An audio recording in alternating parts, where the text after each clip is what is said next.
Good afternoon, ladies and gentlemen. Welcome to the George W. Norris Legislative Chamber. The afternoon session is about to reconvene. Senators, please record your presence. Roll call.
Mr. Clerk, please record.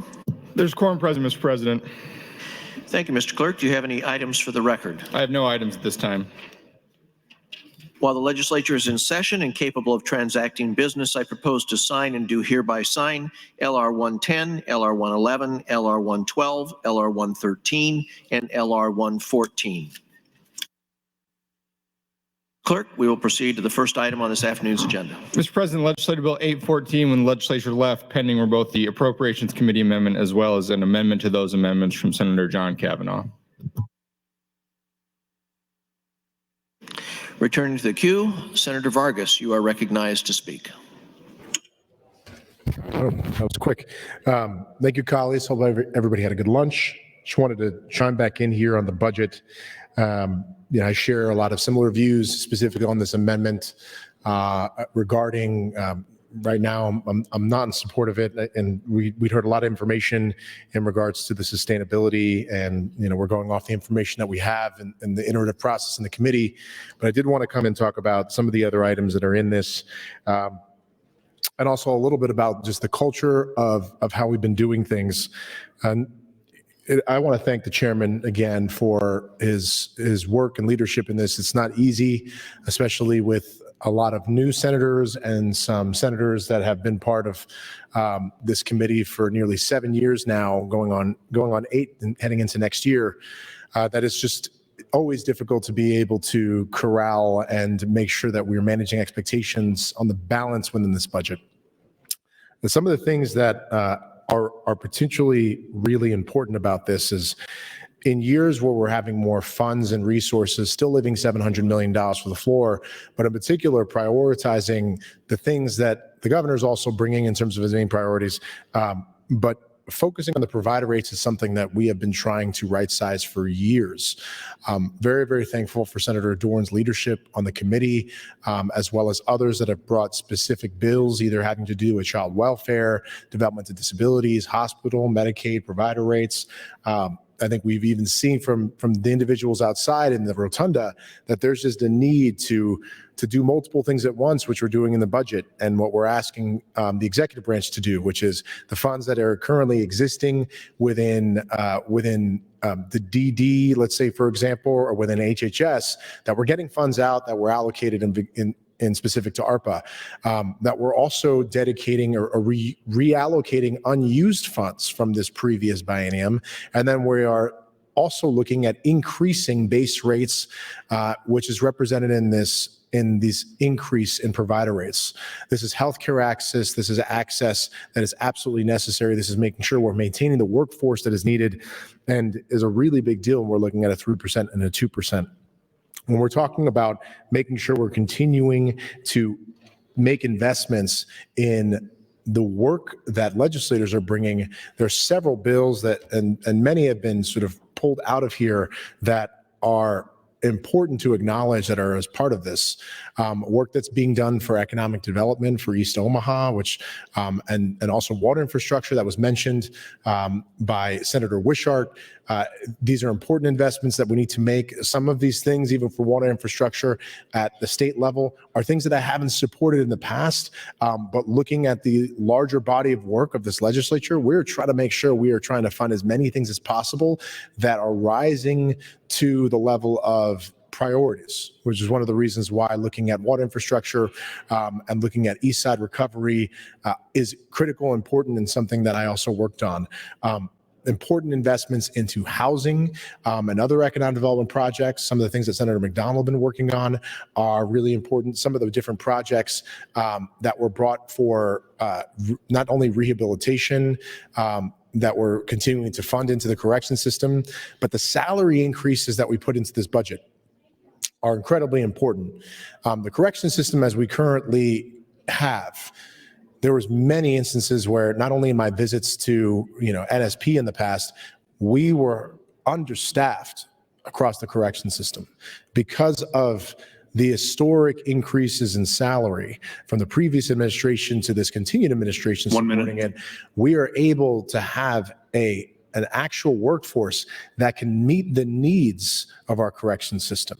This is also including the mental health and behavioral health supports that's needed. We had many positions that were left unfilled for 2-3+ years. So making sure we're filling these positions is ensuring that individuals within our correction system are getting the resources and the support that they need, which is one of the things that we've been talking about. Colleagues, I urge you to look into the balance of the types of bills that are part of this that came to our committee, the balance of the investments in higher education and healthcare access and providers, and also making sure we're doing everything we can to be responsible fiscal stewards of our state budget. At a 2% level, this is something that, again, we're continuing to set a new bar for how we're being lean. And while there's many things that I wish we can do a lot more of, that if it was up to me, I would do within this. Best time, Senator. Thank you very, very much. Thank you, Senator Vargas. Senator Raybold, you are recognized. Thank you, Mr. President. Good afternoon, colleagues. Good afternoon, fellow Nebraskans watching on TV. I first and foremost want to say thank you so much to the Appropriations Committee, and I want to give a shout out to the freshman senators on the Appropriations Committee. You were just kind of really thrown in to the swimming pool, and you had to sink or swim. And there is, now that I realize, also being a freshman senator, the tremendous amount of work that goes into what you do and all the hearings that you have. I also want to thank all the fiscal analysts and the forecasters. I know this is not easy, but I do have reservations about going forward and the sustainability of the budget that has been presented and that we're working on. I also truly appreciate some of the comments from Senator Wishart because of mentioning that this is really not a normal year in how the budget is given to the senators, and that we have a little bit more time than just 24 hours to digest a budget. We understand that this has been a long process where we've heard bits and pieces, and it's now finally seeing it put into place. I do have concerns. I know some of the things that the governor has proposed, and we're going to be working through those issues, are truly transformative, but they're also costly. And are we able to sustain them? I had passed out an article that was written by Kurt Friesen and Paul Schumacher, former state senators, expressing their same concerns that you've heard me say before. And, I look at all the fiscal projections myself, and I've been saying this for a long time. We have interest rate increases, we have inflation, we have, once again, volatility in our banking industry, and we have a very scary debt ceiling looming that could really throw a monkey wrench in all of this. And I know that I've proposed a couple of amendments to really find triggers or breaks so that we can reassess our financial well-being before we move forward. But here are some of the things that I've mentioned before: interest rates, inflation, and here are some of the data. The U.S., our growth in our GDP was at 1%. That's not a lot of growth, and that's enough reason to give pause on how we spend our budgets. And then last year it was at 1.6%. So there is a slowdown that we should be mindful of. I can tell you, in the 12 years that I've been doing budgets for governments, we have been very thoughtful, very deliberative, and also super conservative. And I know our forecasters are trying to be as conservative as possible as well. But when we look at some of the projections in the general fund, if we throw everything into the general fund that the governor has proposed, by year 2025, we're looking at a deficit in our general fund financial status of almost $12 million. By 2025, we're looking at a deficit of $127 million. But we have to get that deficit from somewhere, and it's going to be coming from our reserves. That's not a good policy to use your reserve funding for corporate tax cuts and individual tax cuts. I think I've been pretty clear on that, and the amendments that I'm proposing will hopefully put a brake on a couple of the corporate income taxes and put some triggers in place so that it doesn't become the responsibility of future senators to be better fiscal stewards going forward. And I do appreciate Senator Linehan's comments saying, Jane, you're going to be in the legislature for a while, and I'm sure you'll be a pit bull on the financial forecasting and projections for our state. But You just can't have one state senator be a fiscal fortress when it comes to One standing, thank you, Mr. President, and standing up and saying, we have to be mindful of what we're spending and install triggers so that future senators aren't going to be the bad guys saying, okay, you know, that tax cut we had proposed to go into effect for the next biennium, we can't afford it. We just can't afford it. And I have concerns, like many of the other state senators have expressed. Are we going to be able to sustain this? I think the transformative public funding approach is incredible, and it is long overdue that we reassess how we fund public education and make sure that it's not a burden on our property taxpayers and our local taxpayers. So I think that in itself is transformative, and I just ask everybody, be cautious as we move forward on some of these ideas before we implement them. Thank you, Mr. President. Thank you, Senator Raybold. Senator John Kavanaugh, you are recognized to speak. Thank you, Mr. President. I believe this is my third time on this. So Yes, this is your third time before you close. Thank you. thank you, Mr. President. So again, I rise in support of my amendment, AM 1548. And just to kind of refresh everybody, I know we had a nice lunch break and we're back talking about this. And so what this amendment does is it strikes the transfer funds from the environmental trust. And to remind you, the environmental trust appropriation comes from the state lottery funds and is in the Constitution of the state of Nebraska. 44.5% of the state lottery funds go to the environmental trust, and then 44.5% go to education, and 10% go to the state fair, and then the remainder goes to problem gamblers fund. So that's the crux of the problem here, is that we don't have the authority to do this. The legislature doesn't have the authority to, on its own, change the Constitution. We can propose a change, put it on the ballot for the voters, and they can make that decision, and then we can act accordingly, which is what we've done in the past as it pertains to this very issue. But I also wanted to point out that this transfer is being transferred to the Department of Natural Resources Water Resources Cash Fund, which is a cash fund within the Department of Natural Resources. So we're transferring funds from the Environmental Trust, which does a lot of very good things, to the Water Resources Cash Fund, which may also do some good things. It has grants out money for water projects. The expenditures from the Water Resource Cash Fund may be made directly by the Department of Natural Resources to districts, by the department, or to natural resource districts to either achieve a sustainable balance of consumptive water uses, or assure compliance with interstate compacts or decrees of formal state contracts or agreements. So that's what it's for. That's what this would go to. Some of those might be in line with the intention of the Environmental Trust. Some would not. And the other issue here is, I'm looking in this book that I got from the Fiscal Office, which is the LFO Directory 2022 State Agency Programs and Funds. And you can see on page 346 of that, the beginning balance and ending balance for the Water Resources Cash Fund. And in 2020 to 2021, the beginning balance, 25 million, ending balance, 28 million, with a $6.4 million transfer and 3.8 million in expenditures. 2021 to 2022, beginning balance 28 million, ending balance 27,400,000, with a expenditure of 4.3 million. The point I'm making here is that this fund has $27 million in it, and is spending in the last 4 bienniums, the highest rate is 4.6 million, which means this fund is going to be funded for about the next, we'll say 5 years without this particular appropriation.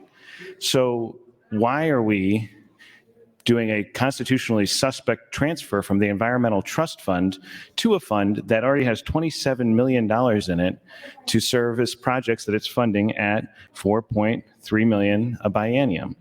So there's no rush to do this. If we adopt my amendment, AM 1548, there's no need to backfill that funding from another source, because this fund will still be sustainable without it. We'll probably have to come back in a future biennium and continue to appropriate funds, as we've done in the past, of 3.3 million last biennium, 6.4 million, 6.5 million, going back to 2018, 13 million. So there's no reason to do it at this point. It's constitutionally suspect. And so I think that's a good reason. 1 minute. Thank you, Mr. President. Additionally, as we're considering this budget and we're making transfers, one, that are unnecessary, but two, it's a transfer to an organization that makes grants. So it's not for a specific project like some of these other transfers we're talking about. It's not like the canal, which I'll have things to say about on another day. It's not like the prison, which I'll probably have things to say about today. But it's not transferring, we're not transferring these $7 million each of these years for a specific project to this. We're transferring it to essentially fund an ongoing grant program of the Department of Natural Resources. And that's not what the Environmental Trust is for. It's a violation of the Constitution, and it is unnecessary at this point in time. So I would encourage your green vote on AM 1548. Thank you, Mr. President. Thank you, Senator John Kavanaugh. Senator Conrad, you are recognized to speak.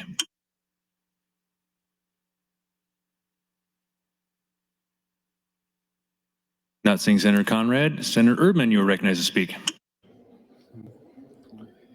Thank you, Mr. President, and good afternoon. We've been talking several times, people have, about the budget and about the amendment, and it's very similar to what happens every time we have a budget. We seem to love it to death. We're actually going to vote on this very soon, I would hope. And there are other amendments, I think, that are significant that need to come up. And the longer we drag this out and we continue to stall, I don't believe you're changing anybody's mind. That very seldom happens. And so I think whatever we're going to do, everybody's decided on that. Let's just vote and have it over with. So that's my opinion. I would yield the rest of my time to Senator Clements. Thank you, Senator Erdman. Senator Clements, you have 4 minutes and 50 seconds. Thank you, Mr. President. I would like to respond again to this Environmental Trust Fund transfer. It's been mentioned that Department of Natural Resources does apply for grants from the trust fund, and that's because they are allowed by statute 50 extra points in their application for grants, and that effectively guarantees Department of Natural Resources that they'll be awarded their grant requests. The 50-point bonus has been in statute for a while, and it's not been challenged. And so a direct transfer accomplishes the same purpose as giving them 50 points and having them go through the process of being awarded the money. As long as the funds are used according to the restrictions of the trust, I believe it's appropriate. And we did put that language in the bill as to be used in accordance with the Environmental Trust restrictions. And again, it's been mentioned that the Water Sustainability Cash Fund does have funds, but the Environmental Trust has $112 million, I've been told, and it's growing yearly from lottery funds, which I believe are increasing, and that there were $67 million unobligated, which would leave still $53 million unobligated, not taking the fund down to zero or causing a hardship. And so I do continue to oppose AM 1548 and ask you to vote no on that. And that's all I have at this time. Thank you, Mr. President. Thank you, Senator Clemens. Senator Dorn, you are recognized to speak. Thank you, Mr. President. Didn't get an opportunity to speak this morning, so wanted to get up and speak a little bit on the budget, being on the Appropriations Committee. I too want to thank Senator Clemens for his leadership this year in working through this process. We did have kind of a light moment one afternoon, kind of a hectic afternoon, and Senator Clemens made the comment, and we all got a good laugh out of it. He said, "You're going to have patience with me. I'm new at this." And we all got a very good laugh out of that. So there was a lot of working through a lot of different things this year with a new new chairman. We had Senator Stinner here before, who'd been here 6 years. But it also, I thought the committee came together very well and worked very good. But I really wanted to thank Keisha and the rest of the fiscal staff here. You would be amazed at how often, just like other committees, those staff people, you rely on them so much, you ask them so many questions, and hopefully they don't get fed up with us and keep giving us some answers or whatever, or help us through some of these issues we have with the budget. One of the things I always like to talk about in the budget, and we've gotten up every year and talked about it, is how we in the appropriation process, yes, we make the budget, we look at, I call it, do we need to reappropriate or do we need to make some corrections to this year's budget that ends July 31st? But then we make the next 2-year biennium budget. But a good part also of our conversation is when you look at on page, I don't know, it's 3 or whatever, a financial status, and you look at the next 2 years out.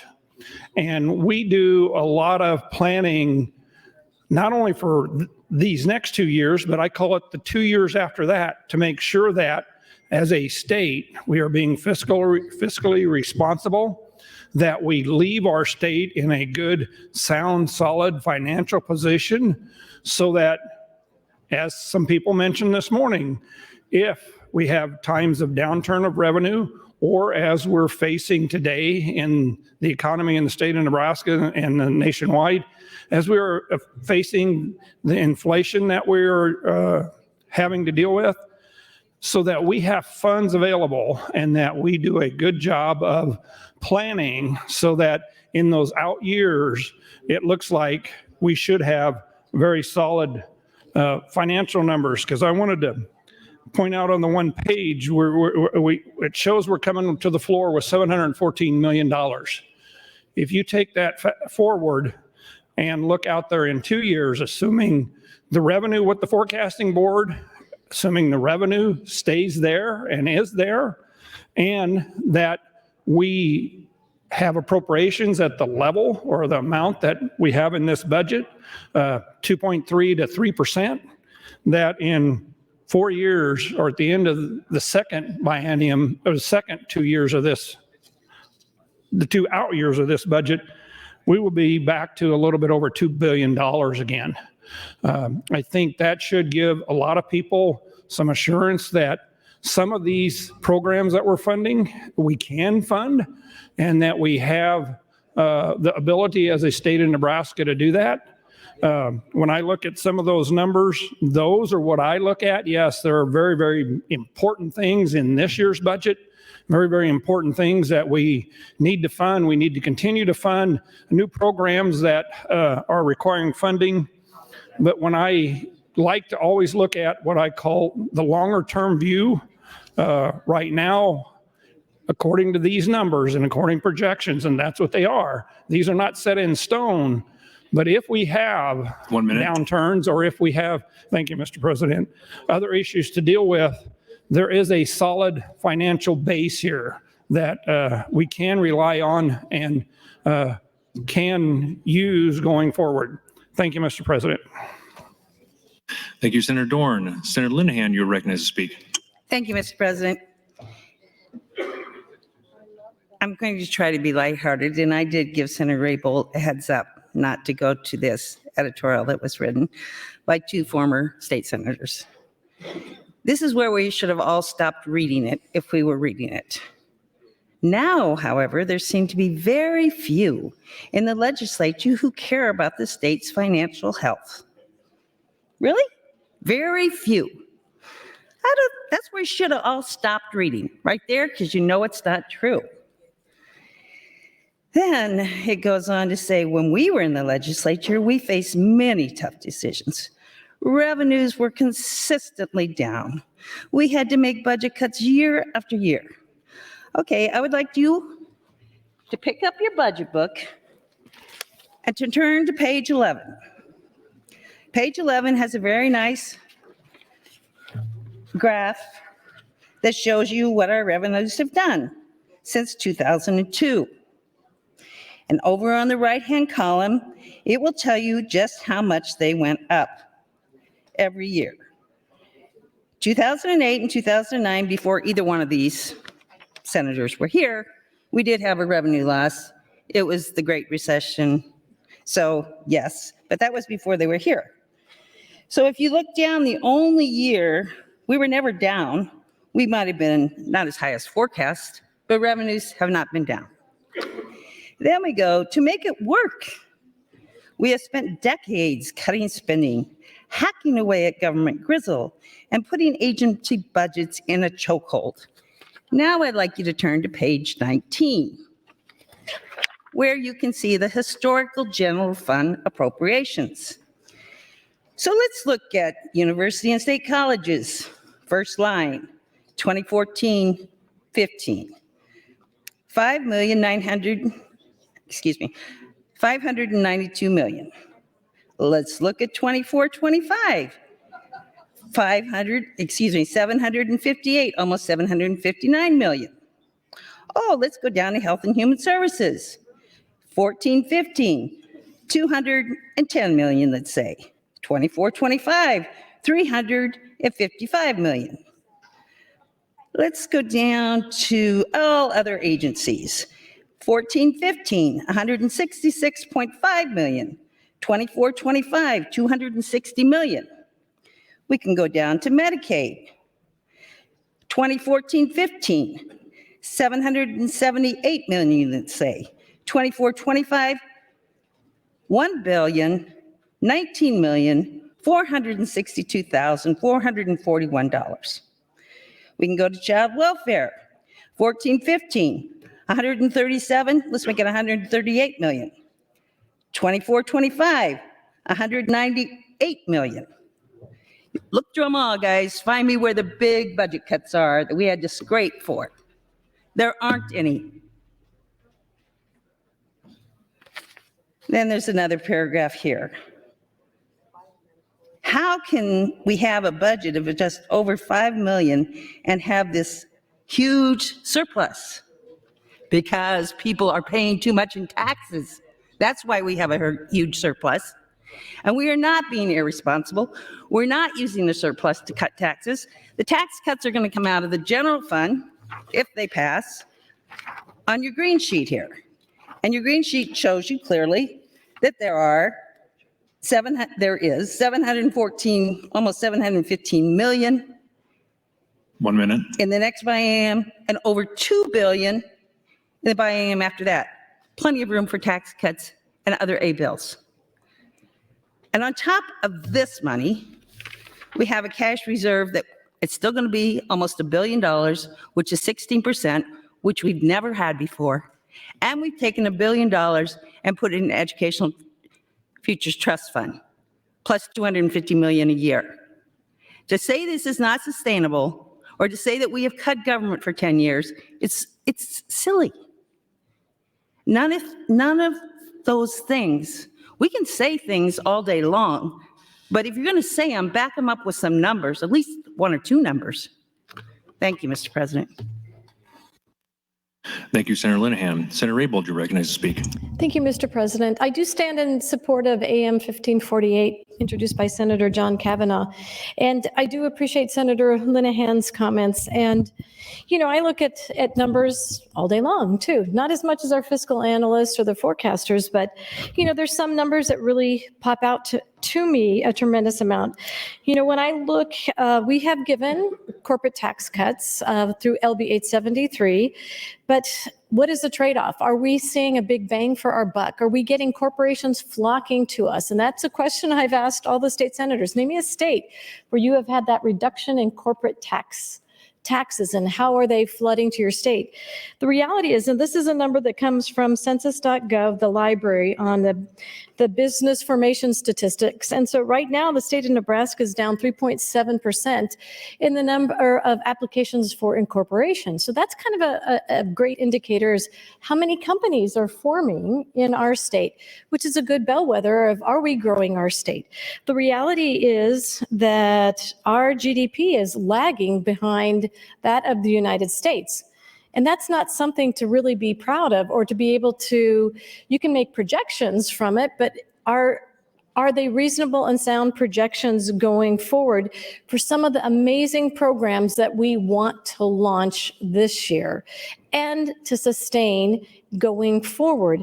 And as I mentioned before, in the governor's budget, with everything thrown in, we are going to be at a deficit in 2025 and 2026 in our general funds if everything is passed. Now, that's a big if we pass everything. And I think it's important, again and always, to have those triggers so that we're not putting that burden on future senators, so that we can rein in based on what the actual numbers are coming in at. And we know the state of Nebraska is not keeping pace with all the other states surrounding us and all the other states in the United States when it comes to increasing our income. And so these are a few things that we need to be mindful of and be concerned about. And I'm hoping, Senator Clement, with the time I have left, will you yield to a few questions? Senator Clemens, will you yield? Yes. So Senator Clements, I know that there have been some increases for our provider rates, but I know that I keep getting emails from people saying it's not enough, the current rates are continuing to lag behind for the actual costs, tighter labor markets, inflation. So could you talk a little bit about the provider rates in the budget so we can have a better understanding? Yes, the budget gives 3% increase the first year, 2% the next year, which is a total of $80 million to various Medicaid providers. Last year, they received 15% increases. And on top of that, ARPA money, especially developmental disability and nursing homes, will continue to get $15 million this year in the first year and $12.5 million the second year, which is for those two uses, another 7% and 5%. And so they're, I have heard the same thing, that they say that they've used the money to increase salaries and pay, but we have tried to catch them up with that 15% last year and some more additional this year. Thank you very much. I have another question, because I know that some of the providers, and certainly a lot of the nursing homes, we have known and seen that so many of the nursing homes have closed across the state of Nebraska.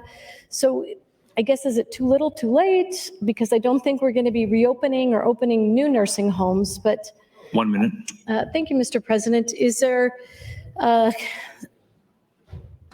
guess, the concerns that they're saying to us, and you have heard them as well, that even though the increases that are being proposed of 2% and 3% on top of the 15%, it's not enough to make them viable. Do you have some thoughts on that?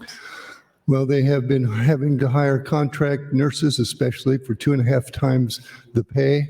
And I'm really hoping that they can get back to standard pay. And the COVID situation did increase their costs a lot for personnel. And it's just not sustainable ever, no matter how much we give them, if they continue to have to hire people at that rate. That's time, Senator. Thank you. Thank you, Senator Clements. Thank you, Mr. President. Seeing nobody else in the queue, Senator John Kavanaugh, you're recognized to close.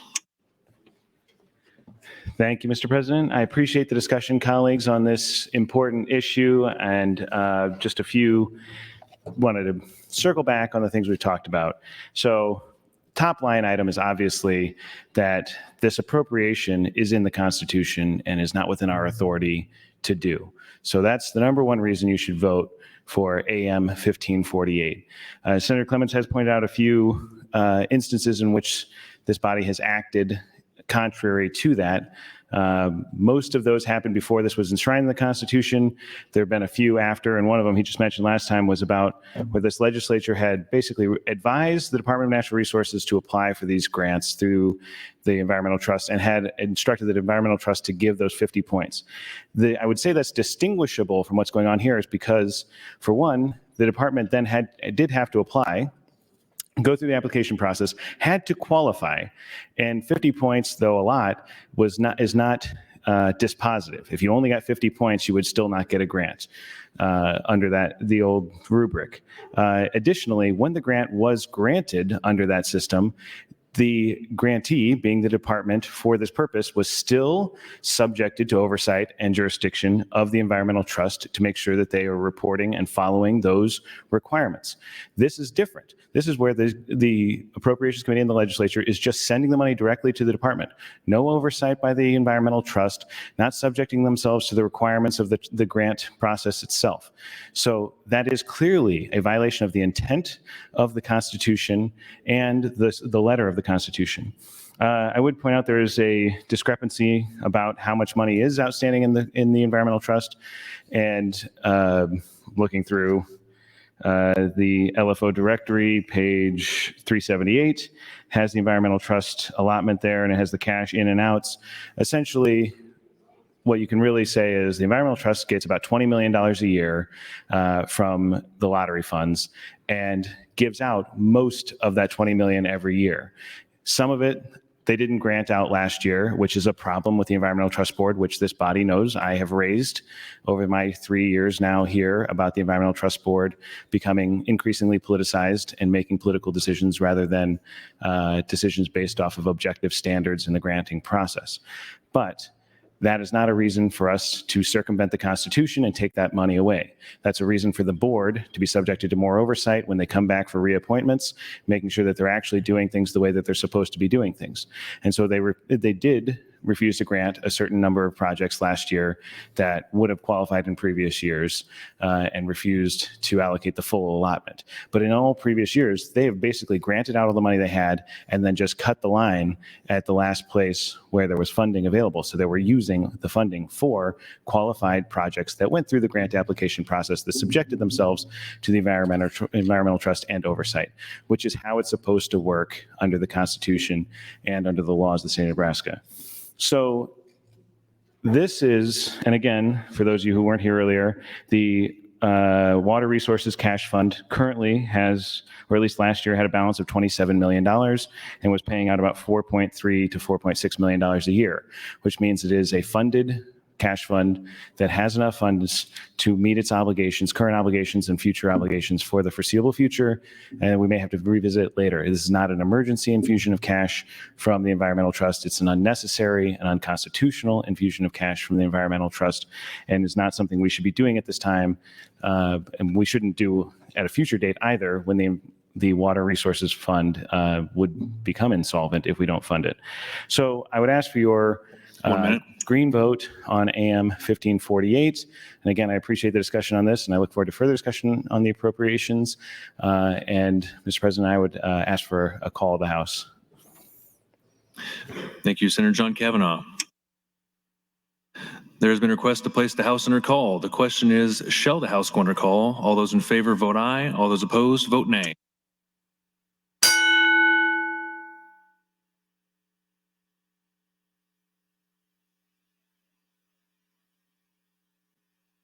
Record, Mr. Clerk. 16 A, 7 A's, place House under call. The House is under call. Senators, please record your presence. Those unexcused senators outside the chamber, please return to the chamber and record your presence. All unauthorized personnel, please leave the floor. The House is under call.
Senator Blood, Senator DeBoer, Senator McKinney, Senator Kay, Senator Holcroft, Senator Mosier, Senator Ibach, Senator Boson, please return to the chambers. The House is under call.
All unexcused members are now present. Colleagues, the question before the body is the adoption of AM 1548. All those in favor, please vote aye. All those opposed, vote nay.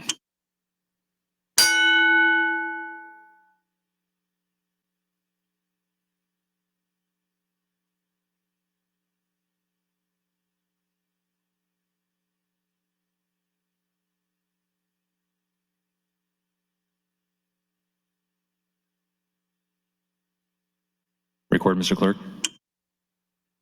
12 ayes, 28 nays on the adoption of the amendment. The amendment is not adopted. Mr. Clerk, Raise the call. I raise the call. Mr. President, next amendment, Senator Dungan would move to amend with AM 1581. Senator Dungan, you are recognized to open. Thank you, Mr. President. Colleagues, I just want to open up briefly on AM 1581. I want to, first of all, again, thank the Appropriations Committee for their care that went into a lot of this budget. I know there's things, again, we disagree with, things we agree with.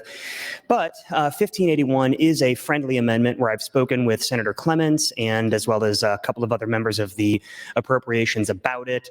So I just want to give you a little bit of background here. AM 1581 is an appropriation of $200,000 per year for the next biennium to the Nebraska Supreme Court for the purpose of increasing wages for our court interpreters. Nebraska certified court interpreters have not seen a pay increase for 18 years. Because of this, Nebraska has not certified a court interpreter since 2016. Here in Nebraska, we have over 90,000 Nebraskans who speak English less than well, people who either are hard of hearing, speak ASL, or speak other languages. This includes people who are in fact deaf and hard of hearing who have to also be in the courtroom. We have a constitutional obligation to ensure that people understand what is happening when they're in the court for whatever reason.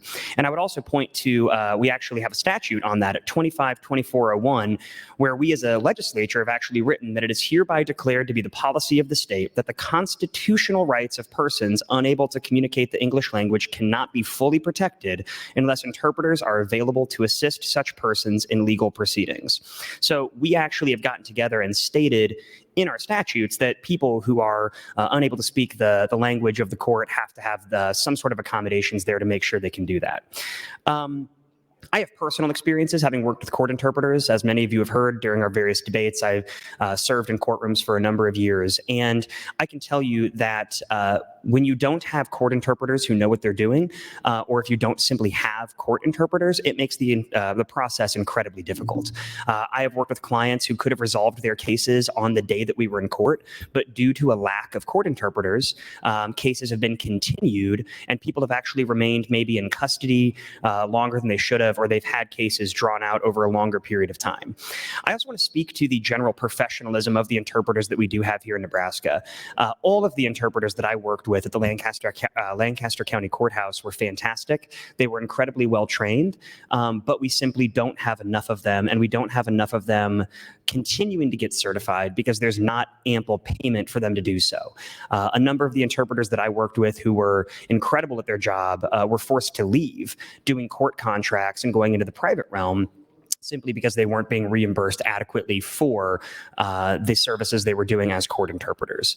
And so this legislation was one of two major priorities for the Supreme Court. I've spoken with Corey Steele, the state court administrator for the Supreme Court, at great length, and he stated the importance of including this in the budget.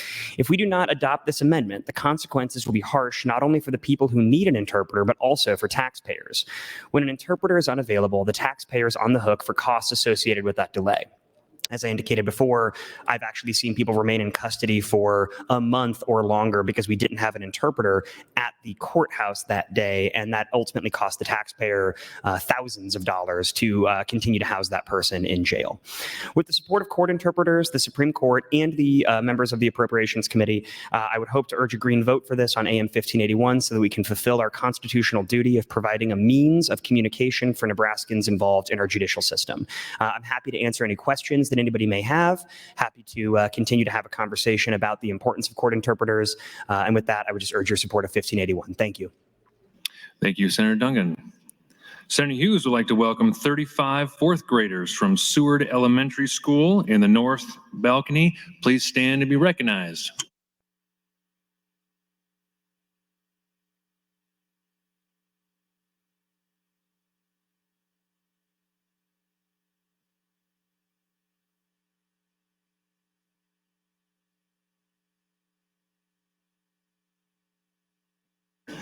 Senator John Kavanaugh, you are recognized to speak.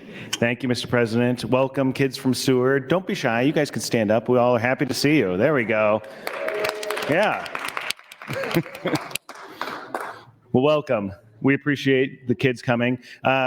I rise in support of AM 1581. I appreciate Senator Duncan bringing this amendment. I have obviously similar experience with Senator Duncan working in the courthouse as a public defender, and the services of the court certified interpreters are essential to the functions of our court systems. And I've seen on countless occasions where the courts grind to a halt because we don't have enough interpreters in the courthouse.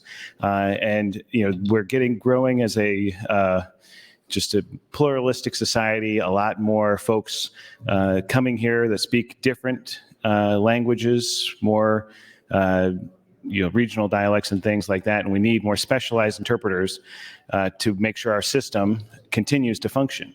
And as Senator Duncan pointed out in his introduction, that the cost is borne by the taxpayers and the state when the court systems slow down, because we're paying for, the sheriffs to keep the courts open. We're paying for the judges. We're paying for the bailiffs, paying for the clerk time and all of those things.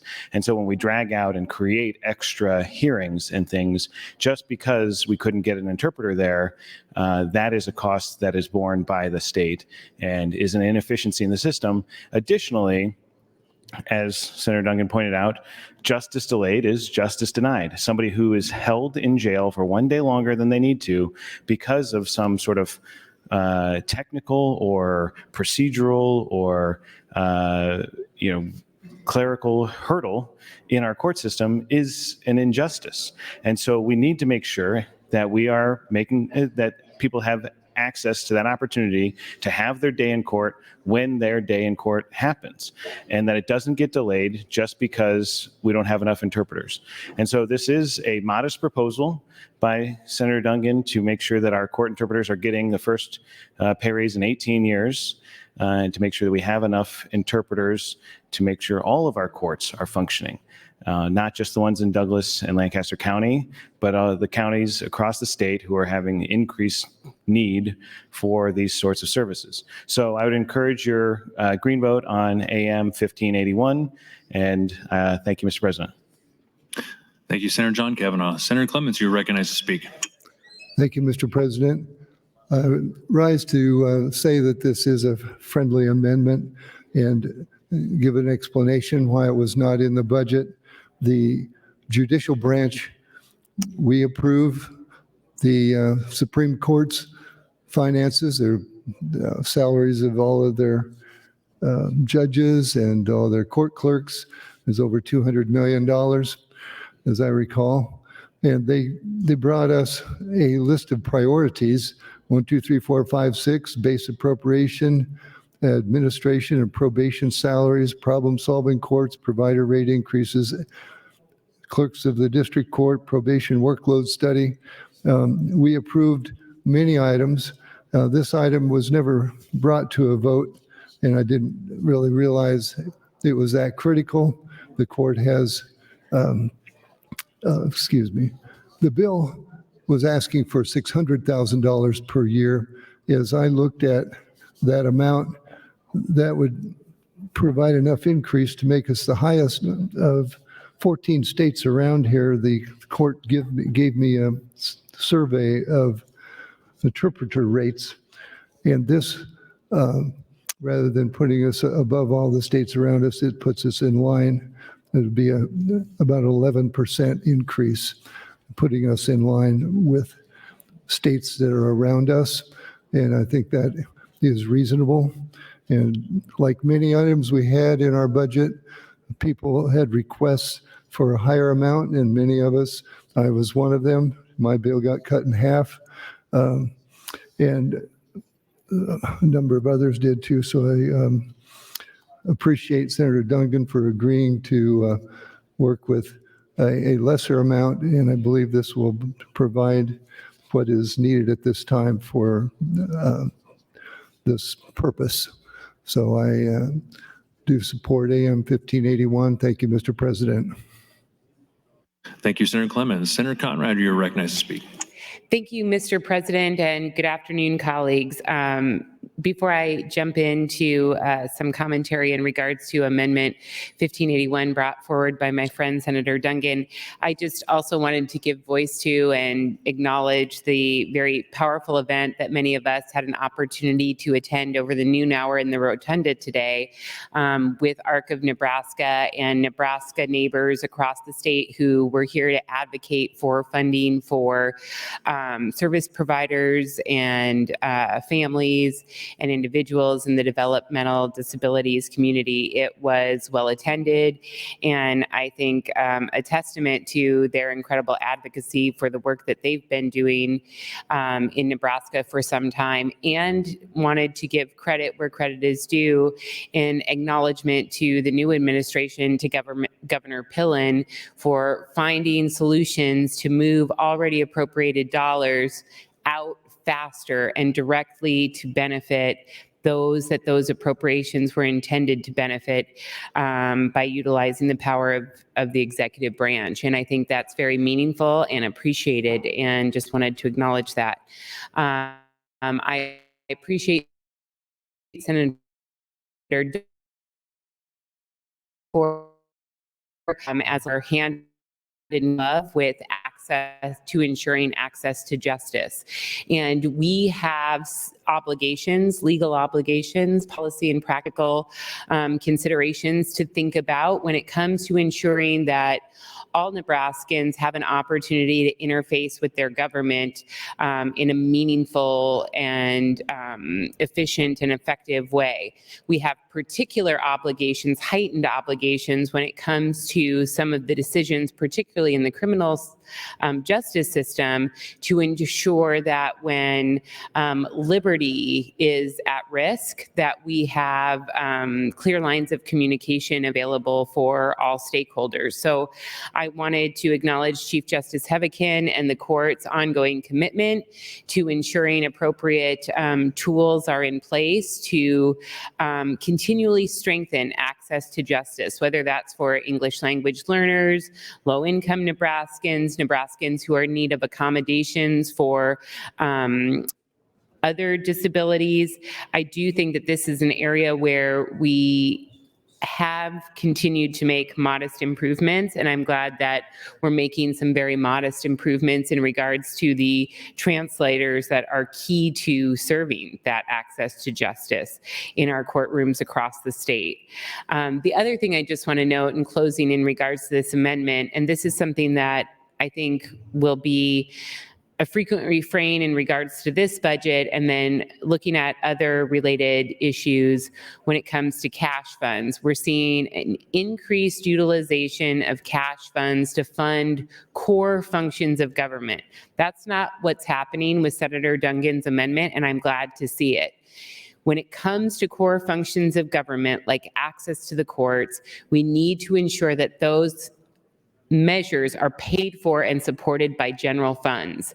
Because when we push more and more core function of government onto cash funds, things like court fees, which have particular burden on those who can least afford them, we're really, I think, muddying the water in terms of what the core functions of government cost to put together a sound and thoughtful budget. And we're tipping the scales in the wrong direction when it comes to income inequality and overall equity as well. So I'm pleased to see, thank you, Mr. President, not only this amendment come forward in terms of its importance and it's in terms of substance, but also wanted to take a note in regards to the propriety of the funding source, which should be general funds for core functions of government. Thank you, Mr. President. Thank you, Senator Conrad. Senator John Kavanaugh, you're recognized to speak. Thank you, Mr. President. And to just piggyback on Senator Conrad's comments, I was remiss in not using this opportunity to thank the Appropriations Committee and the governor for including a $1 million appropriation annually for the Commission on Public Advocacy. The commission provides essential indigent defense, meaning for people who can't afford their own lawyer, for serious offenses, mostly in rural Nebraska. This makes sure that our legal system functions appropriately, make sure that people get adequate defense when they're facing serious time in prison, and make sure that we don't have mistakes in the criminal justice system that then lead to cases being overturned, and then we have to litigate them again at a higher cost to the state. And this cost is borne by the state of Nebraska and not those smaller counties. Most of you represent a lot of these smaller counties that when they have a serious offense happens, like a homicide in their county, if the commission didn't exist, your county would bear the cost of that at property taxpayer expense. And so this allocation is a form of property tax relief to the smaller counties of the state of Nebraska. It is a recognition of the importance of a functioning criminal justice system that provides adequate defense for accused individuals. And to Senator Conrad's point, it does it in a smart way that recognizes this is a general obligation of the state and not something to be borne by court fees solely. And so the commission does receive some court fee funding, but those court fees are not paying enough to keep the commission operating. And so the governor and the Appropriations Committee thank you for doing that and recognizing that it's important that we put some funds into this and make sure that it can continue to operate and provide access to adequate representation for those individuals being charged and providing property tax relief to the counties of the state of Nebraska. So I again would encourage your vote on AM 1581, and thank you, Mr. President. Thank you, Senator John Kavanaugh. Senator Linehan, you're recognized to speak. I'm just going to get up real quick and say I agree with everything that Senator Dungan said and Senator Kavanaugh said and Senator Conrad said on this subject, not every subject, but on this subject. I think they are right. And I would actually hope that maybe we can do more. We can't do more this year, next year on the $1 million. So thank you, Mr. President. Thank you, Senator Linehan. Seeing no one else in the queue, Senator Dungan, you are recognized to close. Thank you, Mr. President, and thank you, colleagues, everybody who spoke on that, Senator Clements and Senator Linehan, Senator Kavanaugh. I really appreciate the different perspectives on that. I just want to highlight for folks, again, when we had the Chief Justice of the Supreme Court here earlier this year, he spoke about a number of things that were important to him in our court system. One of the things that he specifically highlighted was making sure that we have better access to justice. We have entire programs in our court system that focus on access to justice, and a major component of that is ensuring that folks can actually understand what's going on. I was just having a conversation over here under the balcony about how terrifying it must be if you don't speak a language and you're involved in a court system. The court system is daunting enough for people who don't regularly interact with it. Imagine standing in a courtroom and not understanding a single word that anybody's saying. So I agree This is one step forward to ensuring we continue to fully fund our court interpreters. I will probably continue to have these conversations into the future with my colleagues about the importance of this, but I appreciate everybody's support, and I would appreciate your green vote on AM 1581. Thank you, Senator Duncan.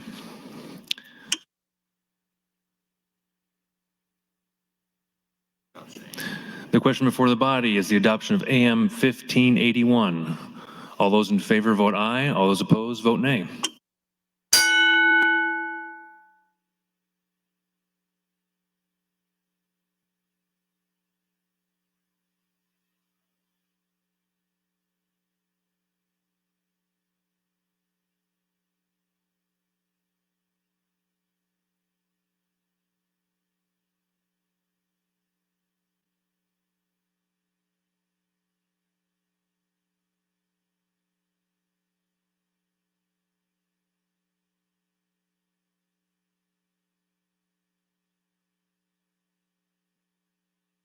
Record, Mr. Clerk.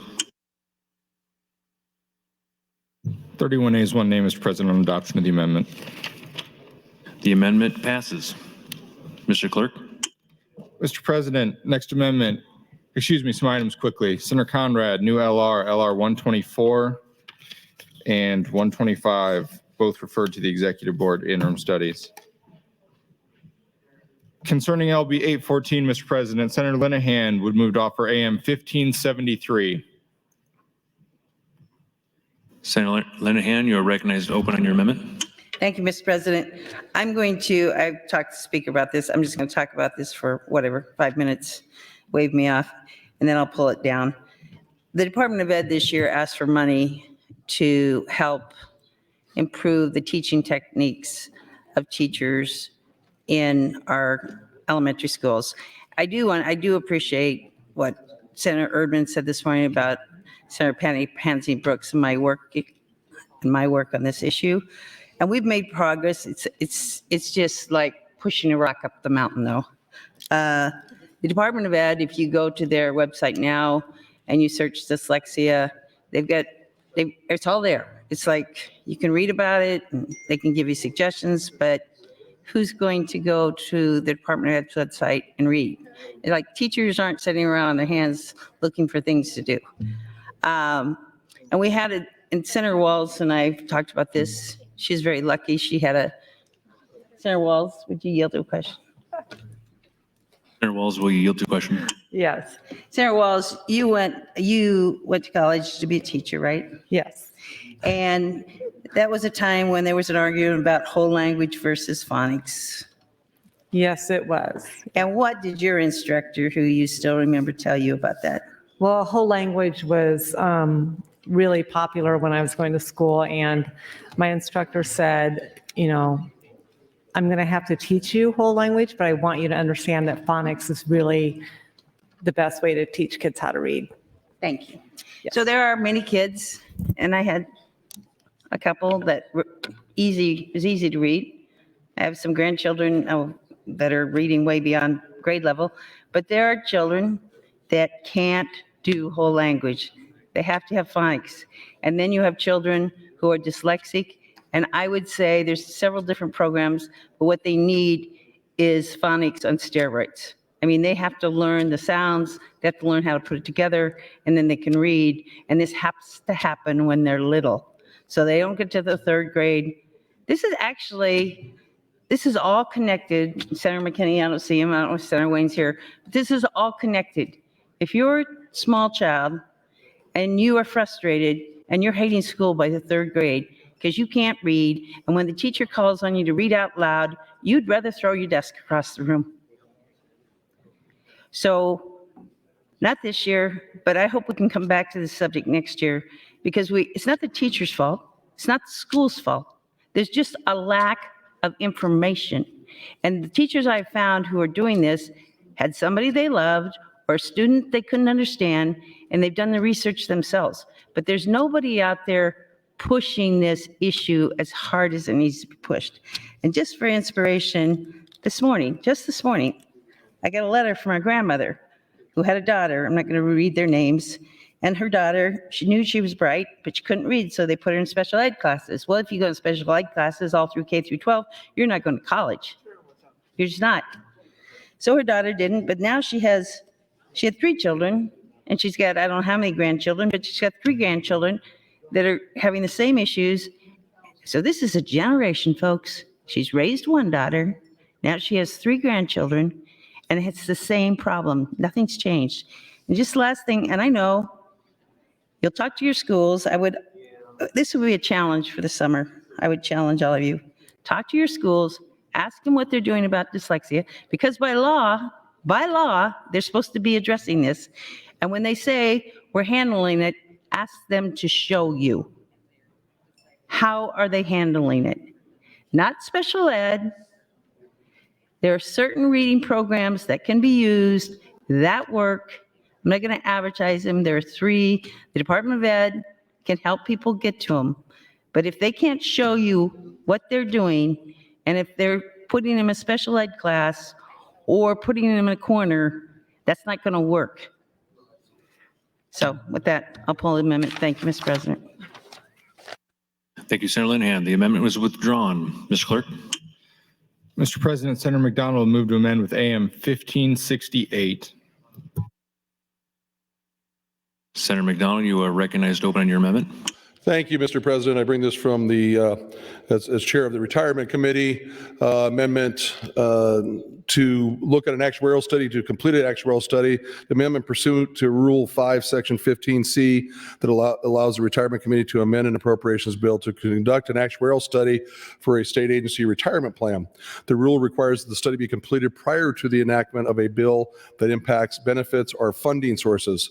AM 1568 provides cash fund authority to MPERS to conduct a study for LB 196 that proposes contribution rate changes, surviving spouse benefits, and cost of living adjustments to the state patrol retirement plan. Both the rule and the amendment require the study to be completed by November 15th of 2023. This will be taken out of cash funds for $10,000. Thank you, Mr. President. Thank you, Senator McDonald. Senator Clements, you are recognized to speak. Thank you, Mr. President. Would Senator McDonald yield to a question? Senator McDonald, will you yield? Yes. Which retirement plan is this going to be affecting? The state patrol. Thank you. That's what I thought. The Nebraska State Patrol, we've made some adjustments I'm on the retirement committee as well, and we made some adjustments in the provisions of their retirement plan.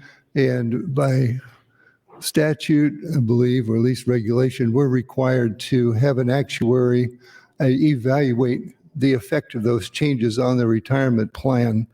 And this $10,000 expense will hire an actuary to give a report to let the retirement committee know what the effect is of the changes that we've made, and let us know what the funding percentage how it will affect the funding status of that retirement plan.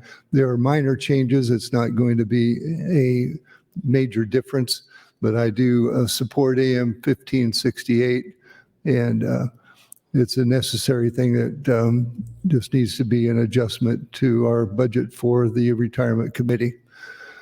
With that, I just ask for your green vote on AM 1568. Thank you, Mr. President. Thank you, Senator Clements. Seeing no one else in the queue, Senator McDonald, you are recognized to close. He waives closing. Colleagues, the question before the body is the adoption of Amendment 1568. All those in favor vote aye. All those opposed vote nay.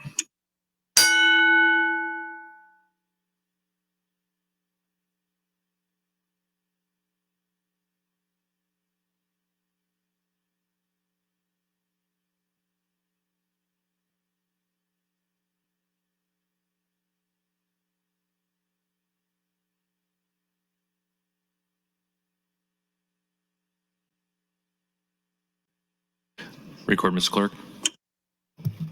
28 ayes, no nays, Mr. President, on the adoption of the amendment. The amendment is adopted. Mr. Clerk. Mr. President, next amendment, Senator Michaela Cavanaugh would move to amend the committee amendments with AM 1589. Senator Kavanaugh, you're recognized to open on your amendment. Thank you, Mr. President. Colleagues, AM 1589 moves the appropriation of TANF funds for two different programs. Let me get them straight here. So the LB 112, which was the Child Advocacy Centers bill that appropriated funds for child advocacy centers.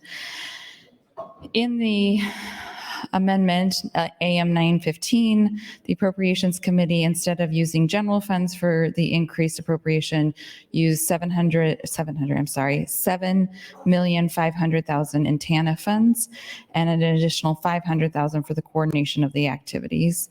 And then LB 739 for the domestic violence services. Again, instead of using general funds, the committee is using $3 million in federal TANF funds for the domestic violence services.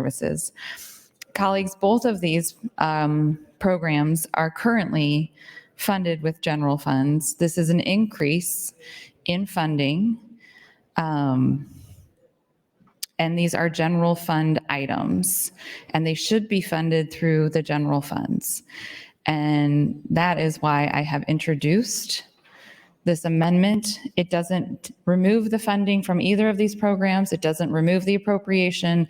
It merely takes it out of TANF, temporary assistance to needy families, and puts it into the appropriate category, which is the general funds.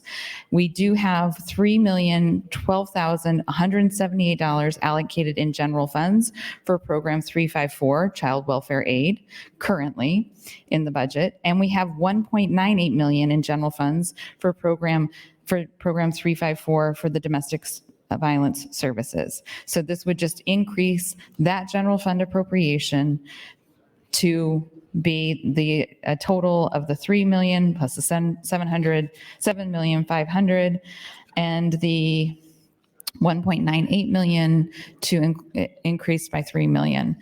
I knew this was coming.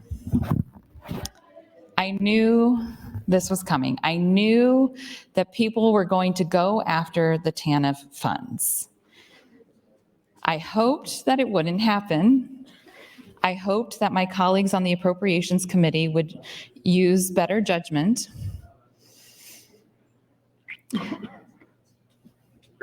But I knew it was coming. There's an additional TANF designation for the food pantries, which I also believe should be general funds, and I have an amendment for that. However, I have not introduced that amendment yet because I think that that is a separate issue, as it is a one-time expense, and it is much easier to ensure that those funds are going to be used for the intended population of TANF. TANF funds come with a lot of strings attached, federal strings. And it, first of all, will be significantly easier for the domestic violence services and the child advocacy centers to utilize the funds that we are giving them if they are general funds. It will be significantly easier, and the administrative burden will be reduced significantly. TANF funds are intended for a specific population of people, and as the legislature has not sought to increase eligibility for TANF for decades, it is a very restrictive population. And utilization of TANF funds should take into consideration the population that we as a legislature have set forth that they are for. And that is 50% of the poverty level. So if we are to use TANF funds for child advocacy centers, if we are to use TANF funds for domestic violence services, if we are to use TANF funds for food pantries, then we must ensure that those funds are only being expended on individuals that qualify for TANF at 50%. And that is not a very large population. And while I think that these are very worthy expenses, they should be general funds. And with general funds, we can serve a larger population with these funds. But as this legislature has decided that expanding eligibility for TANF is not a priority, our eligibility in the state remains at 50%, 50% of poverty. To put that into context for you, most of our other public assistance programs at a minimum start at 130%, at a minimum. TANF is at 50% of poverty. So we are giving these funds, we are increasing funds for these programs with enormous restrictions and enormous amounts of accountability. And the reality is that these bills were introduced as general fund allocations to begin with. They were not introduced to be TANF. The committee itself decided to shift this financial burden to TANF. We are essentially robbing a fund intended for people in severe poverty. And we should not be doing that, colleagues. We should not be doing that. We should be using the funds for what they are intended for, and this is not what they are intended for, unless we are saying, okay, child advocacy centers, we're going to give you $7.5 million to serve people who are 50% poverty. That is a significant amount of money for the number of people that are in that population. But okay, domestic violence services, we're going to give you $3 million to serve people who are at 50% poverty. Again, significant amount of money for a very restricted population. And how are these entities going to track this? When somebody comes to a domestic violence service center, are we going to ask them, oh, well, we need to know what money we're going to be using to fund giving you services. So first we need your financial statements. Because we have to report to the federal government if you qualify for this pot of money to be used for the services that we want to provide to you. Or we could just allocate the general funds. If it is the intention of this legislature to fund these programs, then we should fund these programs. But we should not be stealing from TANF to do it. Temporary assistance to needy families. TANF. I don't have any illusions whatsoever that this amendment will be attached, primarily because the 9 people who serve on this committee made the choice to go after this fund, made the choice to inappropriately appropriate these funds. And it was a choice made as a group, and it is unfortunate. I've been sitting here today, honestly, I have a huge knot in my stomach. Getting the budget with only 24 hours means that you're reading the budget while debating the budget.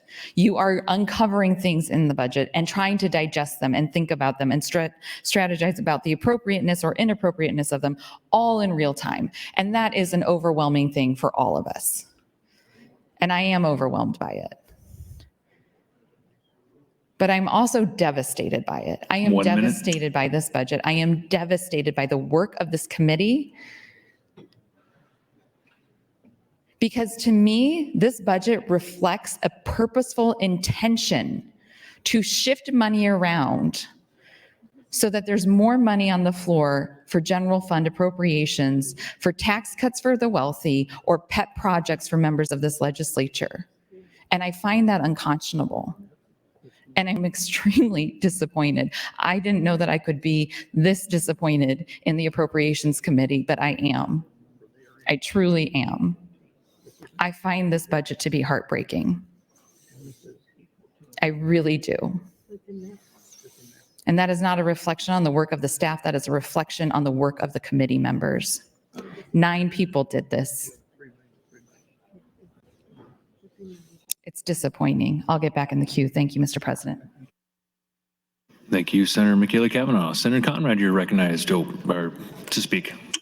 Thank you so much, Mr. President. Good afternoon, colleagues. I rise in support of Senator Cavanaugh's amendment, and I want to perhaps just acknowledge a couple of the issues that she mentioned and perhaps reframe some of my perspective in regards to how we got to where we are on this issue. So, number one, I think this lifts up perhaps a structural deficiency in terms of our process. So rather than casting blame at individual members, I want to acknowledge the fact that TANF rainy day funds and policy surrounding the utilization thereof, the eligibility for those measures have been referenced, in my view, appropriately to the Health and Human Services Committee. So Senator Cavanaugh and others of members of that committee have heard year after year after year that we're going to have a plan to deal with TANF rainy day funds and that will take up appropriate statutory reforms or changes to effectuate that. So I can definitely appreciate and understand her frustration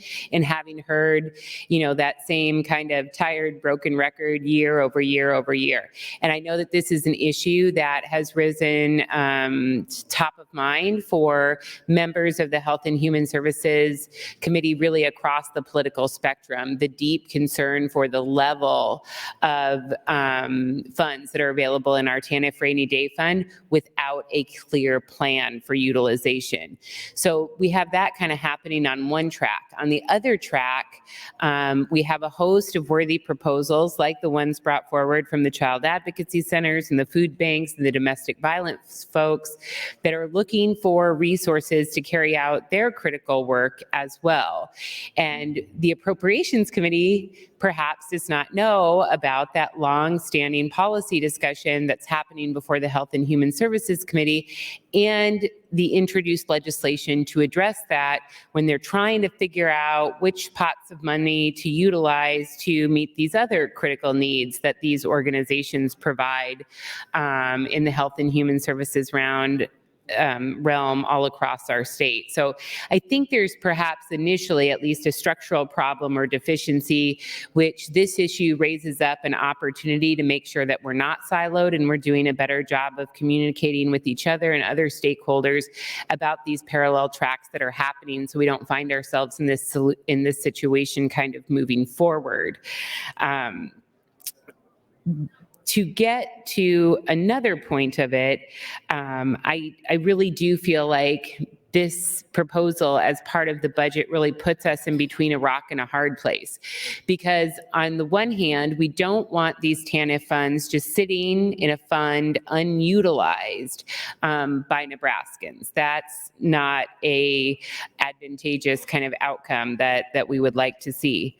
On the other hand, we don't want these TANF funds that were provided to the state for a very, very specific purpose to help the neediest of families to be siphoned off to pad the bottom lines of any bureaucracy or any nonprofit agency, no matter how deserving or how important their work is. And again, this is not a referendum on the important, good, and incredible work of the food banks, the DV organizations, or the child advocacy organizations.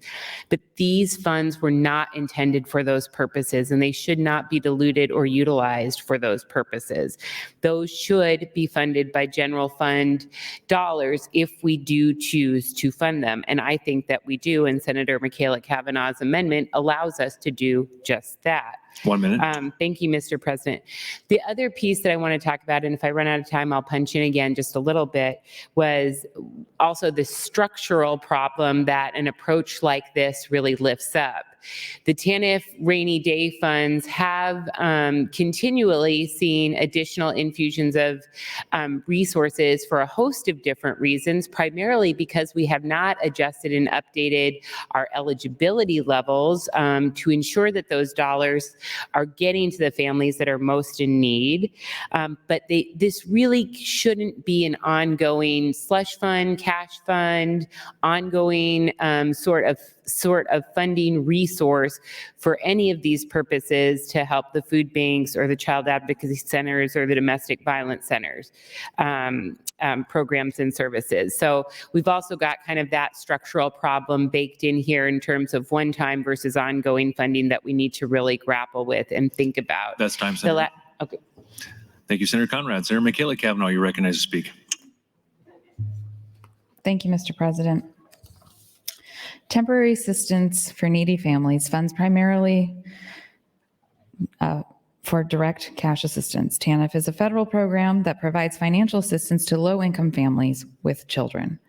The program is designed to help families achieve self-sufficiency by providing temporary assistance in the form of cash, employment training, and other supportive services. However, in recent years, there has been a trend towards using TANF funds for purposes other than direct cash assistance. Many states have diverted TANF funds to cover the cost of other programs, such as childcare or transportation services. While these programs are undoubtedly important, they should not come at the expense of direct cash assistance. Direct cash assistance is crucial for families in need. It provides them with the resources they need to pay for basic necessities like food, rent, utilities. It allows them to maintain their dignity and autonomy by enabling them to make their own choices about how to spend their money. Additionally, direct cash assistance has been shown to have positive effects on children's health, education, and long-term outcomes. Direct cash assistance is a flexible form of support that can be tailored to the unique needs of each family. This is particularly important in the context of COVID-19 and the pandemic, which has had a disproportionate impact on low-income families. Direct cash assistance can help these families meet their immediate needs and stabilize their finances, allowing them to focus on longer-term goals like finding stable employment and pursuing education. Direct cash assistance should be the primary focus of TANF funding. Other supportive services are important, but they should not come at the expense of direct cash assistance. By providing families with the resources they need to meet their basic needs, we can help them achieve self-sufficiency. We can help them build a brighter future for themselves and for their children. TANF funds should not be used instead of general funds. It's a specific federal program designed to provide temporary financial assistance to low-income families with children. It has a set of guidelines and requirements that must be followed in order to receive and use the funds. General funds, on the other hand, are funds that come from the state's and municipalities' general budget and can be used for any purpose deemed appropriate by this body. These funds are not subject to the same rules and requirements as TANF funds and are not specifically earmarked for the support of low-income families. By using TANF funds instead of general funds, we ensure that the funds are targeted towards we must ensure that the funds are targeted towards families who are most in need of assistance. This helps to prevent the funds from being diverted to other programs and uses that may not be as effective in supporting low-income families. TANF funds using TANF funds for their intended purpose ensures that states are in compliance with federal regulations and requirements. I've heard many people tell me it's allowable, other states do it. That's not modeling good behavior. TANF funds should not be used instead of general funds because TANF is a specific federal program designed to provide targeted support to low-income families with children, and using these funds for their intended purpose can help to ensure that the funds are being used effectively and efficiently to support those in need. 1 minute. Thank you, Mr. President. We'll get back in the queue for my last time on the microphone. I will say that I am extraordinarily disappointed that no one on the committee is even speaking about why they chose to use TANF funds. This just has really been a very upsetting debate. And I anticipated that was going to be difficult, but the fact that the Appropriations Committee is treating this as though we should just rubber stamp the budget, I think is disrespectful to the body and disrespectful to the people of Nebraska. Thank you, Mr. President. Thank you, Senator Kavanaugh. Senator Conrad, you are recognized to speak. Thank you, Mr. President. I'm sorry, I just ran out on my last time at the mic and wanted to add just a few additional reflections in terms of this issue. And I think there's always hope, but I think we're all probably pretty clear-eyed about the fate of AM 1589 at this stage of debate. So what I am hopeful for is that this can have the benefit of raising the issue, raising awareness, perhaps an opportunity for us to continue dialogue from general to select file, or even into the next biennium to ensure that we have the right and a robust set of stakeholders together between legislative and executive branches, between appropriators and HHS, to figure out finally, a thoughtful approach to utilizing TANF rainy day funds. And just so folks know what we're talking about here, these, are some of the structures that were put in place post-welfare reform that were meant to change welfare as we knew it, quote unquote, if you might remember some of those slogans from the public dialogue around that time, but then to also maintain a few critical lifelines for families who are working their way out of poverty. And one of them is through direct cash assistance. And that's really what these TANF dollars are about. So whenever we divert these funds for other purposes, it's really a disservice to what these dollars were meant to do. And if we need to adjust our eligibility framework, we really should look at doing that, because as I understand it, there's roughly over about $130 million or so sitting in this TANF rainy day fund. We've been hearing about the possibility of plans or adjustments and things of that nature since maybe 2017. And here we are in 2023 still waiting for a comprehensive approach. And I think what's really important to remember is Senator Michaela Kavanaugh, Senator John Kavanaugh, and myself all have legislative bills that are sitting before the Health and Human Services Committee this session that take up policy changes to effectuate these exact issues that we're talking about here today. And of course, we don't expect our colleagues on appropriations to know about that work and that dialogue that's happening at HHS and vice versa. So I really do want to lift those up as a more appropriate way to address these measures by ensuring fidelity to the purpose of the funds, making adjustments to eligibility or otherwise so that the funds can go to the people who need them and not be diverted for other sources. And then let me tell you why I think that's really important as well, in addition to the historical context. The research shows us that direct cash assistance is the most effective way to help families find a pathway out of poverty. It's not through jumping through hoops. It's not through additional programs or services. It's direct cash assistance is the fastest, most effective way to help families meet basic needs, and it provides a multiplier effect for the local community, and it meets the fidelity of the fund's purpose in its first instance. The other thing that I want to talk about, in addition to the research, which shows us the most effective way to address families' needs is through direct cash assistance, is it recognizes the dignity of Nebraskans in need. Nebraskans in need know what their families need to meet their basic needs, whether it's transportation, food costs, childcare, clothing, medical costs, what have you. Thank you, Mr. President. And this was clear at the committee hearings where we had the substantive measures coming forward. We do not need an administration or well-intentioned stakeholder groups to come forward and say, let me tell you what low-income families need. We need to move away from that mindset that is tired and ineffective, and we need to trust families to make the right decisions for them and their kids, to figure out the path forward, which is the intent of this purpose. of these funds, which recognizes their autonomy and their dignity, which does not seek to grow government by building bureaucracies or additional programs and services. The fastest, most effective way to use these dollars is as they were intended, and they should be in the pockets of the moms and dads who need to make those decisions, who are struggling on a temporary basis. So we can actually, I think, find a lot of common That's time, ground here. Senator. Thank you, Mr. President. Thank you, Senator Conrad. Senator Halloran would like to welcome 68 fourth graders from Adams Central and Hastings. They are located in the north balcony. Please stand and be recognized.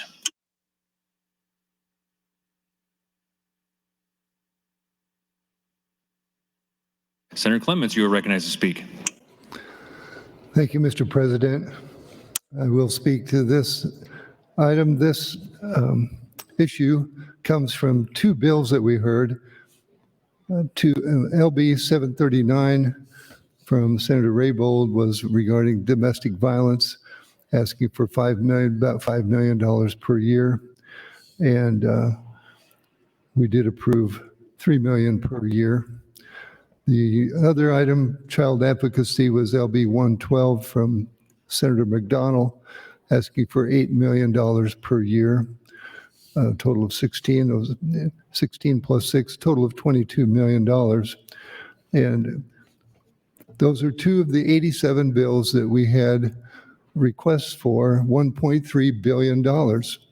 The governor's preliminary budget allowed for $200 million of spending, which sounded like a lot of money to me until I saw $1.3 billion of requests. And so there were definitely many bills. Half of our bills didn't get funded at all. And these two, I'm not sure they had the votes to come out of committee as general funds. The child advocacy issue, the fiscal office did research that and found that this funding has been used from TANF funds in the past in another state.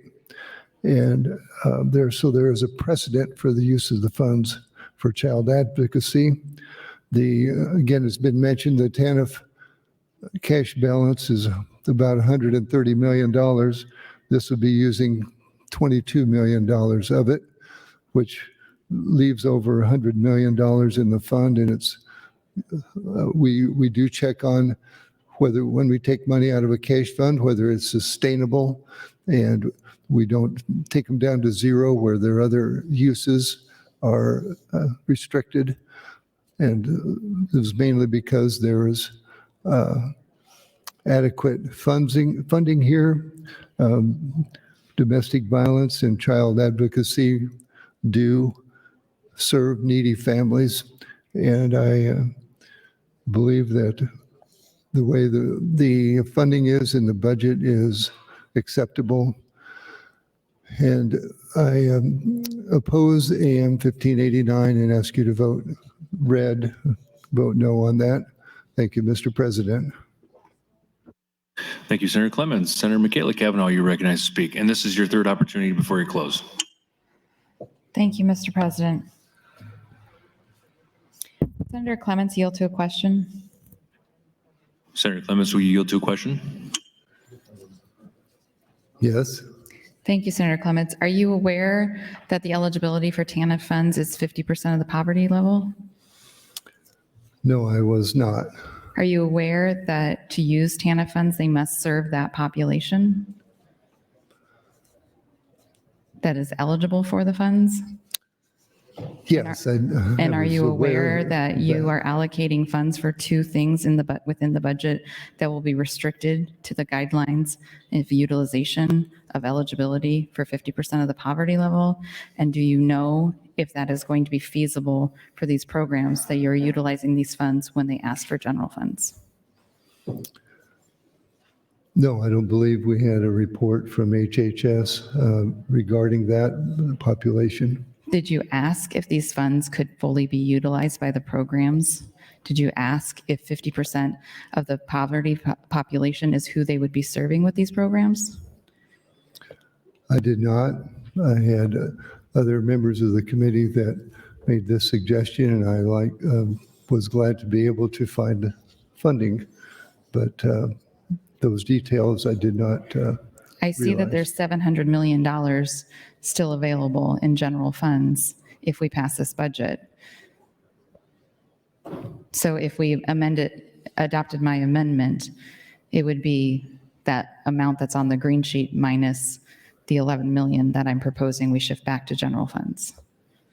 That would make it possible for these programs that you said you intended to fund to actually utilize the funds we give them.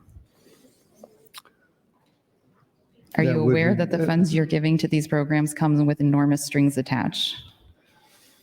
I knew there were strings attached. I hadn't had that brought forward in the committee. If we were to move forward with the budget as it is written right now, the people who are going to receive these funds are going to have to ensure that the population that they serve meet the TANF qualifications, as opposed to just serving the populations that they serve. So in shifting this away from the general funds, which was the initial request of both of the bills that we're talking about, and putting it into TANF, you have also added restrictions to the utilization of the funds. And I feel that perhaps you did this without thinking it through, and now you have an opportunity to make an adjustment by shifting it back to the general funds. Thank you, Senator Clements. Colleagues, this is hugely problematic. It's hugely problematic. This is from cbpp.org. Even when states spend TANF funds on work, education, and training activities, generally, they don't always target the funds to the families most in need. Some states reported spending large shares of their TANF dollars on education and training. In the past few years, spent much of it on state universities and scholarships for students with low or moderate incomes. For example, Hawaii and Mississippi spent a relatively large share of their TANF funds on work-related activities, 19% and 30% of their total TANF funds in 2020, respectively. In both states, nearly all that spending went to college financial aid to serve families with incomes up to 300% of the poverty line, which is completely outside the guidelines of TANF. What we are doing with these TANF funds is restricting the intention of the funding that we are giving to these programs.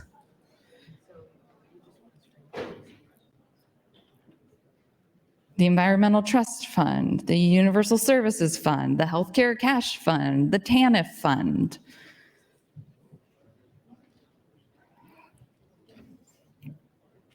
If you're going to use specific funds, especially if those funds are federal programs, you should first clearly understand the intention, purpose, restrictions, guidelines, all of it.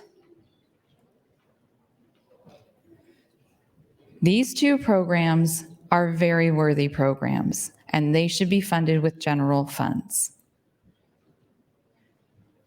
Our utilization, as Senator Conrad pointed out, is restricted to 50% of the poverty level because this body has That's decided. time, Senator. Thank you. Thank you, Senator McKellar-Kavanaugh. Senator Conrad, you are recognized to speak. Thank you, Mr. President. I think this is my third time, so everybody can breathe a sigh of relief. You are correct. Very good. Thank you, Mr. President. So I just wanted to finish up my comments in regards to these issues, because these economic justice issues are so near and dear to my heart and so critical for my district. And some of you may know that I started my career as a baby lawyer, kind of running around this body, helping to build a policy program for Nebraska Appleseed. And that experience was so formative because I was able to glean a deeper understanding about how these programs and services and structures are meant to help our neighbors in need. And there have always been issues that I've been really interested in and bring some experience and expertise onto the body, and then are aligned very, very closely with the top needs of my district in North Lincoln. So the other thing that I think is important to remember, we all have different passion areas, different priorities. But one thing that I do think it is incumbent upon us to remember is that it's important that we are strong voices for those who don't have strong voices in the halls of power.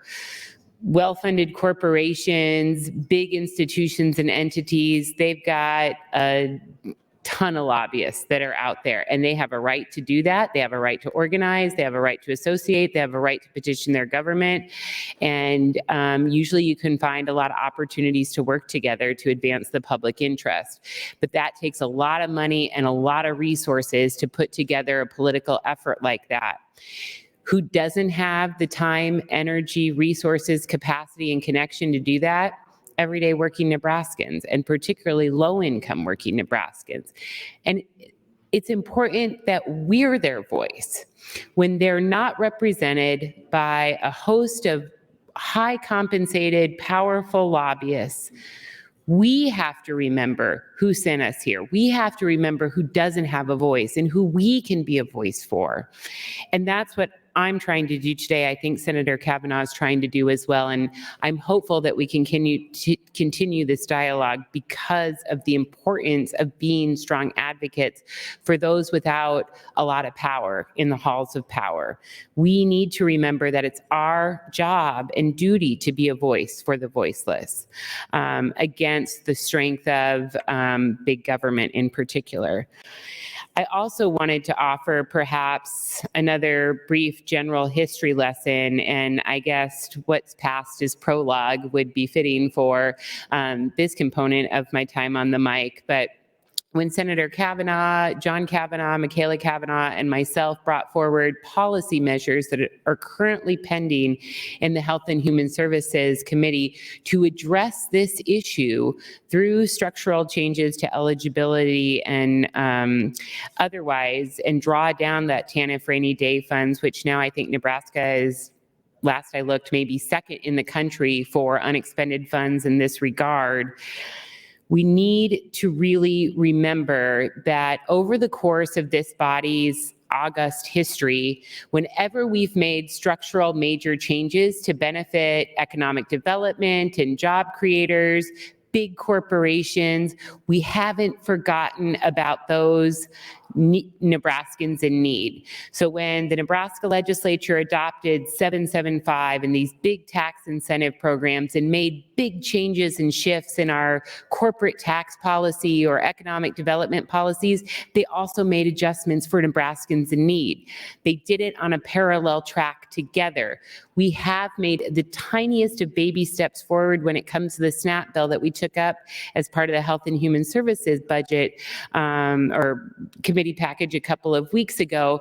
But these bigger structural issues on ADC, on TANF, these are issues that we need to take up now because the corporate adjustments and giveaways are huge in terms of our fiscal picture and that are embedded in this budget. So if we're going to move in that direction to provide a significant outlay of state resources to the wealthiest and to the largest corporations, we got to continue that history of moving down a parallel path to provide for equity for low-income working families that don't have a host of lobbyists out here, but to ensure equity and to ensure that they have an opportunity to participate in our economy. Because you know what, colleagues? When we all do better, we all do better. That's time, and this Senator. is one way we can do better together. Thank you, Mr. President. Thank you, Senator Conrad. Senator Raybold, you're recognized to speak. Thank you, Mr. President. I would like to yield the rest of my time to Senator Michaela Kavanaugh. Senator Michaela Kavanaugh, you are yielded 4 minutes and 48 seconds. Thank you, Mr. President, and thank you, Senator Raybold. And I appreciate so much that Senator Raybold specifically yielded me time because this impacts her bill.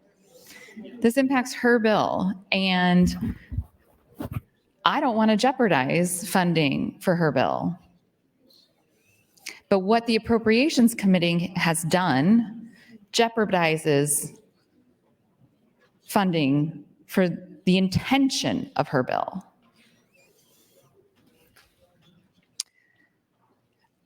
And I know that they take a blood oath and they don't vote against anything unless they all get agreement to vote for or against or whatever. And it is what it is.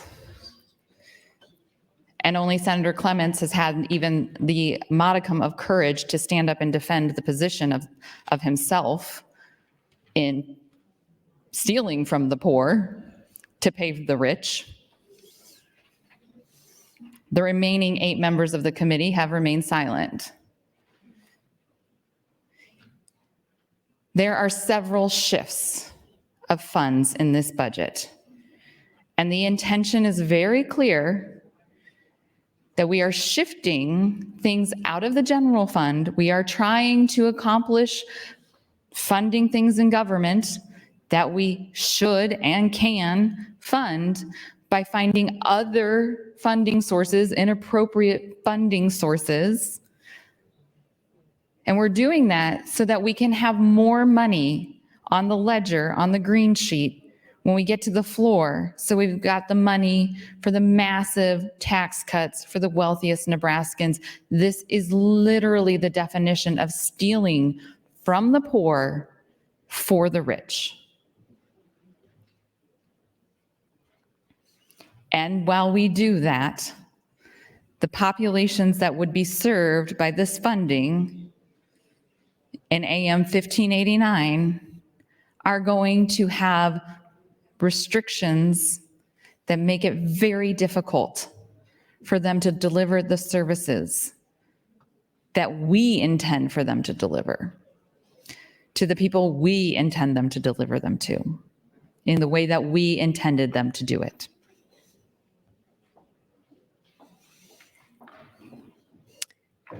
Colleagues, I really encourage you to take a step back from all of this and think about when you walk away from this session, will you be proud of what you've done today?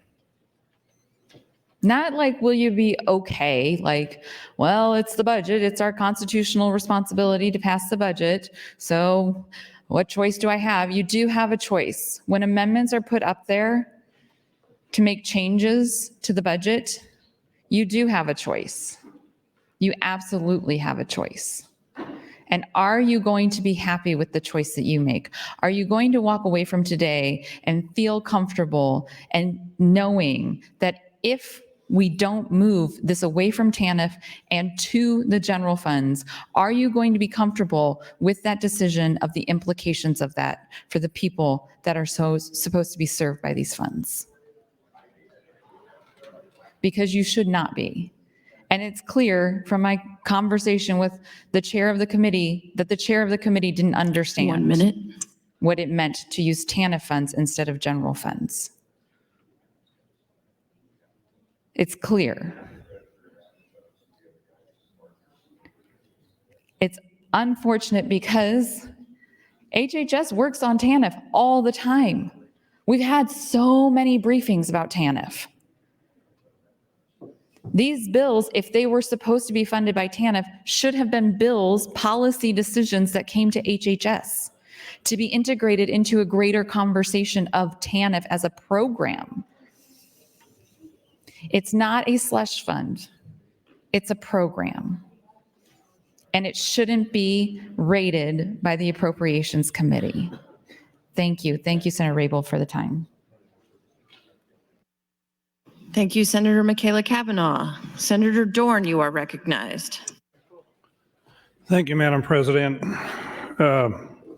Senator Cavanaugh brought up some points there and just want to get up and I guess talk a little bit about how we sometimes look at things in the appropriation budget Appropriations Committee, appropriation budget. One thing she brought up I'd really like to comment on is the fact that Health and Human Services Committee has dealt extensively with the TANF funds. That committee then has a lot more knowledge, a lot more expertise in those funds than I call it many of us do on the Appropriations Committee. I don't remember exactly when we started talking about TANF funds to use this year in Appropriations Committee, but it wasn't just the last week. There were several times that we talked about TANF funds and how that came about. The TANF funds are expended in the neighborhood of 50 to 55 million a year. You need to remember there's about 130 million in that account. They get in about 50 to 55 million a year. They've been expending about 50 to 55 million a year. So basically, what we were told in the Appropriations Committee, there's approximately 80 million above and beyond that hasn't been touched. And they told us for the last several years how often that hasn't been touched, that's always sitting there. So Senator Kavanaugh brings up a good point of the use for all of these 50% of poverty people and how we should use these funds for that. I will also counter that point and make this observation. If there's 80 million sitting in there every year and never being used, how is that helping the low income or the poverty people? We didn't just go and decide in Appropriations Committee. Senator Clemens led the discussion, other senators led the discussion on this with those TANF funds. I didn't even know when we started this how to spell it. I had to ask somebody how to spell TANF. That shows you what some of us in appropriations are familiar with this. We relied a lot on our staff, on our fiscal staff. We several times delayed votes on this so that the fiscal staff could, I call it research, are these appropriate use of these funds? Have they been used in other states? I remember one time they came back and said, this many states are now using these TANF funds for these type of programs. So all of those things were brought into the decision of why we use these two bills and why we use TANF funds. It wasn't taken lightly that we just go and grab some cash from another fund and use that to fund here. There was discussion, there was conversation. Is this appropriate or not? Does this meet the qualifications? But we also look at, I call it the other aspect of that. And this year it happened quite often in Appropriations Committee. There are numerous, I call it cash funds out there that 80 million or whatever amount is sitting out there for the last X number of years, 2, 4, 6 years. That budget has always been there and not been used. I don't know if that's a good use of state funds either, that we just have an account sitting there with that many extra funds year after year after year. We need to, as a state, make sure that we are using all of the funds appropriately, not just one in TANF and one in something else. 1 minute. Thank you. I yield my time. Thank you, Senator Dorn. Senator Raybold, you're recognized. Thank you, Madam President. And I do appreciate tremendously this discussion and dialogue. I know the funding for domestic violence is really an emergency funding because the federal funding that helps do the work that they do has been literally reduced dramatically so that they have a tremendous gap. And the sad news is the cases and incidents of domestic violence are increasing in our state, all over our state. And the funding, I feel confident as much as I hate to see it come out of TANF, but I think Senator Dorn raises a great point. There are millions of dollars in TANF that are not being used for its intended purpose.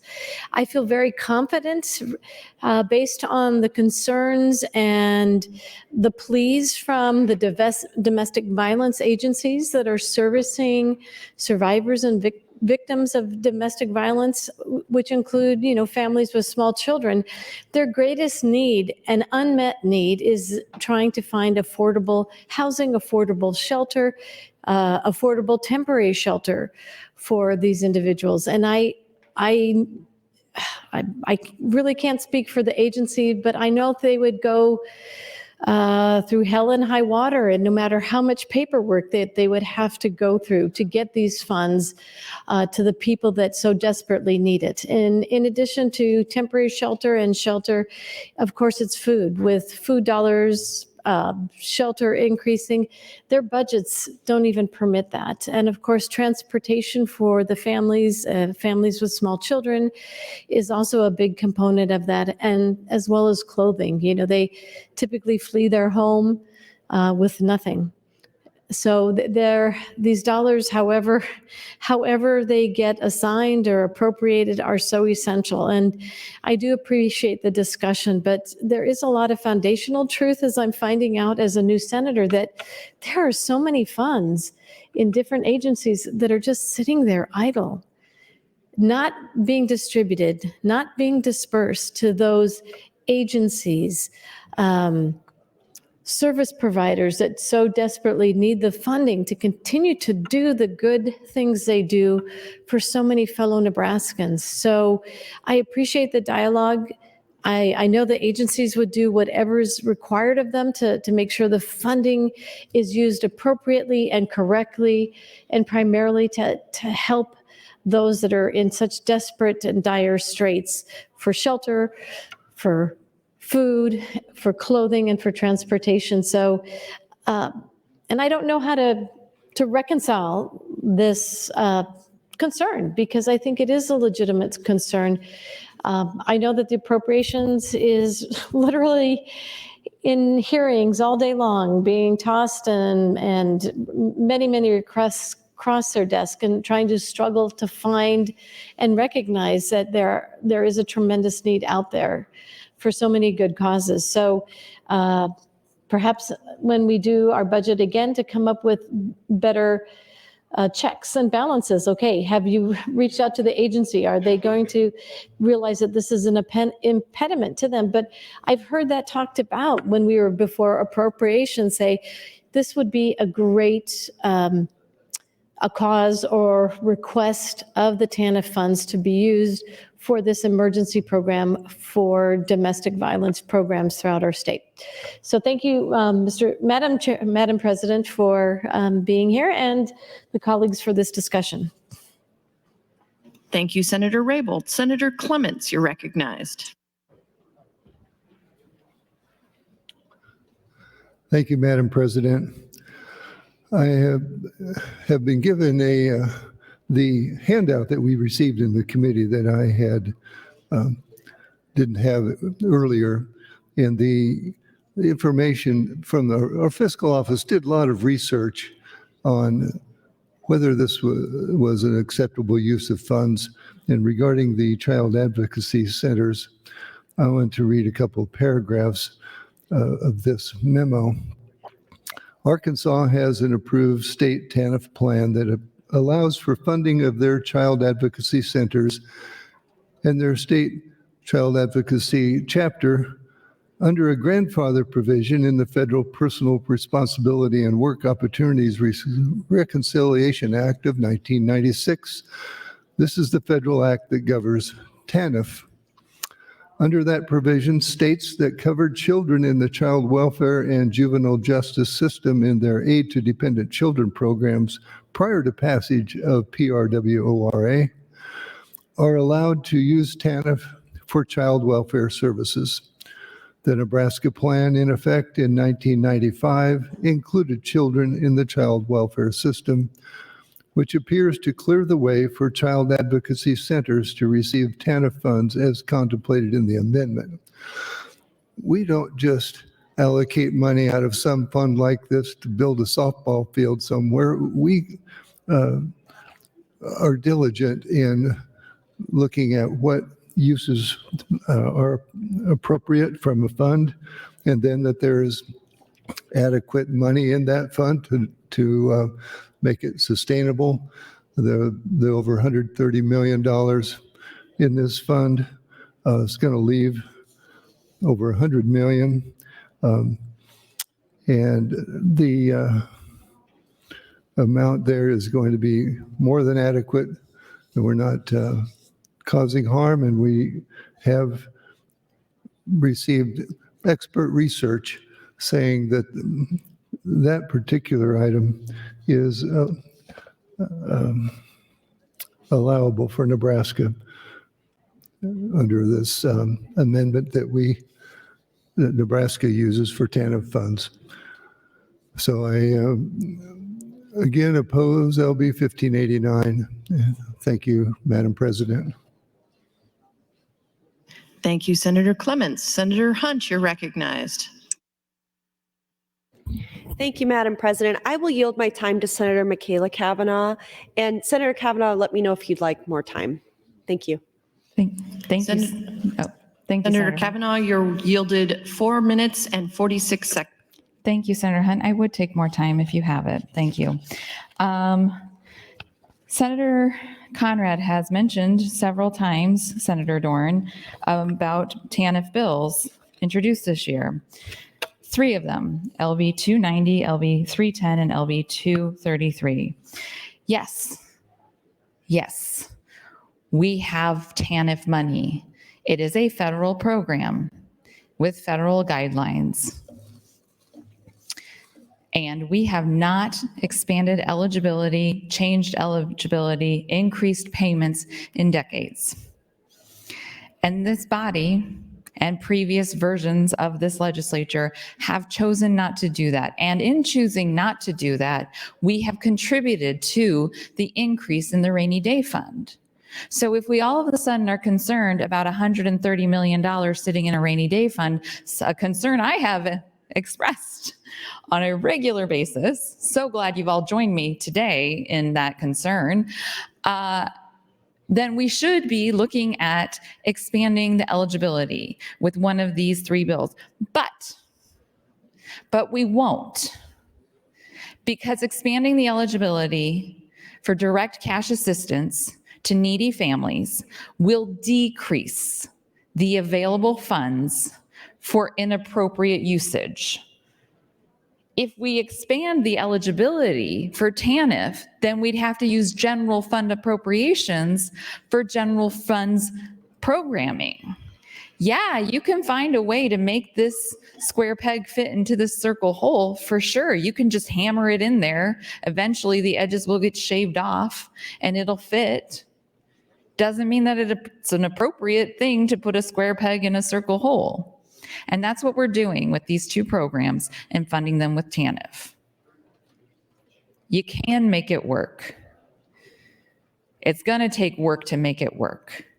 It's not the intended use of the program. And if you want to get indignant about the money sitting there, then how about we do something about it? Senator John Kavanaugh's bill would utilize $13 million in TANF funds. Senator Conrad's bill would utilize, I might have the numbers wrong. Well, I'll read the numbers of the bills because it doesn't say whose bill is whose. LB 290 would utilize $18,600,000 in 2024 of TANF funds. LB 233 would utilize $13,336,000 in 2023 and the same amount or there's about in 2024 in TANF funds. LB 310 would utilize $5,640,000 in 2023 and $7,521,000 in 2024. But we're not doing that. We're not doing that. Instead, we are raiding the fund for other things. That is the problem. It's not a complicated problem. It's not a nuanced problem. Direct cash assistance to needy families. That's what this is intended for. First, we should be doing that. Then after we do that, We should look at programming within the 4 pillars. But the fact that we already use general funds for the 2 programs that we are talking about in AM 1589 should indicate to everyone in this room and everyone outside this chamber that the fact that we already use general funds means that this is a general fund appropriation. And we are only using TANF funds because we're taking a square peg and shoving it into a circle hole and making it work instead of using general fund appropriation. Yes, we can, but we shouldn't. We absolutely shouldn't. And we should fund these programs with general funds. And we should. That's time, fund. Senator. Thank you. Thank you, Senator Hunt and Kavanaugh. Senator Hunt, you're recognized. Thank you, Madam President. I will yield my time to Senator Michaela Kavanaugh. Senator Kavanaugh, you are yielded 4 minutes and 54 seconds. Thank you, Madam President. We should fund these programs. We should fund them with general funds. We should increase eligibility for TANF funds so that we are maximizing utilization of TANF funds. We should be giving money to people in poverty to help them live their lives, to help them take care of their children first and foremost. First and foremost. And we are not doing that. We are negligent in our duty. And not only are we negligent in our duty, we are pilfering the fund. And we don't have to. We don't have to. This isn't a crisis. This isn't a budget crisis. We don't have to do this. We have $714 million on the green sheet. This is approximately $11 million. So if we adopted this amendment, we would have $703 million on the green sheet tomorrow. We don't, sorry, 703 million, not 13 million, 703 million on the green sheet tomorrow. We don't have to do this. We can do this the right way. We can fund these programs the right way. And it is clear that the Appropriations Committee did not have a clear understanding of what they were doing.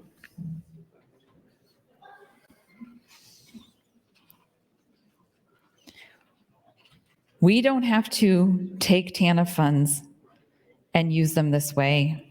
We can use general funds. We have the money. We have the money. If we were trying to help child advocacy centers, if we were trying to help domestic violence programs, because they're in crisis and they're always in crisis, so we should be trying to help them. But if we were trying to help them and we were in a financial crisis and we were like, this is really important, but we don't have any money, so let's use TANF, that would be a different conversation. That's not what's happening here. We have $714 million on this green sheet. We are choosing to steal from this money and choosing to not increase eligibility so that we have the money to steal. We are choosing to not utilize TANF the way it was intended for the program to be utilized. We are choosing that so that it is a cash slush fund. This is a choice we have made. This is a situation we have created. People are hurting economically in this state every day. The cost of everything has grown exponentially. Milk is very expensive now. Eggs, general just groceries, gasoline, all of it is expensive. But we haven't increased the payments that we are making to families in need, and we haven't increased the eligibility of the people that can receive the payments. We have made that decision. We make that decision year after year after year to not do that. We have created the slush fund, and now we are pilfering the slush fund that we have stood in the way of helping people in poverty. 1 minute.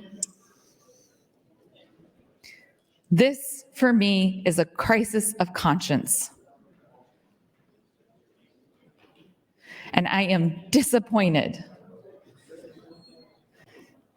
I am disappointed that the committee hasn't been more thoughtful. And honestly, I'm disappointed that the committee, the Appropriations Committee, would go forth and put things in the budget for a federal program without talking to the HHS committee, when we have clearly bills pending that are TANF for the intended use of the program. And yet you decided in your silo of 9 to go forth and steal from the fund. Let's fix it, colleagues. AM 1589 Time, fixes Senator. it. Thank you. Thank you, Senator Hunt and Kavanaugh. Senator Hunt, you're recognized, and this is your third opportunity. Thank you, colleagues. I have been listening. I mean, I haven't really piped up much today, have I? I've been listening to both sides of this argument, and two things at least are super clear to me. One, it is deranged that we only had 24 hours to look at this budget. Typically, we get maybe a week, at least a weekend. One of our colleagues was telling me about her tradition of sitting at Panera, and she gets there when they open, and she doesn't leave until she's done going through the budget. And that's been her tradition every year. And for the first time on an election night too, you know, we're all just kind of cramming this budget overnight. The reason we have so much money in general is in part due to an infusion of federal relief funds that were meant to help people who were recovering from the COVID-19 pandemic. Businesses, individuals, families, workers, whatever, for the state to use as they saw fit to get our state back on track, recovering from COVID-19. These funds were never meant to be used in a shell game to fund corporate tax relief. So the things that are clear to me is, one, we didn't have enough time to look at this budget. So why is that?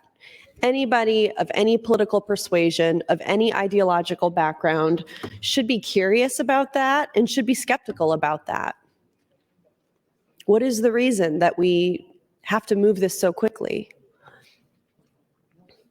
Another thing we know for sure is that we're taking a lot of money out of a lot of different funds, as Senator Dungan has talked about, as Senator John Kavanaugh has talked about, and Senator Michaela Kavanaugh now.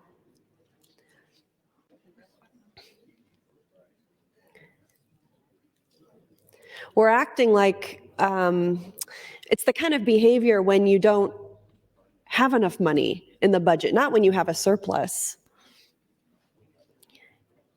And it's curious, and I think that we should all interrogate that a little bit further.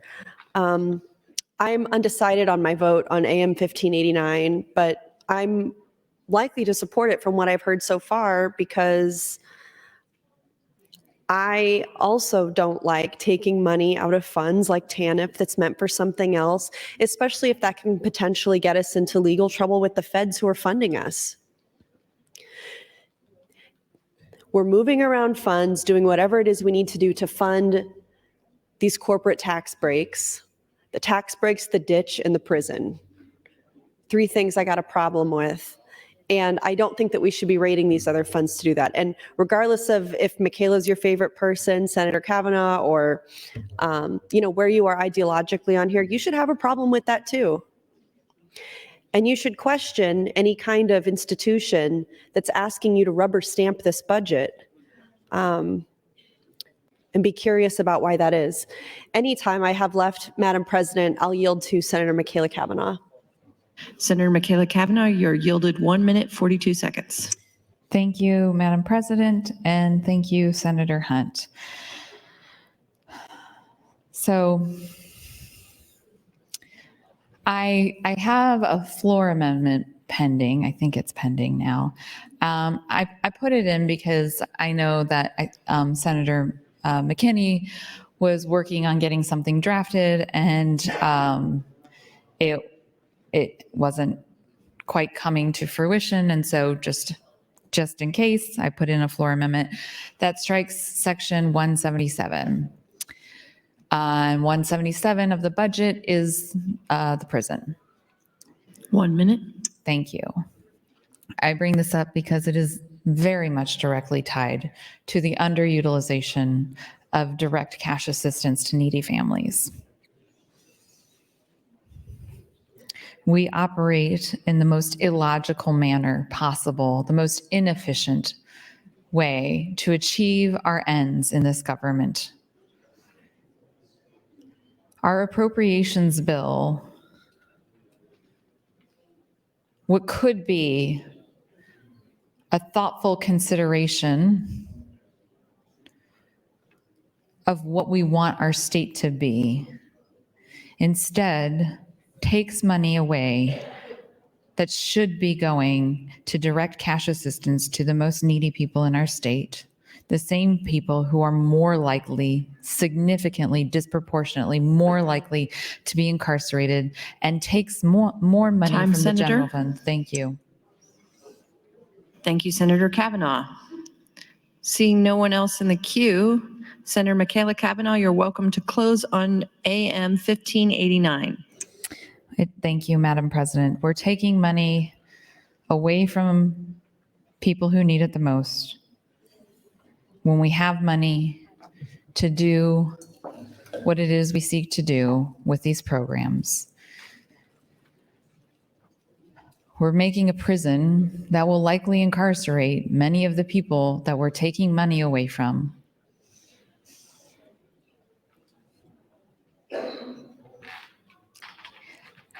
It's not how I thought policy should be made. It's not how I think policy should be made. It's disappointing. It's also disappointing that I know, I don't have to even ask, I know for a fact that not a single member of the Appropriations Committee will vote for this amendment because they make an agreement in private on the budget.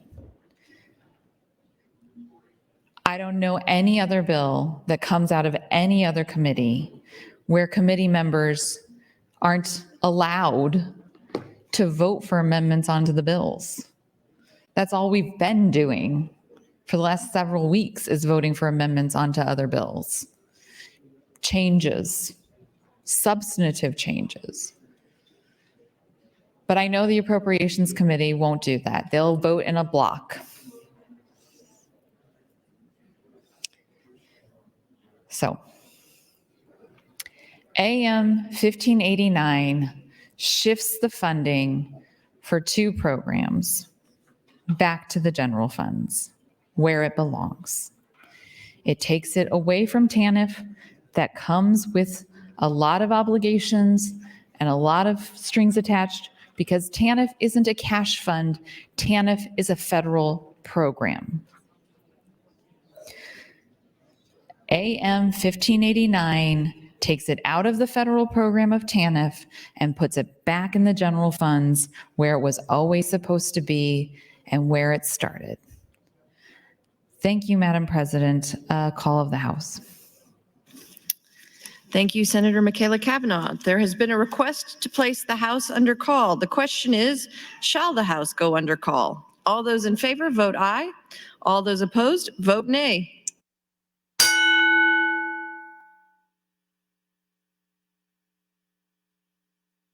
Record, Mr. Clerk. 12 ayes, 3 nays, Madam President, on the call of the House. The House is under call. Senators, please record your presence. Those unexcused senators, please return to the chamber and record your presence. All unauthorized personnel, please leave the floor. The House is under call.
Senator Blood, DeKay, Jacobson, Dover, Holdcroft, Ibach, Wayne, and Boson, please return to the chamber. The House is under call.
Senators Blood and Dover, the House is under call. Please return to the chamber. The House is under call.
Senator Dover, the House is under call.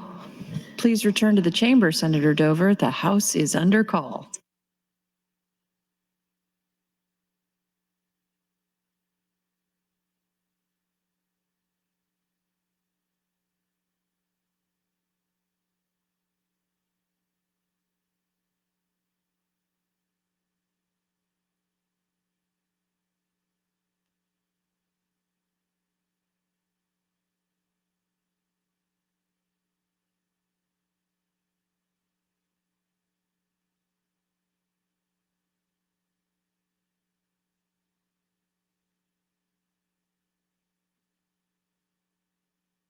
All unexcused senators have now returned to the chamber. The question before the body is the adoption of AM 1589 to the committee amendments to LB 814. All those in favor, vote aye. All those opposed, vote nay.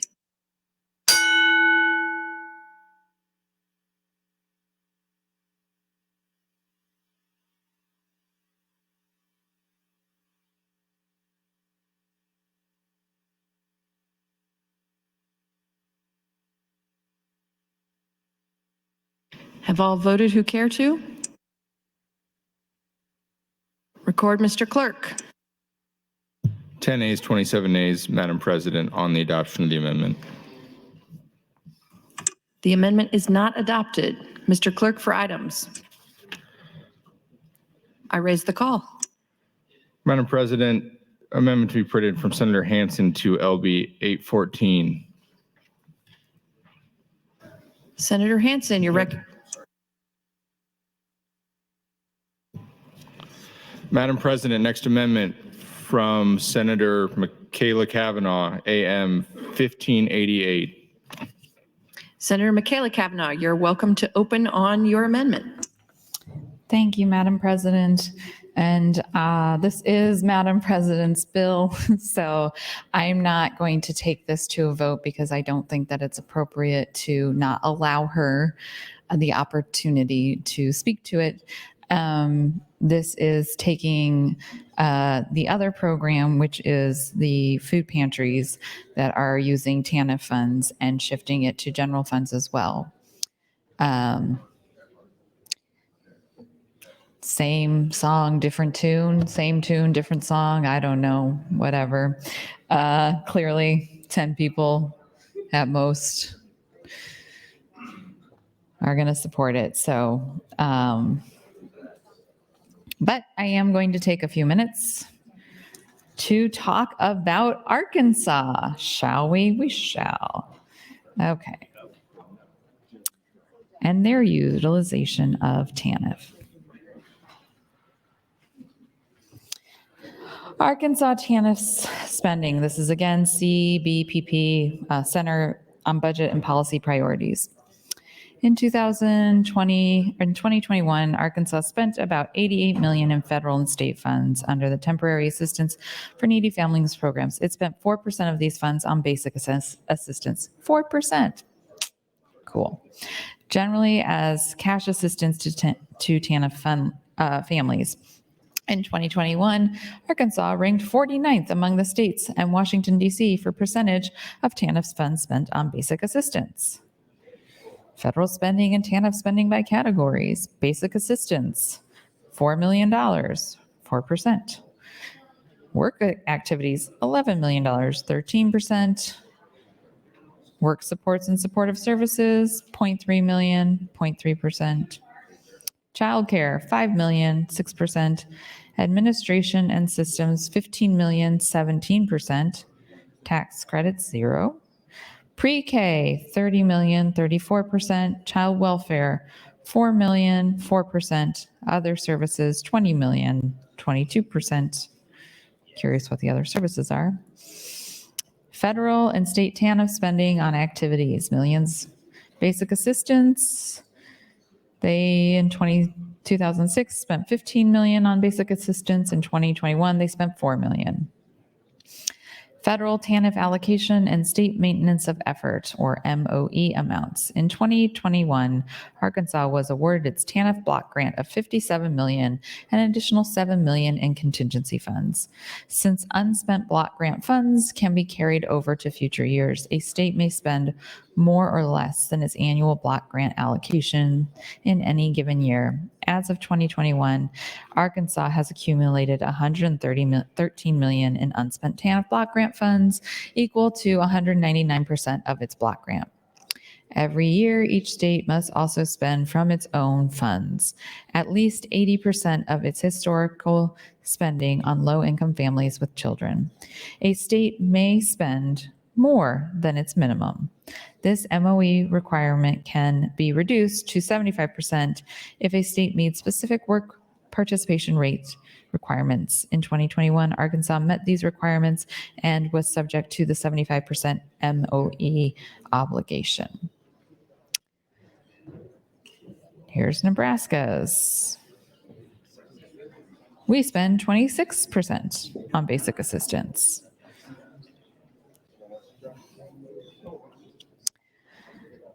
So I guess at least we're not Arkansas yet.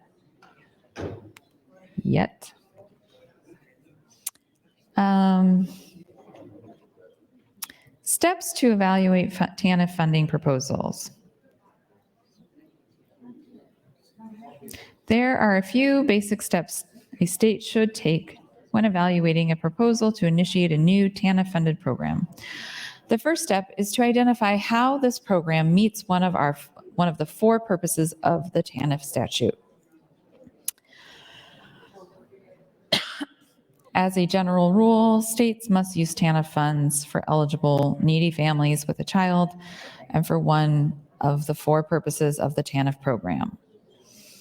The next step is to determine whether or not the benefits constitute, quote, assistance, as defined under federal regulations. As noted previously, items falling under assistance are subject to a number of requirements, including work, time limits, child support assignment, and data reporting. So again, TANF funds, as defined under federal regulations, must constitute assistance, and items following assistance are subject to regulations and requirements. The third step is to establish eligibility criteria, including a definition of needy, generally in the form of income and/or resource standards. If the TANF program meets Purpose 1 or 2 under the TANF statute, a state can have a different definition of needy for different programs. The fourth step is to decide how to fund the program, federal TANF or state MOE funds. The fifth step is to consider the requirements, limitations, and restrictions that apply to the selected activities or services. How much time do I have left, Madam President? 4 minutes and 22 seconds. Well, I think since Madam President is in the chair and it's her bill, I'm just going to go ahead and withdraw my amendment. Thank you.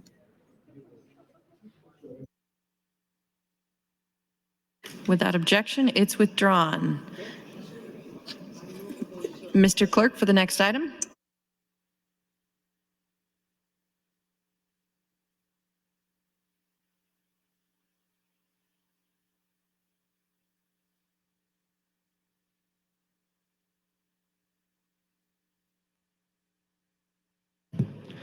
Madam President, Senator Wayne offering AM 1545 would withdraw and substitute for AM 1596. With no objections, it's so ordered. Senator Wayne, you're welcome to open on your amendment. Thank you, Mr. President. Colleagues, this was the PTS bill that I was talking about, LB 972. What will happen in this regard is a couple things. The substitute amendment uses $5 million for 2 years out of the healthcare cash fund, which we have money in, and then the future appropriations will come from the next biennium out of the some kind of cash reserve or general files or somewhere else. But this starts a pilot program. It'll be ran through Health and Human Services through Charles Drew, who will have to do an RFP, send it out to community providers to begin the process of developing and funding this PTSD pilot program. I talked earlier at great lengths about the importance of PTSD in our community. I won't repeat that. I know many people have been talking on the budget, and my fear was this might get lost in there. That's why I took time out this morning. So I'm available for any questions, any thoughts, any concerns. But this amendment has been worked on with the fiscal, with many people. I view it as a friendly amendment. Don't know if everybody else does. I haven't heard any objections yet, as this has been on there for some time now. So again, it's $5 million from Health Cash Fund for 2 years, and then down the road, it'll come from cash funds or general funds. There is going to be a counterpart that I would like to do with 792, just to make sure that the pilot program is in place for 5 years, and there's some language around it, because sometimes when you read the budget bill, you get a little lost sometimes because it's often a thick bill. So I'll figure out how to do that down the road. But again, this is a pilot program. We talked about the importance of PTSD, not just in Omaha, but across the state. And this is, again, $5 million for 2 years per year, and then future commitments, hopefully by this body, for 3 years of $5 million per year This was worked out with a lot of people, so I would ask for your green vote on this. Thank you, Mr. President. Thank you, Senator Wayne. Senator Conrad, you're recognized. Thank you, Mr. President. I just wanted to rise in support of Senator Wayne's effort. I think every dollar that we can possibly allocate to address unmet needs in regards to mental health and behavioral health are critical to solving some of the significant challenges before our communities and our state, whether that's in terms of educational opportunity and success, whether that's in terms of family safety and security, whether it's in regards to making sure our first responders stay safe on the front lines, or whether it's in response to gun violence or entanglement in the criminal justice system. We know that there is a nexus with unmet mental health needs, including those suffering from PTSD. And so the more that we can do to find these common ground, common sense solutions to make additional innovations and investments, it's going to pay dividends across various and sundry systems. It's going to help to address quality of life issues, human rights issues, and have better outcomes for our Nebraska neighbors and all Nebraska taxpayers. So I know that Senator Wayne brought this in light of the uncompensated needs that he has identified, but I also want to, of course, draw the clear connection between our mental health crisis, our behavioral health crisis, and our prison overcrowding crisis.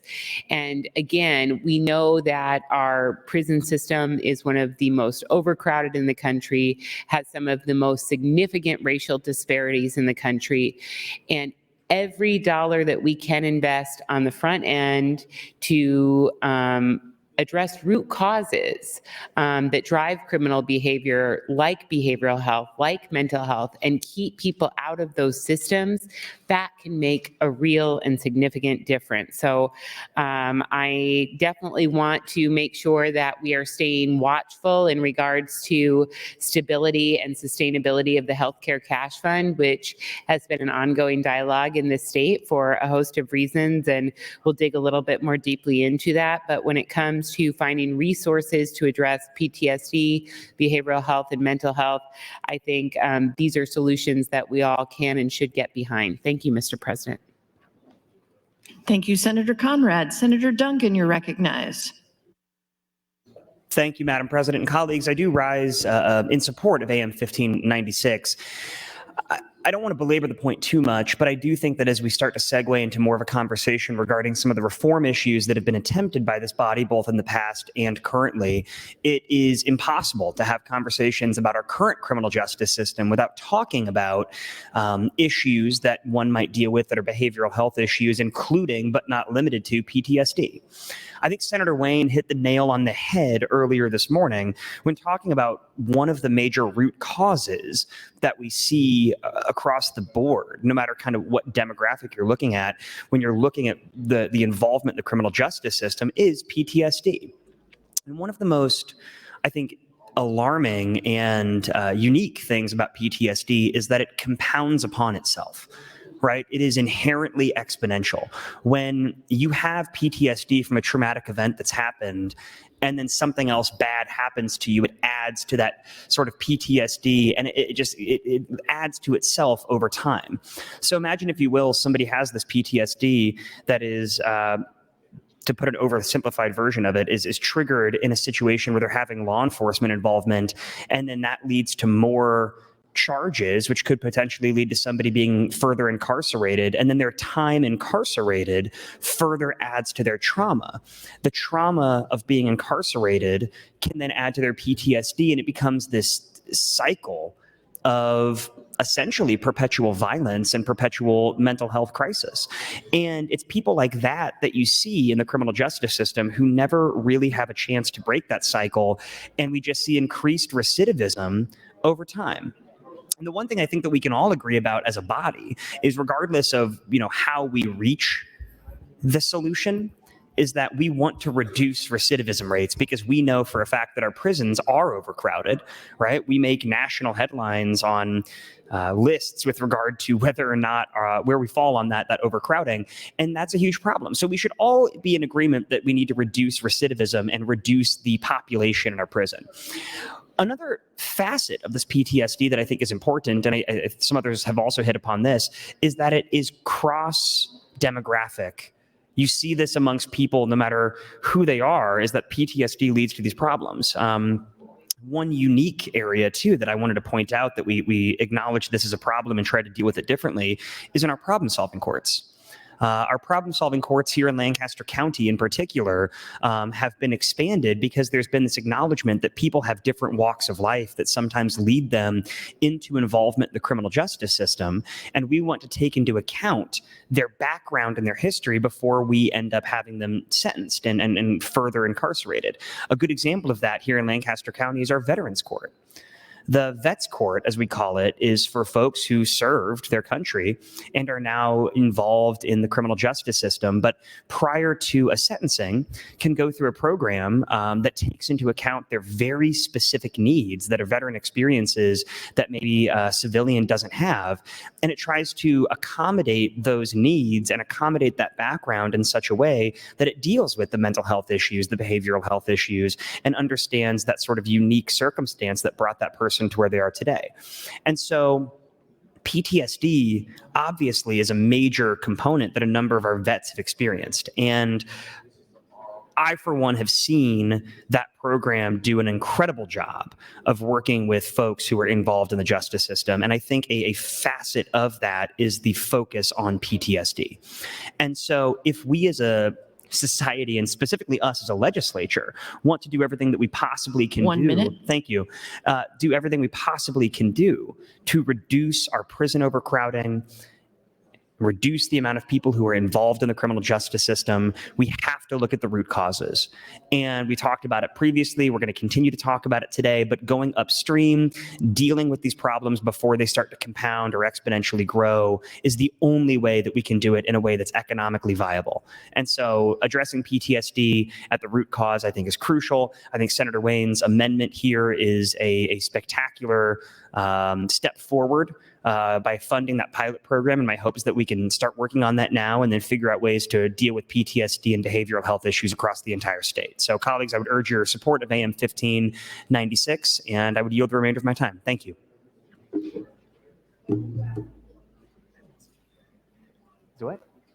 Thank you, Senator Dungan. Senator Breezy would like to announce 28 fourth graders from Wood River Elementary who are located in the north balcony. Please stand and be recognized by your Nebraska legislature.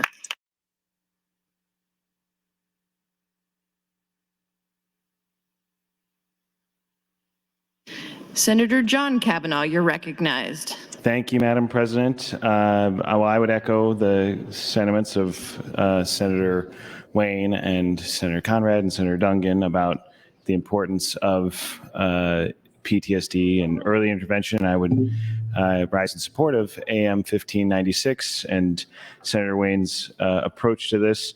I think that a pilot program to look into how to address early intervention with PTSD, as you just heard Senator Dungan talking about, we have a vets court in Douglas County as well, and obviously a lot of the issues presented by people who have served our country and had some traumatic experiences associated with that and find themselves in the criminal justice system is obviously in some way related to PTSD recognition that it's something that can be addressed and treated through other means besides incarceration.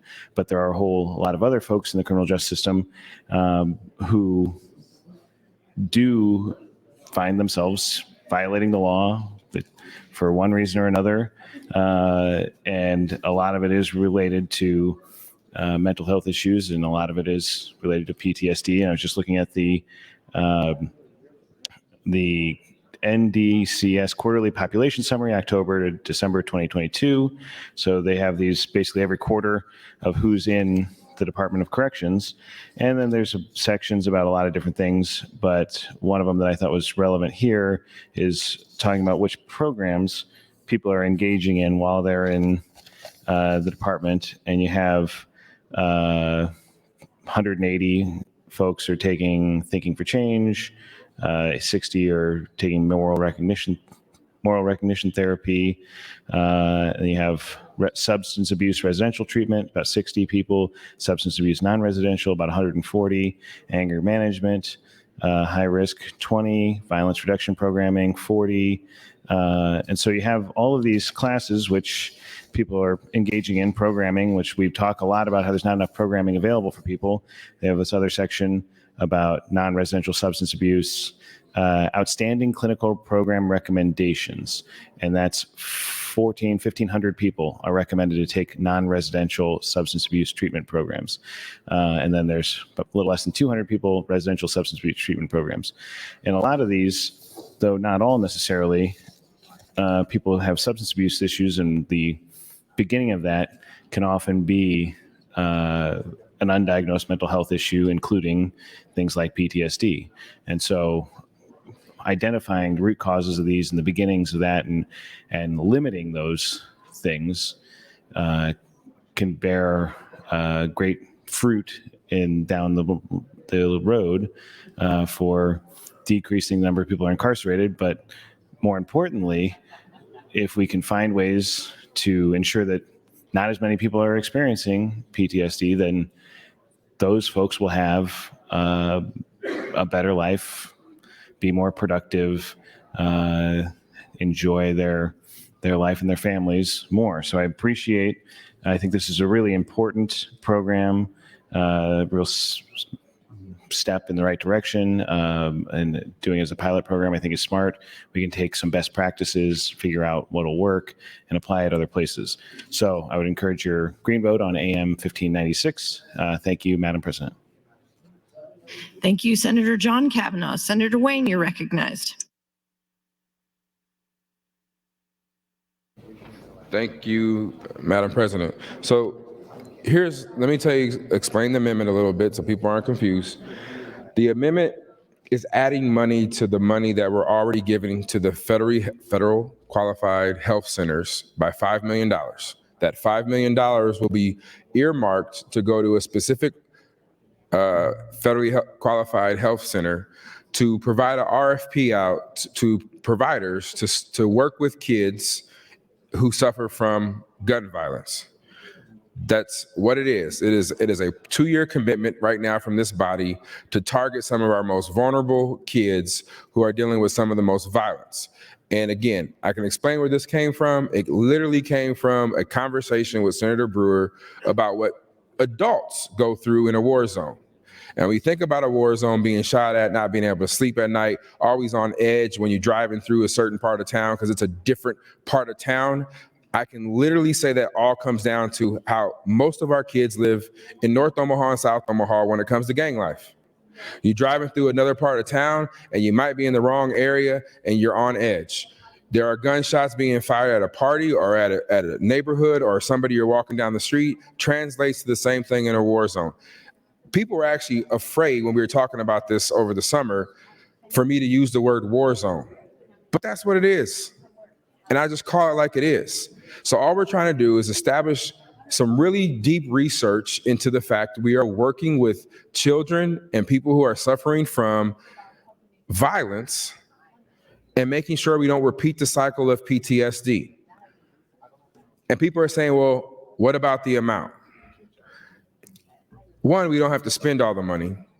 But two, we're talking about significant mental and behavioral interventions. Those cost dollars. And if we can reduce the people going to prison, if we can reduce suspensions, if we can reduce behavioral problems. I mean, we have bills every year on behavioral problems, particularly violence in schools. Many of these kids are coming from the same backgrounds that I'm talking about.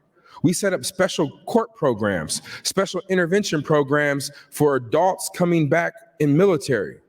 And I am simply saying, what are we doing for the kids who are going through the same things? This isn't a permanent thing going on forever, because I want to see the data too. But that's why we established pilot programs. And we spent a lot of money on a lot of other things. But this one, I think, if truth be told, I used to think 1024 was probably going to have the biggest impact in North Omaha. But the more I met with these community health centers and people who are in the mental and behavioral health section, the trauma that we are now seeing in our community, this may be the most important bill as far as getting to the root cause and data points of how we can change a community. We all talk about mental health. We all talk about mental health. But this is actually us putting dollars behind some of our most vulnerable people. And while it is an Omaha issue, I passed out an article this morning that's statewide. And this program is statewide. This isn't limited just to Omaha. I have it running through one federally qualified health center, but my conversation is there going to be MOUs with other ones just to make sure that we can cover the state. Again, we've put a lot of money in this budget and a lot of things. This is targeting one of, I think, the most important things we can do when it comes to children and those individuals who are suffering from PTSD, from violence and gunshots and other things that we see going on. If you don't believe me, go ask somebody in the hallway who works with kids, go talk to any juvenile prosecutor, and you'll talk about this reoccurring thing of people who are in the system coming back into the system, and now their kids are in the system, and then their grandkids are in the system.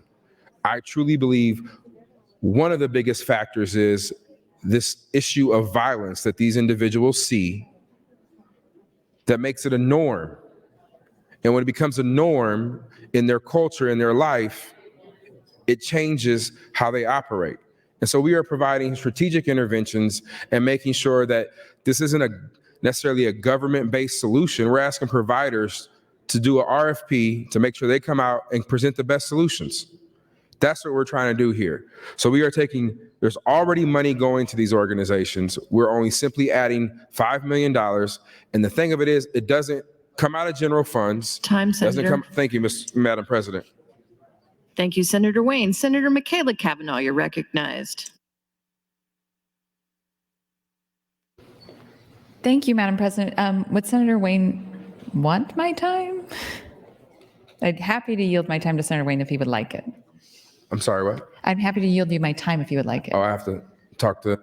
Okay, then would you, Senator McKinney, I will yield my time to Senator McKinney. Senator McKinney, you are yielded 4 minutes, 35 seconds. Thank you, Madam President.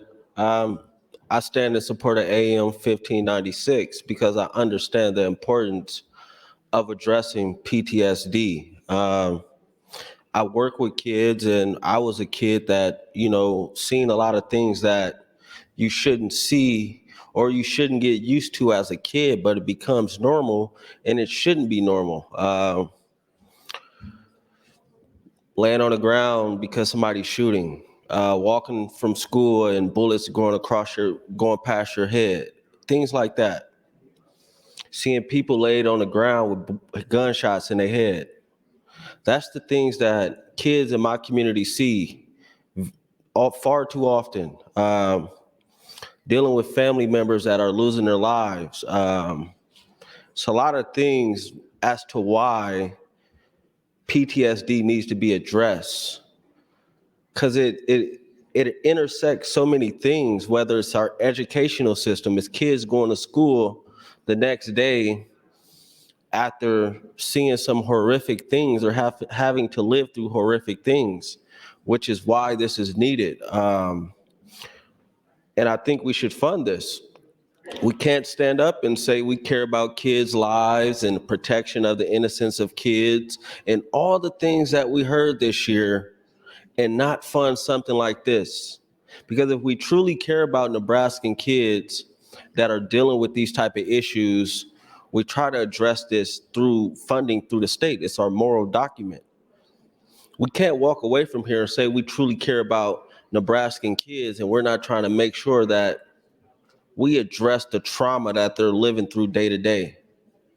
And it's frequent trauma, and it's hard to even say it's post-traumatic stress disorder because the stress is continuing. It's continuing for the kids and it's continuing for the adults. And that's why we have so many issues. When people come up and say, you know, what's the solution to change your community? It's not one solution, but this is part of the solution, addressing the stress that, you know, kids are under. And it's been documented that the stress that Black kids have lived through over the years have changed our DNA because of stress. This is why this is important. It's a way to address the criminal justice system, the juvenile justice system, the educational system, and, you know, schools saying, oh, we don't know what to do with kids because they're acting out. A lot of these kids aren't bad kids. They're just dealing with problems that adults are pushing to the side and refusing to address. They're dealing with issues and problems that the state has refused to address on a mass scale, that the city of Omaha has failed to address on a mass scale, that the Douglas County has failed to address. And the effect of that, in my honest opinion, is an overcrowding prison system, with most of those individuals coming from Senator Wayne and my community. We have to hit everything at the root. The solution cannot be, let's build a prison. The solution cannot be, let's be tough on crime. 1 minute. The solution has to be smart measures to swim upstream to address the root causes to all these issues that we deal with. Money won't just solve it, and saying, oh, you know, you guys got money, that should be all you guys should be asking for. And I know this is about money, but the money isn't the need for this. The need is to make changes in kids' lives. The dollar amount shouldn't even matter when it comes to kids if everybody cares about kids in Nebraska this year. We care about protecting them and keeping them safe. This shouldn't even be an issue. The Appropriations Committee should just throw it in the budget, or they should have thrown it in the budget. It shouldn't be an issue for the governor if he truly cares about the lives of kids and protecting kids in the state of Nebraska. This should not be an issue. This should be a 49-0 vote to vote this into the budget to protect kids and make Time, sure Senator. that, thank you. But you're next in the queue.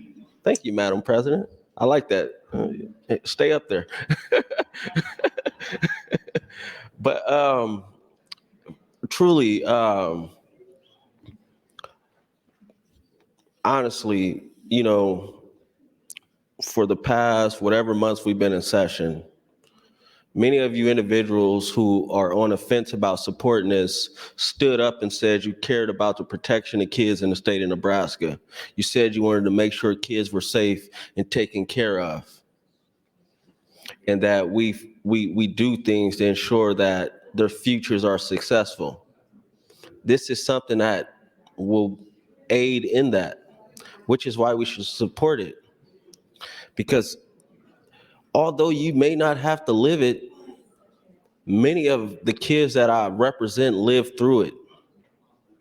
Even I, as an adult, I've lived through it.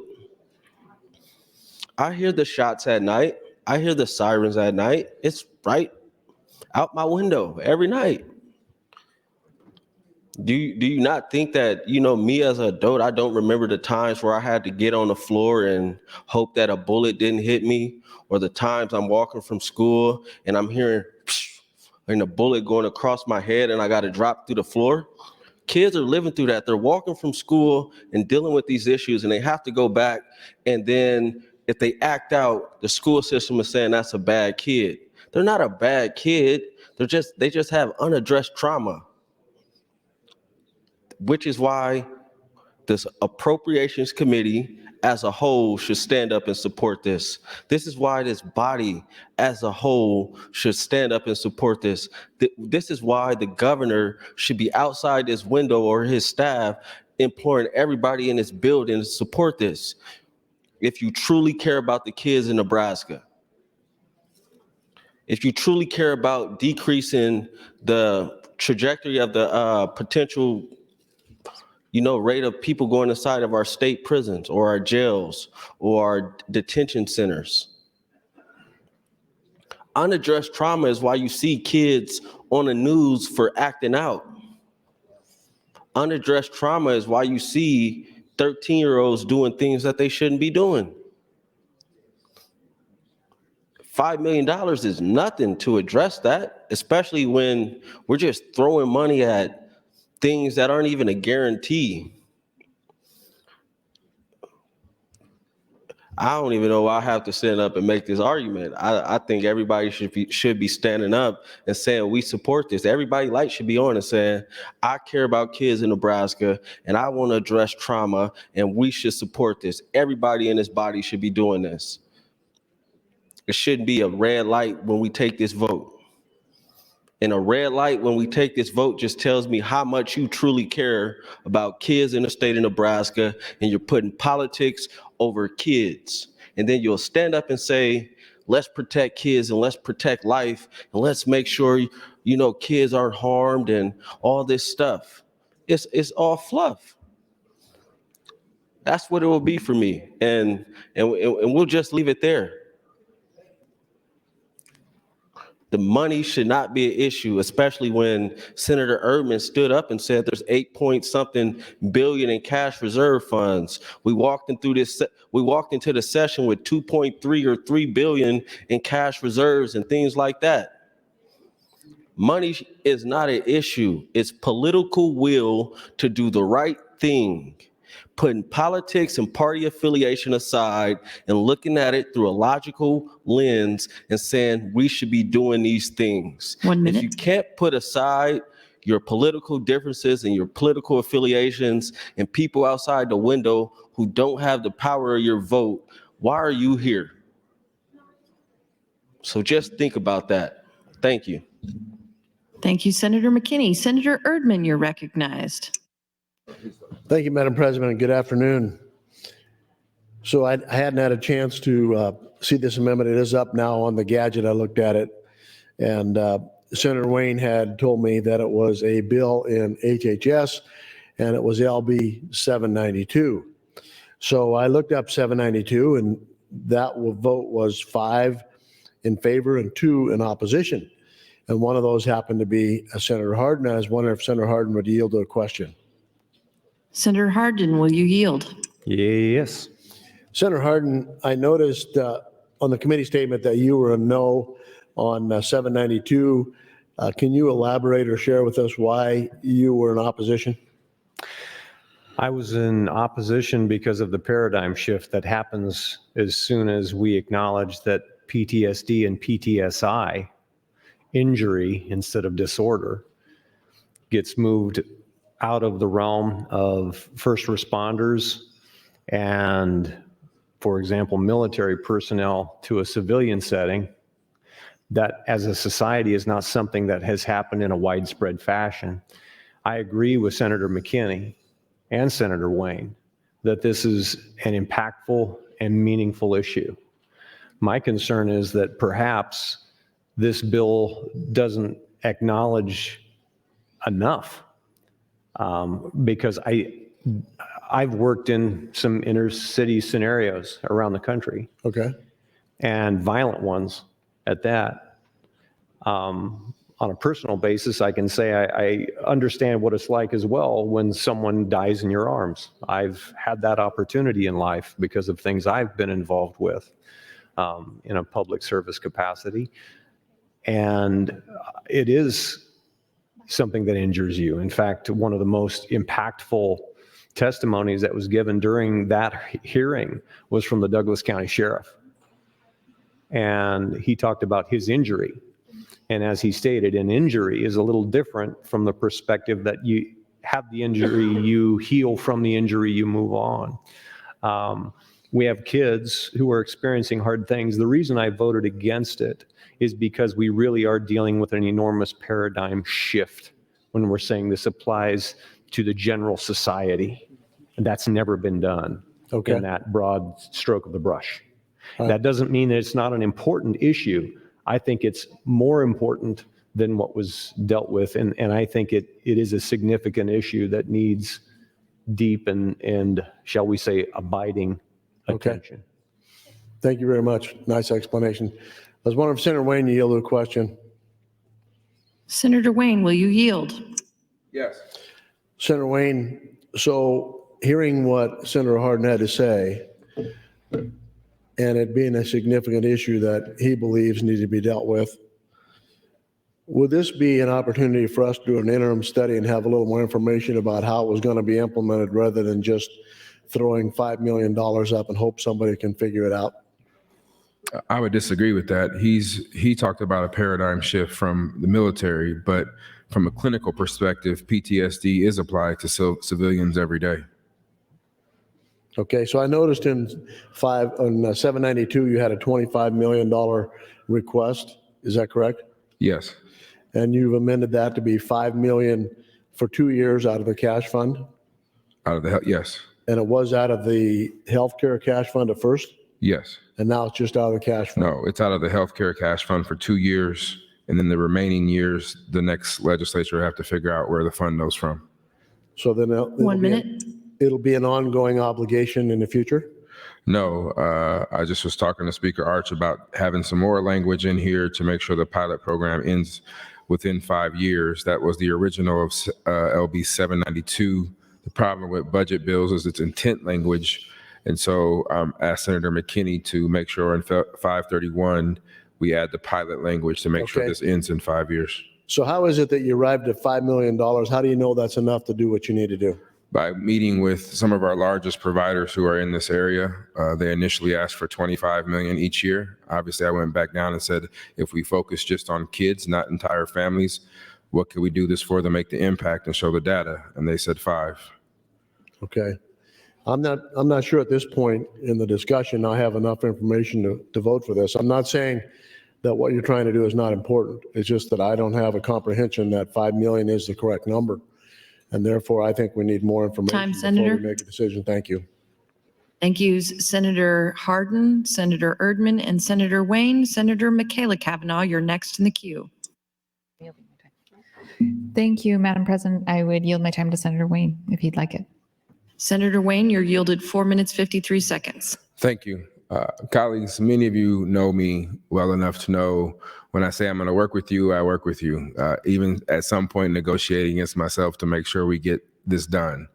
So what I would submit to you, Senator Erdman, is vote yes and help me figure out what you need.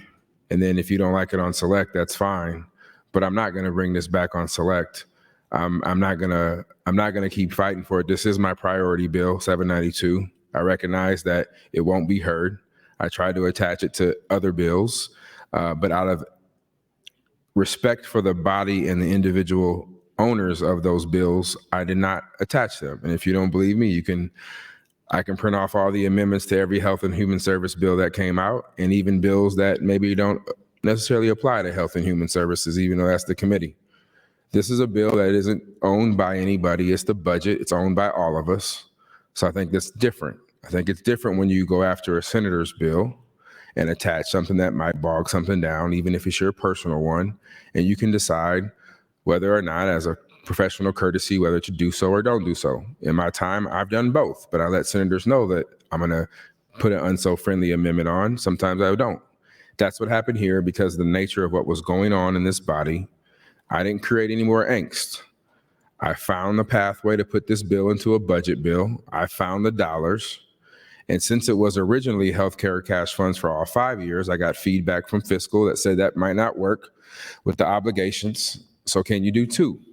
I had multiple amendments. The reason my amendment was originally supposed to be 3rd, I was waiting on another amendment because I kept having conversations of where the cash would come from. I'm committed to finding dollars. I'm committed to having more conversations. What I'm saying right now is I'm not going to bring this bill back up because, one, I had an hour this morning talking about the impact of PTSD. Many people here can understand what I've already said. Many people can read the articles. PTSD is an important issue facing many communities, particularly East Omaha and small town. One of the articles was referring small town Nebraska. I respect what Senator Hardin said, But the label shouldn't change what happens to our kids and how we treat people. We shouldn't say that PTSD is exclusively military, when I would submit one of the most honorable person I ever known is Senator Brewer, who said that's exactly what's going on in North Omaha, what you describe as what happened to me in Afghanistan and the people I served with. So no, it's not military related, but a label shouldn't be defined by whether one's in the military or not. We're talking about the issue and the issue that kids are dealing with. And every day, what's interesting is, I'll give you an example of one of the things that happened in judiciary. There was an individual who got up with a bag, and the state patrol put his hand on his gun. There were only 2 people in that room who noticed that, and that was Senator McKinney and I, because anytime an officer moves, we see it. And I actually backed up and scooted over my clerk because I didn't know what was going to happen. Now, my PTSD is not necessarily severe as some of these other ones, but the fact that that happened and my hands started sweating and I had to say, hey, Miss Angelina, you need to scoot over a little bit. She's like, what's going on? I said, he has his hand on his weapon. How did you see that? Because that is ingrained in me. No quick moves around anybody, especially somebody with a gun like an officer. And if he's reaching for something on his side, you better believe he's going to use it. I can't imagine what some of the kids go through by hearing a firecracker in their school and how they're supposed to be able to work the rest of the day, knowing that they just heard gunshots. While homicides may have went down in Omaha, there is a shooting every night, multiple shootings. So yeah, I'm trying something new. I'm trying not only economic impacts, I'm saying let's get to the core of young people who are dealing with violence. I can give you volumes and books on the impact violence has with young people. But either you're going to give this a chance or you're not. And today I'm asking for the opportunity and that chance. Thank you, Mr. President. Thank you, Senator Wayne and Senator Michaela Kavanaugh. Senator John Kavanaugh, you're recognized. Thank you, Madam President. Well, I again rise in support of AM 1596, and I appreciate Senator Wayne passing it out, and I have it here in my hand. I would obviously echo a lot of the comments. I think that we need to look at this like an investment, that this is $5 million, and if the problem is we need to make a trade-off somewhere, I'm sure we can find it in this budget and the tax cuts and things that we're talking about, that there's $5 million. It's a question of a priority. And the question is whether we want to prioritize the mental health of the young people in this state. And this is an opportunity to look at a new way to do that and to help a generation of kids have a better life. And it has the added benefit of improving outcomes in schools, improving outcomes, improving lives for families, improving the whole issue we're facing with crowding in our criminal justice system. It has a lot of downstream effects, but ultimately it's an investment in improving the lives of these kids. And so I think $5 million is, as Senator Wayne said, he's talked with people, experts in this field, figured out what is the most targeted way they could achieve this. And this is the number they came to. I think it's a reasonable number. I think it's a smart investment. And I would say if the question is referring to the words post-traumatic stress disorder in the bill is a problem for some people, I'm sure there's a way to find a different definition for psychological trauma as a result of some sort of violent event. I think it is pretty clear that that is the definition of PTSD, post-traumatic stress disorder, that is being experienced by these kids. But I think in the interest of getting help for them, I'm sure, as Senator Wayne said, he would be willing to work and find a way to make this palatable and work for everybody. So I would encourage a green vote on AM 1596. Thank you, Madam President. Thank you, Senator John Kavanaugh. Senator Dungan, you're recognized. Thank you, Madam President. Again, colleagues, I also rise still in support of AM 1596. And I just wanted to, I guess, share a little bit more about my own personal experiences working in juvenile court. I think the point's been made repeatedly here that this is a real issue, that what we're talking about are kids who are seeing violence, experiencing violence, whether it's gun violence or other kinds of physical violence in their communities, in their homes, and the effect that that's having on them with regard to PTSD and what that lasting impact is. I can tell you that almost every single youth that I worked with in juvenile court that I represented had some very serious trauma from their background. And although we don't screen every single one of those youth, even though I think we probably should, for PTSD, it was very evident from conversations and from predisposition interviews that were done with the juvenile probation office that almost every single one of these kids that we worked with had gone through something incredibly stressful and traumatic. And what we also knew is that a number of those PTSDs or the traumas they'd gone through came from seeing or witnessing or being around violence. And the fact that a lot of these youth were experiencing that had so many negative impacts on their lives. But one of the biggest ones was that we would see them on a regular basis becoming numb to certain things around them. And sometimes that numbness that you would see, whether it was numbness or a need to put up a shell or however you want to say it, would be misinterpreted by the courts or misinterpreted by the probation office as not caring or not thinking these things are important. But it would have negative impacts on the outcome of their actual case, where kids would have experienced this PTSD throughout their lives and then essentially be held to account for it by the juvenile probation system. And so what I'm getting at here is that I personally have spoken with and talked to a number of youth who are dealing with PTSD based on traumas and stressors that they've gone through in their life. And it's a huge problem here in Lincoln. It's a huge problem in Omaha. Frankly, it's a huge problem in rural Nebraska as well. And so again, I think it's always important to highlight this isn't an urban or a rural problem. It's a problem that affects the entire state. I also just briefly wanted to share here, I found this publication that was done by the National Council of Juvenile and Family Court Judges. So this is an organization that specifically works with juvenile court judges to kind of codify or come up with best practices. And they have this publication called 10 Things Every Juvenile Court Judge Should Know About Trauma and Delinquency. And the reason I thought this was important to at least do a quick rundown of what these things are is to highlight what we know about trauma and what we know about the effect that PTSD has on juveniles who are involved in the justice system, because that's exactly what this amendment is trying to abate. One, a traumatic experience is an event that threatens somebody's life, safety, or well-being. So that kind of lays out where that comes from.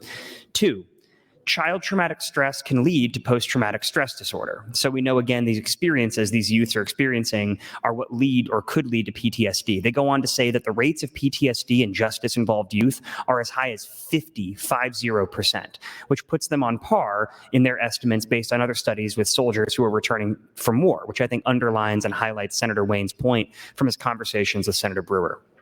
Three, trauma impacts a child's development and health throughout their life. So what we know is that trauma is going to affect their brain development as well as their physical health, which is going to continue to affect them throughout the entirety of their life. 1 minute. Thank you, Madam President. Four, complex trauma is associated with risk of delinquency. So again, that trauma can add to that recidivism. Five, traumatic exposure, delinquency, and school failure are related. We know this is interconnected. We know that what we're trying to do is stop this problem upstream. Six, trauma assessments can reduce misdiagnosis, promote positive outcomes, and maximize resources. So if we get analysis for PTSD early on, it can actually abate misdiagnosis down the road. Seven, there are mental health treatments that are effective in helping youth who are experiencing child traumatic stress. Eight, there is compelling and documented need for effective family involvement. And then finally, 9, I won't get to 10 here, but 9, youth are resilient.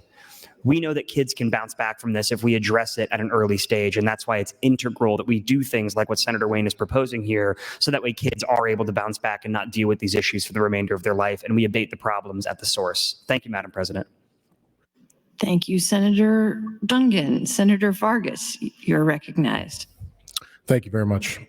Colleagues, I stand in support of Amendment 1596 for Senator Wayne. I want to lay out some of the different reasons behind that. One is, as he explained, this is his priority bill. It's something that is reaching the floor. It's reaching the floor in this manner, and it's focusing on the funding component. Even though the bill was originally $25 million, looking at this as funding from the healthcare cash fund and $5 million each year of this part of the biennium is much more reasonable in terms of when we're looking at the healthcare cash fund and an opportunity for us to invest in something that is needed. The reasons why I support this are much more pragmatic in what at least some people are used to hearing. Obviously, we have a need to address PTSD and trauma related to community gun violence. And what you heard from Senator Wayne is exactly a key reason why we should be supporting this. But the other reason, at least for me, is if we're looking at examples across the country of communities that are trying to address the long-term implications within communities of violence and how that leads to incarceration, existing and long-term healthcare costs, and the unsurmountable, incalculable effects on a community, the amount of lost income in jobs and healthcare costs overwhelmingly are more than this investment of $5 million each year for the next 2 years. Each individual that has experienced some level of gun violence in a community, in terms of the healthcare costs, different studies have shown it could be anywhere between $30,000 to $90,000 over a 10-year span. That is the cost to the healthcare system for each individual. And in any given week or month, there's gun violence that is existing in the east side of Omaha that is affecting people more directly and indirectly. And this is about getting to the root causes of addressing it. The language that you see in the amendment is very clearly asking for creation of the pilot project that is going to engage all the stakeholders necessarily to then do this work.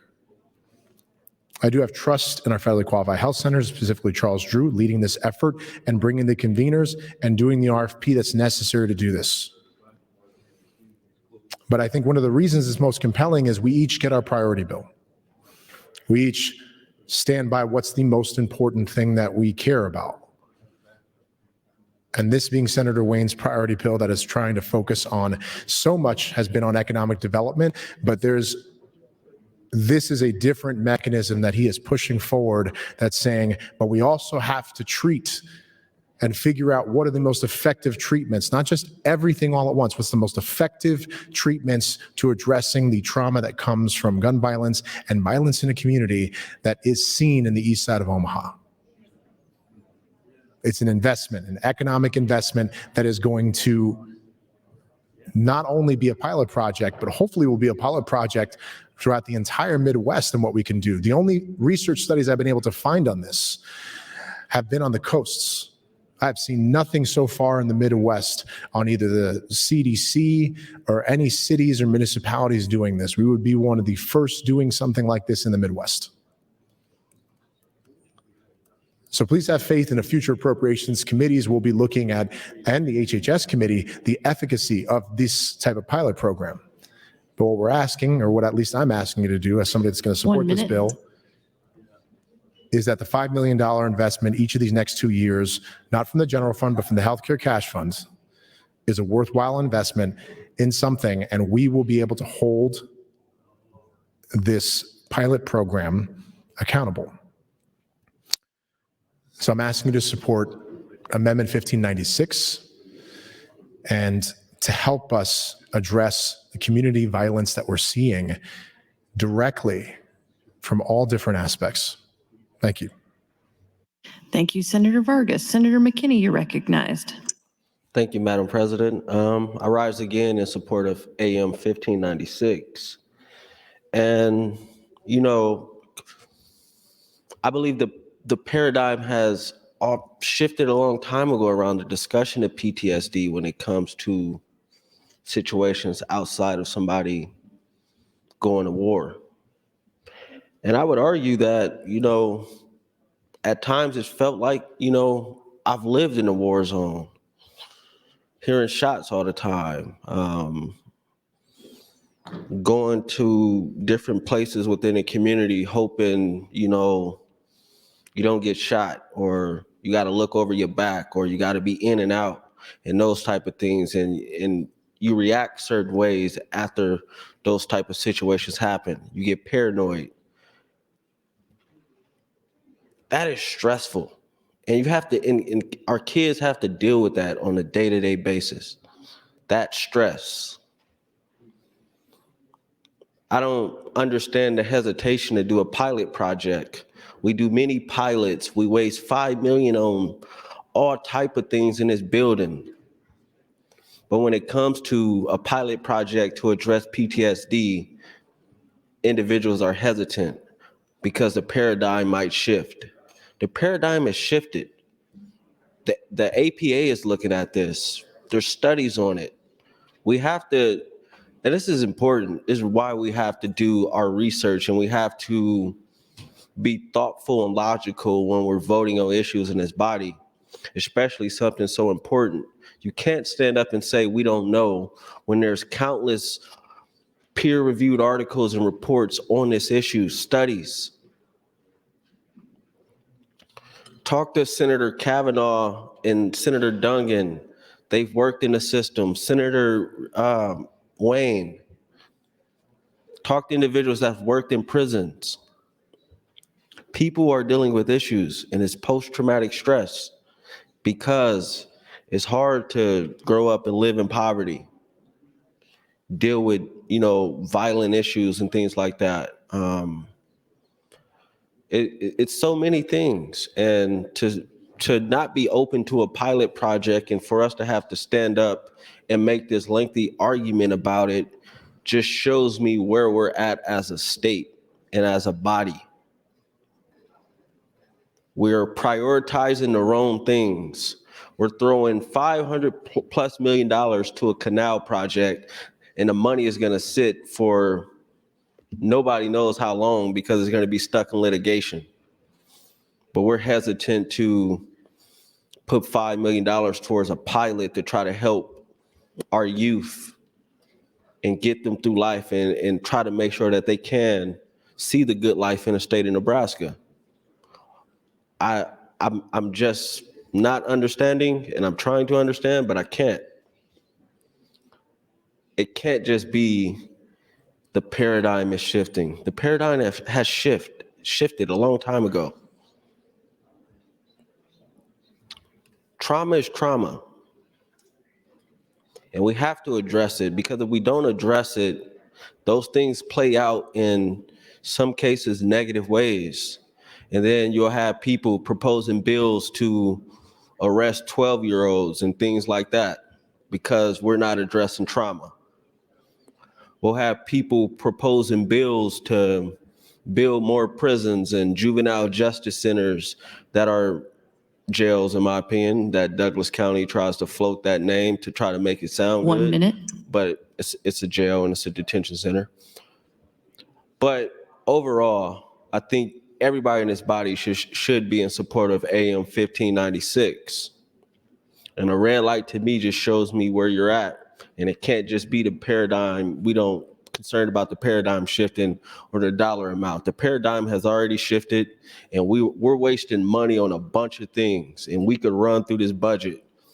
Putting money towards kids and addressing their trauma should not take this long of a debate, and it shouldn't be that lengthy of a discussion. Thank you. Thank you, Senator McKinney. Senator Conrad, you're recognized. I'd yield my time to Senator McKinney if he so desires. Senator McKinney, you're yielded 4 minutes, 53 seconds. Thank you, Madam President. And, we'll continue. I've been here for 3 years, I guess. And in my time here, I sat on the investigation committee around St. Francis. and what was going on with that and that disaster in HHS. And a lot of the comments or testimony that we heard while on that task force were traumatic, coming from those that were involved in a child welfare system and those that worked in it and things like that. It's traumatic that, you know, our state has had kids sleeping on office floors because they didn't know where to place them. It's traumatic that we had our youth in a YRTC that was not looking the best, looking bad and horrible, and senators had to go down and try to get it addressed. It's traumatic that we have our youth coming down here and protesting at their schools, trying to stand up for their rights.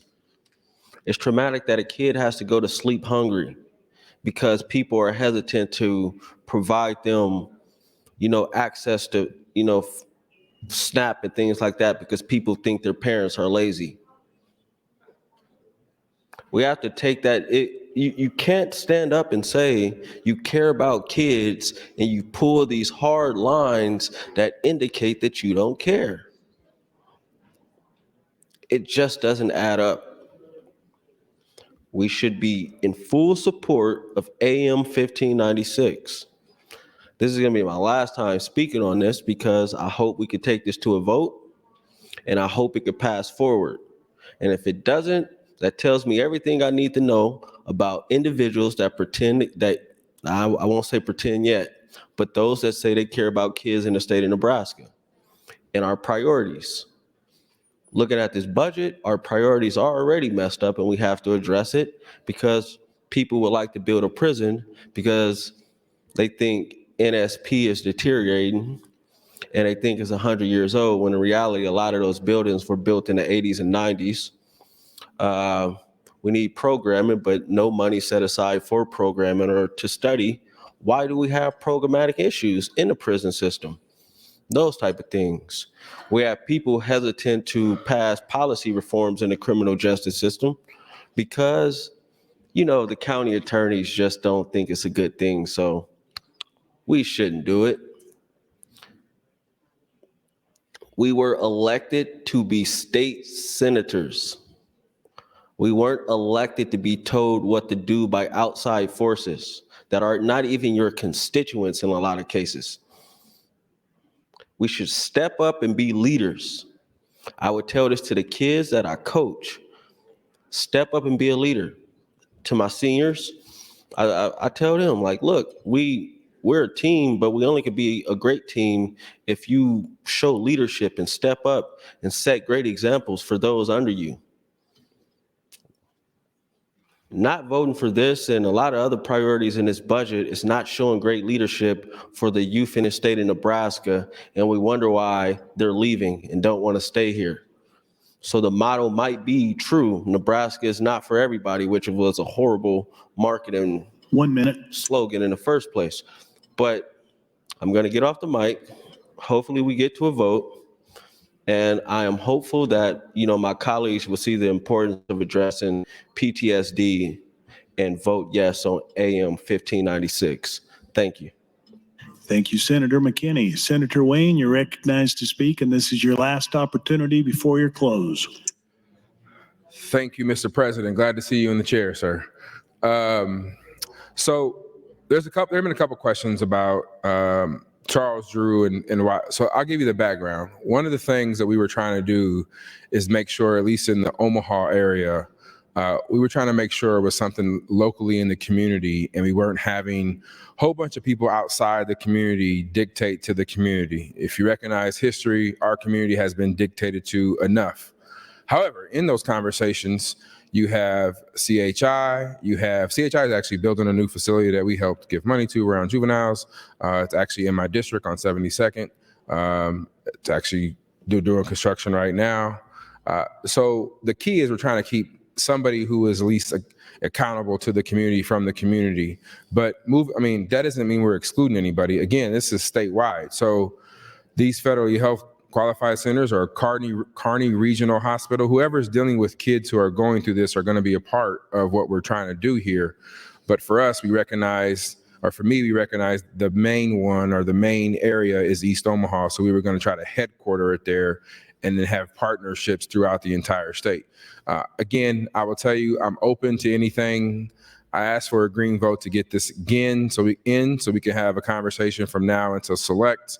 I'm willing to work on it, divide it up to figure out whatever we got to do to make this work. That's the best I can do at this point. But this is a serious issue that we're facing, and I'm hoping you'll press green so we can figure out how to get everybody on board and move this forward. Again, this is my personal priority, and I was trying to figure out a way to do it. I found a way to put this in the budget, and with budget, it gives you a little more flexibility to add some different language. So I'm willing to sit down and work with some language. I'm willing to get as much information to get this through. Usually, if you know me, I work my bills ahead of time. But today I talked this morning, and then I was in judiciary, about three and a half hours working on criminal justice and those priorities. So I asked for some leeway. I've seen you guys do it all the time from my colleagues, so I'm asking for that same respect, and I'd ask for a green vote on AM 1596. Thank you, Mr. President. Thank you, Senator Wayne. Senator Aguilar, you're recognized to speak. Question.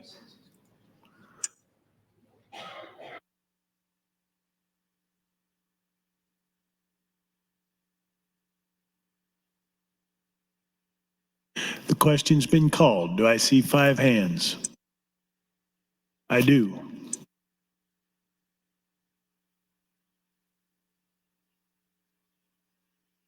The question is, shall debate cease? All those in favor vote aye. All those opposed vote nay.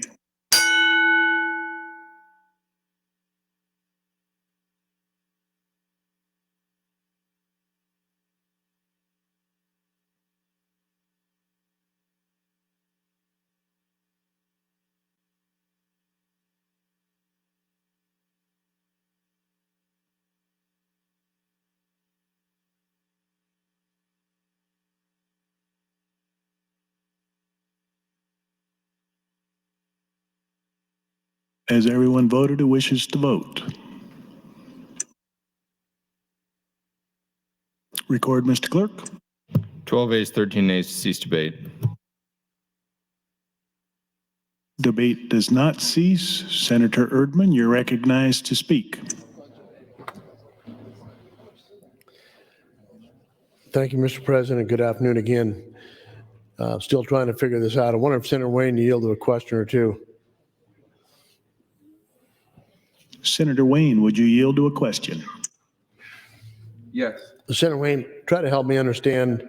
Okay, so we have a young person that goes into treatment for PCST, and then how will we know when that person is recovered and no longer needs treatment? Well, I'm not a doctor, but typically what happens is you don't, these are one of them things, to Senator Hardin's point, you don't necessarily overcome. You learn how to cope, and you deal with coping mechanisms to move forward. And in some cases, it becomes such a natural reaction that you don't have the reactions you had previously from PTSD. Okay. So are they treating that at this point? Is there any treatment for it now? Yes, there are treatments all the time right now. The best example I can use is from nonviolence, which would be in a car wreck. So if somebody gets in a car wreck when they're going through a green light, they have PTSD who will, every time they go to a green light, they get nervous or get uncomfortable of that. So that's a type of PTSD. We're limiting ours to guns or violence. Okay, so am I correct in understanding this is just for the metropolitan city? No, and if that is how that amendment reads, I would be open with arms to making this statewide. In fact, how it came out of committee was statewide. Does this amendment not say metropolitan class? I think it does, which is why we've been dealing with some issues, but we'll get there. And you have my commitment right here on the floor that I will open up, because the amended version of 792 is to the entire state. Okay. All right. Thank you for answering those. I'm still trying to figure this out. I understand the significance of what we're trying to do. I'm just a little bit fuzzy on how we're going to implement this and what it means going forward. My concern is, once you open this up, who determines whether the person is now no longer needs the care? And are we opening up a can of worms that we can't close? So I'm trying to figure out what this means going forward, and we could be funding this for a long time, and who knows what may happen next. But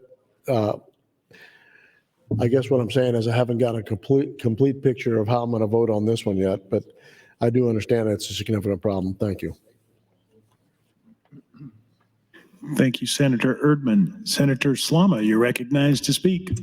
Thank you, Mr. President. I rise in support of AM 1596, and I think this is maybe one of the first times I've ever voted against a Senator Aguilar motion, so sorry about that. But I rise in support of AM 1596 because, yes, it needs cleanup on select. I think Senator Wayne has made it very clear he's open to that. However, those of us who have been on the floor debating a budget before know that this issue isn't going to come back up on its own on select file. It's easy for us to throw the cleanup language into the cleanup amendment that will come up on select, but in terms of this issue itself coming up again, it's really highly unlikely. I support this pilot program beyond just the uses that Senator McKinney and Senator Wayne have spoken to. In eastern Nebraska, rural eastern Nebraska, we have kids suffering from PTSD because of their exposure to other issues like drug use in the home or domestic violence. And we see this translate to behaviors in schools. And I see this treatment for PTSD for our kids to be a way of getting these kids the treatment they need, giving them the chance to recover and succeed in school and succeed in their early lives to where they're not just stuck in this cycle of drug use and violence because it's what their brains have been trained to do because of the PTSD. They're in survival mode from age 6 or 7. So giving these kids access to treatment is hugely important, and I'm grateful to Senator Wayne for making this his priority bill. And with that, I'd really encourage your green light support for AM 1596. Thank you, Senator Slama. Senator Linehan, you're recognized to speak. Thank you, Mr. President. I rise in support of Senator Wayne's amendment. I think if we just been a lot of emotion today and all session, but if we just stop and think about our own personal lives and children we know who have been involved, either an accident or there is tragedy at school, the first thing they do is call in the counselors. We all know that. We all know that's a good thing. And I have a little experience with PTSD. It's not a lot, but I was in Iraq for 19 months. And I knew when I came home, this is what happens when you are constantly exposed to trauma. You lose your sense of danger. You lose your sense of sleeping at night. You will take risks that you would never take if you had not been exposed to constant risk. You lose a sense. And if we think about it, we talk about children who get in trouble at school, they're crying out for help. We all know that. I mean, we have been hearing from educators ever since I've been in the legislature that we have to learn about how trauma and how it affects the kids, and I'm failing. Somebody help me if you can get up. It is called trauma-informed care. Trauma-informed care. We've been hearing about it for 6 years. There are many organizations in Omaha, and I'm sure across the state, but we have Boys Town. That's what they've been doing for decades. Children's Hospital is building a new inpatient center. I think what I would ask, Senator Wayne, would you yield for a question? Please. Senator Wayne, would you yield to a question?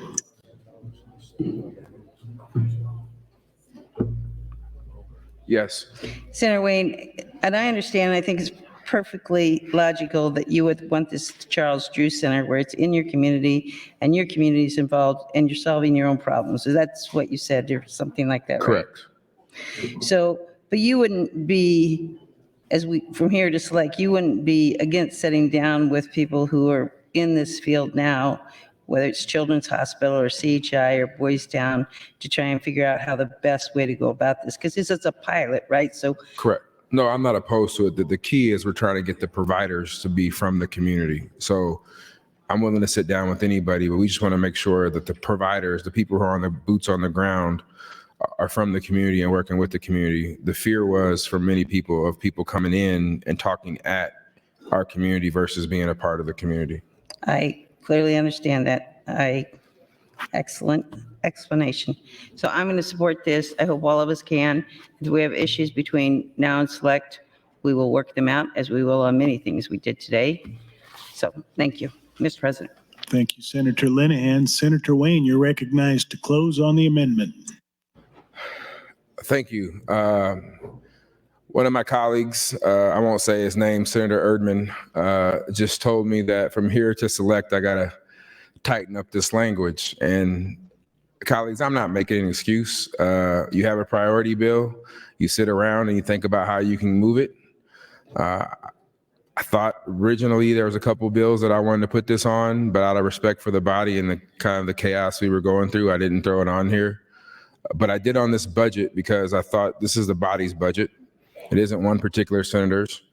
And this is something that whether in a special session or now, we're going to have to pass. So what better vehicle to try to attach this to? The reason why you haven't had a lot of information, well, this morning was just an hour of me talking, but this bill went to HHS. That was probably one of the best hearings I've ever had in a committee. By far, it was some of the most powerful testimony. But I didn't have an opportunity to walk through the floor and talk to you because at noon I was preparing for judiciary exec, and when my amendment came up is when I've been on the floor introducing it. So I apologize for that, but I also am asking you to look at my record and say, when I say I'm going to work on it, I usually work on it until we all come to the table and we're okay with it. And if we can't deal with it, I'll be the first one to pull it out. That's just where it is. I think this is that important. I think by targeting these young kids and individuals who suffer from violence, we'll truly make a difference, not just in Omaha, but throughout the state. Because losing a loved one is one thing. Watching them die and fearing about other loved ones is another thing. And being able to distinguish that and treat those differently is something we have to start doing as a state and something we have to start doing in our community. So I would ask for a green vote, and I would ask to work with you all from this point to select file to come up with the language that is needed and whatever other funding sources that are needed to make this happen. Thank you, Mr. President. Thank you, Senator Wayne. Senators, the question is the adoption of AM 1596. All those in favor, vote aye. All those opposed, vote nay.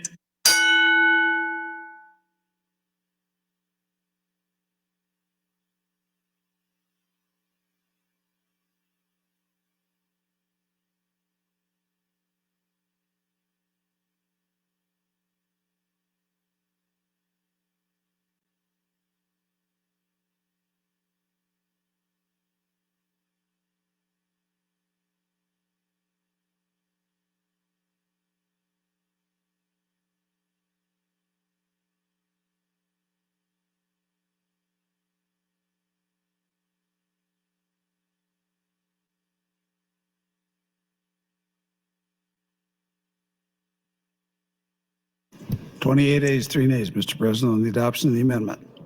The amendment is adopted. Mr. Clerk for items. Mr. President, next item offered by Senator McKinney. This is AM 1599 to LB 814 committee amendments. Senator McKinney, you're recognized to open on AM 1599. Thank you, Mr. President. AM 1599 amends the budget and adds some language that I think is very important. Because if I'm being honest and I'm a realist, and I would, say this to anybody, I have it on a good assumption that a huge portion of this body is going to vote to build a prison. And because of that, I think we should have some contingencies in place if you guys are going to vote to build a prison.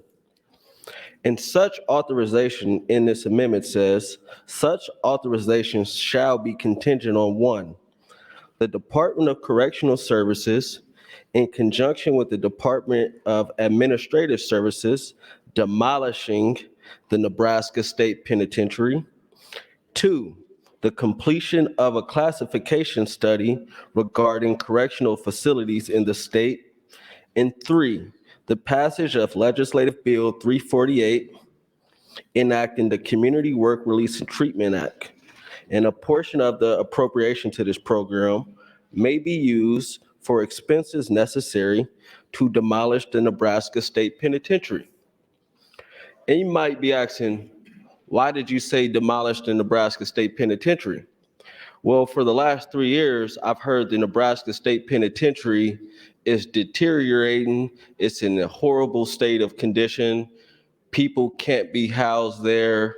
We need to build a prison because it's bad, and people can't live like that because it's inhumane. And if that is true, and if your argument was true, you would not oppose demolishing the Nebraska State Penitentiary. So that is why I put it in there. I also believe that we do need to complete the classification study. How can we vote on anything and we don't even have the studies back that would tell us what we really need? We don't know if we need minimum, maximum, medium, a lot of minimum, only maximum, only medium.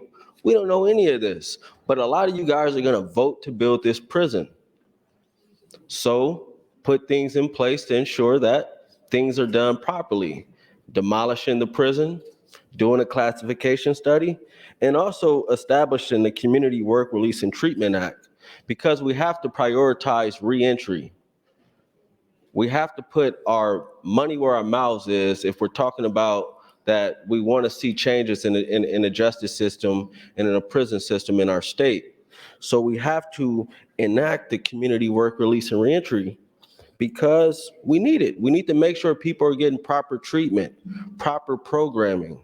They're transitioning back to society in a great way that they don't recidivize, which is why I brought this amendment. So I am looking forward to this conversation, because if anybody stands up and says that we do not need to demolish the Nebraska State Penitentiary if we're going to vote to build a prison, that means that the argument this whole time was a lie. Because if we need a new prison, why do we not need to demolish the Nebraska State Penitentiary? It just doesn't add up. So I'm looking forward to this conversation. And I honestly, this is not a joke. I know I'm smiling, but I do think the full body should support this amendment because we need a classification study to figure out what our state needs. We also need to demolish the Nebraska State Penitentiary if you guys are going to vote to build a prison. And we also need to prioritize reentry and rehabilitation treatment. So with that, I'll yield the rest of my time and I'll look forward to the conversation and I'll hop back in here as well. Thank you. Thank you, Senator McKinney. Senator John Kavanaugh, you're recognized to speak. Thank you, Mr. President. I rise in support of AM 1599. I thank Senator McKinney for bringing this thoughtful approach to how we should go about building a new prison. And I agree that the conversation all along has been, we need to build a new prison because the Nebraska State Penitentiary is in horrible shape. It costs too much to rehabilitate. We just need to build a new prison so we can move everybody there. And then we will get rid of the Nebraska State Penitentiary. And of course, there's never been a firm commitment. There's always been a cagey-ness to any questions about when or how or what exactly would happen with the decommissioning of the Nebraska State Penitentiary. And but it's always been part of the conversation that we need to build a new prison because we can't use the current prison. So I think it is really important that we just get some clarity on that and be certain that what we're talking about. If it is, the argument is that the Nebraska State Penitentiary is past its useful life and we just need to build a new facility to move people over to, that's a different conversation than building an additional 1,500 bed capacity prison and keeping open NSP because, of course, the additional operating costs of now operating yet another penitentiary, the additional cost of the maintenance and upkeep of NSP doesn't go away. All of the issues that it has now that everybody says are the reasons we need to build the new prison don't go away just because we build the new prison, as long as we keep using Nebraska State Penitentiary. So I think that is a pretty good marker for along the lines of when we build a new penitentiary. I appreciate the addition of the reentry programming bill into one of the standards, because we do need to take that serious conversation and approach to how are we going to get ourselves in a position where we can have the new penitentiary but eliminate Nebraska State Penitentiary, because of course we know the capacity right now of our penitentiaries. I'm looking for the number right here. Here we go. So we have average daily population, and again, this I'm looking at the Nebraska Department of Corrections quarterly population summary, October to December 2022. Average daily population 5,584. The operational capacity 5,074. So 510 people above operational capacity. Design capacity 4,059. So about 1,500 people above the design capacity. So 1,500 people above the design capacity. If we build a 1,500 person capacity new prison and we eliminate Nebraska Department of Nebraska State Penitentiary, of course, we will be right back where we are, which is over capacity for our build. So we need to have a conversation about how we decrease the number of people who are incarcerated in those circumstances. And one of them is reentry. And when people get released, we need to make sure that they do not reoffend and end back up in the penitentiary. And so again, the same quarterly study, page 3, has number of individuals who parole revocation by month. So these are people who are discharged and then violated their parole in some capacity and then were redetained. And essentially, it looks like it's 36 people in October, 44 people in November, 19 people in December, 25 people in January. I guess these are going back a couple of years. 32 people in February.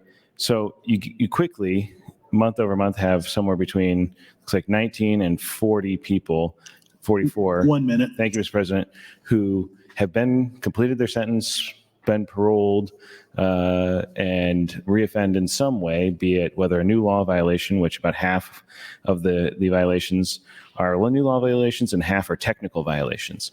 And so working on ensuring that people have proper support and assistance when they are released, when they reenter society, decreases their reoffenses, decreases the number of people that are then going to be back in custody, and will help alleviate some of the pressures we're experiencing in our department. So I'll push my light and talk some more about the rest of this, but I appreciate Senator McKinney's approach to this. I think it is a serious point of conversation to have around if we're going to be allocating this amount of money to the building of an additional penitentiary in the state of Nebraska. Thank you, Mr. President.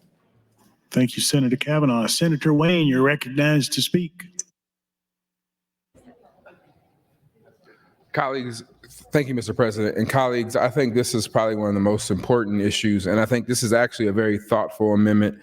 And the amendment coming up on the next bill, I think, is thoughtful. And so I think the idea and the strategy, and this is how I read it, is what we're trying to say is it isn't just good enough to build a new prison. We have to make sure we're doing more with it. And so there's one thing right now, the last that I heard, that we're slated to build a new maximum security prison.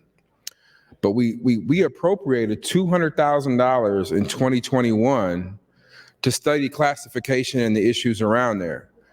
And what I would hate to do is start construction and building and getting designs and everything else done before the classification study is done. If the classification study comes back and says, we actually need more community beds, that may or may not, most likely is, a different type of facility. So when I read this amendment, it says, hey, let's keep it in contingency. Let's make sure these other things are done first, and then it automatically goes to where it's supposed to go. We appropriated, now just hear me out, we appropriated $200,000 for a classification study that was already supposed to be done. so that we know this year when voting on a prison, what we were voting on. Colleagues, I know we're talking about the budget. I know we're thinking about food and taking a break, but just hear out what we said. We voted in 2021 for $200,000 for a classification study in the prison system. And from that, we were going to help with the administration to determine what type of facility we needed. That has not occurred. Literally, they just said, we ain't going to do it in this amount of time. We're just going to take our time and we are going to keep delaying it. Colleagues, think about what we had to go through for 1024. Think about what we had to go through for Star Wars. We set aside money for a study. Star Wars had to come back with the results of that study in order for us to move forward with any type of construction, any bill. Perkins Canal, we set aside money to figure out what it would actually take. Then they had to come back and say, here's what it would take, and now we are appropriating it. This is the standard practice for this body for the last 7 years. But yet, when it comes to this prison, we're ignoring our practice. We're saying, no, we know it's in desire, or NPS is just not good. We got to do it anyway. We set aside money 2 years ago to say, tell us exactly what you need, Department of Corrections. And they've ignored it. Not only do they come out with a new master plan, the new master plan says we need 1,500 spaces and we need another prison or another additional up to 1,000. Because we haven't got the classification study done. What if the classification says, actually, we need more community release. We need more people in the community because we have actually 800 right now, but maybe we have 1,800 that are community corrections. So why in the hell are we spending $400 million by the time this is done on a prison we know is going to be full when we already said, okay, we have a standard. We have a practice in this body. Allocate some money, get a study done. From that study, we fund. That hasn't happened in this case. What this amendment does, and the next amendment on the transfer funds, says let's follow the practice that we require of ourselves when it comes to Star Wars, for ourselves when it came to 1024, for ourselves when it came to every other major project like the Perkins Canal. We made a study be done first. All we're asking for, I think, our Senator McKinney, and I won't put words in his mouth, is to do the same thing here. We've already appropriated $200,000. We're going to build something without having the information that we need as a body to get it done. So you put an automatic transfer in there once that report is released, so at least we know what we're talking about at that point. Thank you, Mr. President. Thank you, Senator Wayne. Senator McKinney, you're recognized to speak. Thank you, Mr. President. So let's go through some things that we do not know about the prison. Where is the prison going to be built? I remember last year we were going through 920 and I asked a question to people in the body that are from districts that are between Omaha and Lincoln. Do you want a prison in your community? Because that's where it's proposed, between Omaha and Lincoln. So where's it going to go? Does Lincoln want a new prison? I don't think so. I don't think the city of Omaha wants a prison. I don't think Fremont wants a prison. So where's the prison going to go? Also, what will be the exact design of the prison, or what sort of security population will it serve? Maximum security? Medium security? Minimum security? A mixture? What is the exact breakdown? Most incarcerated individuals are classified medium or minimum security. How much is this facility intended for maximum security incarcerated individuals? Will the facility be constructed for programming and treatment needs of incarcerated individuals, particularly since so many have mental health and substance treatment needs? Also, an important one, because this was the mistake of the construction of Tecumseh. Can we hire people to work there? Do we even have the labor force? Can we hire security and behavioral health staff? And what will happen with the state pen?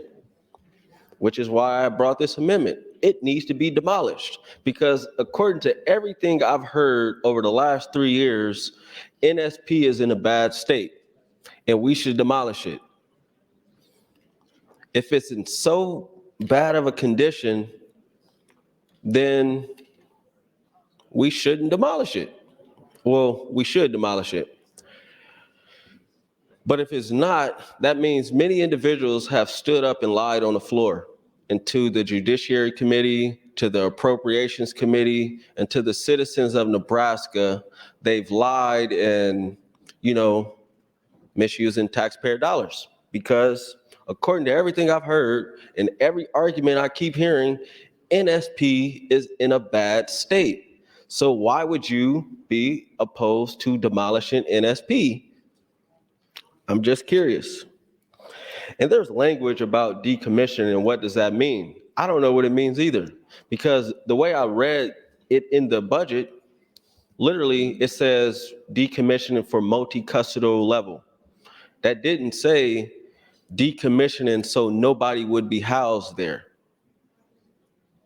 So what that means in translation is they'll decommission it from a maximum and minimum or medium, but they'll still house people there and keep it in operations. So you'll be voting for a prison and still paying money, taxpayer dollars, to keep NSP in operations if you don't demolish it. And that is the fact. But there are some things that we do know about the new prison. That it will take 4 to 5 years to be constructed and maybe more because of, supply chain issues, the global climate around, a lot of issues and things like that. And when it does open, whenever it opens, it will be overcrowded. That is a guarantee. 1 minute. And this will not solve the overcrowding problem. And if we do nothing around criminal justice reform, we will have to construct another prison in 6 to 10 years down the road, according to our own department facilities master plan. So I think everybody should be in support of this amendment. I'm not telling you not to vote for the prison. I'm just telling you to vote for it with a contingency that they complete the classification study, they demolish NSP, and they commit to community treatment and community work release. Thank you. Thank you, Senator McKinney. The legislature will stand at ease till 6 o'clock.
Attention, Senators.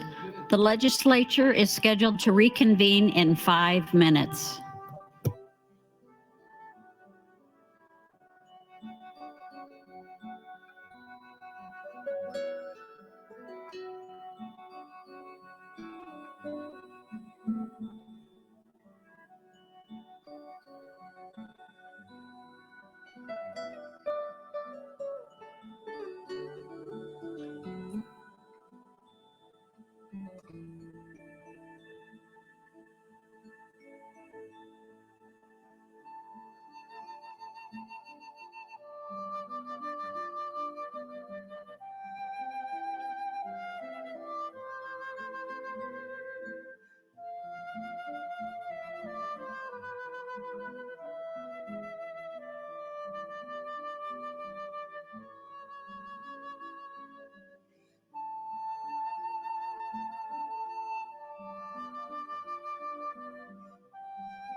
The legislature will now resume. Senator Conrad, you are recognized to speak.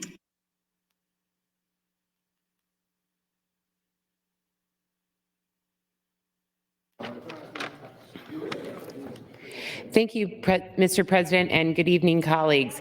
I rise in support of Senator McKinney's efforts and just wanted to take a moment to provide an overview of where we are and perhaps where we're going together. So due to failed policies like the failed war on drugs or efforts to be tough on crime, we've seen legislatures across the country and in Nebraska continually adopt laws that create new crimes and that enhance penalties for existing crimes. This has caused a system of mass incarceration that has grown so unwieldy. Now think about this for a minute, colleagues. When we're trying to deal with all the different challenges we have before us, our system of mass incarceration has grown so unwieldy, almost 1 in 10 kids in Nebraska will have a parent in the criminal justice system. Think about that. What does that mean for our future? And we didn't get here overnight, and we're not alone. These factors are exacerbated by a lack of independence and judicial discretion, again, due to policy choices by legislators. They're part of this issue is driven by prosecutors that are seeking to mete out the same sort of tough on crime, war on drugs kind of attitude. And other states have decided to chart a better way. They've adopted smart criminal justice reform. And other states with similar political landscapes to our own are closing prisons instead of building prisons. It is undisputed that the least effective, most expensive way to address criminal justice reform is perpetually building new prisons. And the Dewberry report tells us what we already need to know. Without smart criminal justice reform, it's not 1 new prison, colleagues, it's 2, at a minimum, just to address emergency overcrowding levels, not to even break the cycle of racial injustice and mass incarceration. We can learn from the experiences of our sister states. We had a vibrant effort across all 3 branches of government, led by the CJI efforts to come forward with common sense criminal justice reform in Nebraska. That was stymied due to a lack of political will. However, we have to keep working together to figure out a way to institute smart justice reforms. When we look at the fiscal impacts, the corrections budget is growing far afield in comparison to spending growth in other areas like education or economic development or healthcare. That is not sustainable, and that is immoral. We have to find a better path. Funding a massive new prison is the worst solution for taxpayers, for human rights, and for advancing our shared public safety goals. When we untangle this mindset of being tough on crime and meting out a war on drugs, the status quo is not only unsustainable, it's unsafe. When we take a different path that builds up problem-solving courts on the front end, diversionary opportunities, healthcare opportunities, when we make appropriate investments inside for programs and services, and when we have true reentry support and remove the barriers of collateral consequences, those are the ways that we can get ourselves out of this mess. But we haven't taken any of the other steps. And smart criminal justice reform better be up in between general file and select file for this budget, because it's that important, and we have to to be honest about what our pathway for the future is. Additionally, it's mind-boggling to me that we're investing this amount of money without a classification plan, barely analyzing the master plan, with a very limited review of programs and services, with a brand new jaw-dropping use of force report out of a crisis-riddled correctional system. And we have no additional money for oversight in the OIG budget. That's your time, Thank you, Senator. Mr. President. Thank you, Senator Conrad. Senator John Kavanaugh, you're recognized to speak. Thank you, Mr. President. Again, I rise in support of AM 1599, and I appreciate the discussion we're having because I think it's good. It's fruitful for thought, and particularly the part that Senator McKinney, one of the additions in this, is the classification study, which was something I hadn't even really thought about being something we should do before we build a new facility. But clearly it is, because if you build a maximum security facility, it's obviously a different facility, has different style cells, doors, security measures, but then a minimum security, a medium security, a community corrections. But they also have just wildly different operating costs because of the amount of security, amount of individuals who work there. And so if you're building a prison, it would be really helpful to know which type of prison you need. And to do it without a classification study does seem like folly. And so there's one of the things I've had a lot of questions about this prison, but I hadn't had that particular one until Senator McKinney brought this amendment and we started this conversation. So listening to the debate, having the conversation can be helpful and instructive and informative of how we make these decisions. And that's kind of the purpose we serve here. And so in my intervening time since the last time I spoke, I was looking for the classification breakdown right now. So again, going back to the NDCS quarterly population summary, October to December 2022, page 1 of 8, average daily population by classification and gender. So you have about 300 people who are at an intake, so not classified yet. You have about 30 people who are safe keep. So maybe somebody in mental health crisis, or perhaps somebody who has had a threat against their person. And then you have 847 people who are in community-based corrections. You have 1,631 people who are in minimum security. And then you have 1,720 or so people in medium security. And then you have 1,082 people in maximum security. So the vast majority of individuals that are in our Department of Corrections are in medium or minimum security. And so building an additional maximum security maybe wouldn't make sense. I mean, it does partly depend on where these individuals are, where the needs are. I think most of the maximum security folks are probably at Tecumseh. But that is a question. And then, of course, if we decide to build for staffing reasons, which is one of the problems I think somebody talked about earlier, one of the problems we have with Tecumseh is that there's not enough folks to work there, and we bust them down from Omaha and Lincoln, and that causes problems there. And of course, Tecumseh requires more staffing because it's a maximum security facility.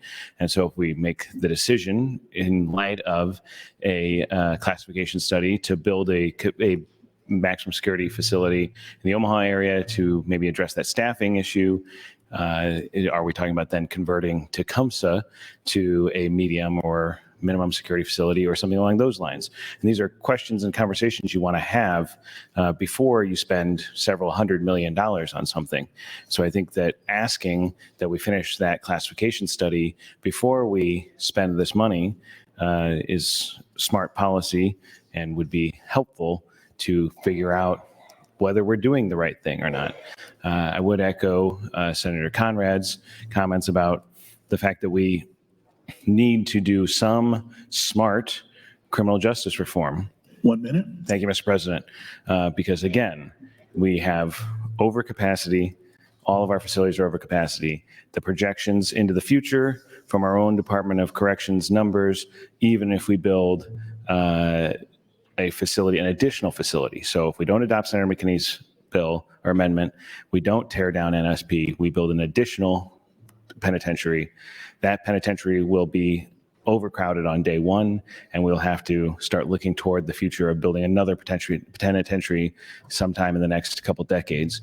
And so we'll just be right back to where we started if we don't make some kind of front end changes to making sure that we are decreasing recidivism and not incarcerating people that we don't need to incarcerate. And so I would again encourage red vote or green vote on AM 1599. Thank you, Mr. President. Thank you, Senator Kavanaugh. Senator Raybold, you're recognized to speak. Thank you, Mr. President. I stand in support of Amendment 1599 by Senator McKinney. I love the discussion that we're having, and I think it is so fundamentally important that we have that classification study. What is the appropriate facility that we need for the inmate population that we currently have, but also an inmate population that we don't want to have. You know, we want to reduce our inmate population, and it just boggles my mind that we still have this discussion about building a new jail when we know it's not the right thing to do. We've seen other states be successful when they embrace criminal justice reforms, implement programming, and from my perspective, certainly as a county commissioner and on the city council, and being involved in our justice council as well, we know that what we really need, and I don't know if it was under consideration in terms of the classification of facilities, but we really needed an expanded regional center. And if we could take some of the funding and direct it towards hiring top-notch psychiatrists, if we could lure at least 3 to 5 more psychiatrists and psychiatric nurses to our state, that would really help assist with the overcrowding in the jails, making sure that we don't have all these unnecessary jail holds because the penitentiary is too crowded. Most importantly, the people that would get the treatment that they need to become a more productive citizen and community member, or they have been restored to competency and will finish out their term in the penitentiary. So I think it's really fundamentally important. I think Senator Kavanaugh did a great job of going through the existing inmate population.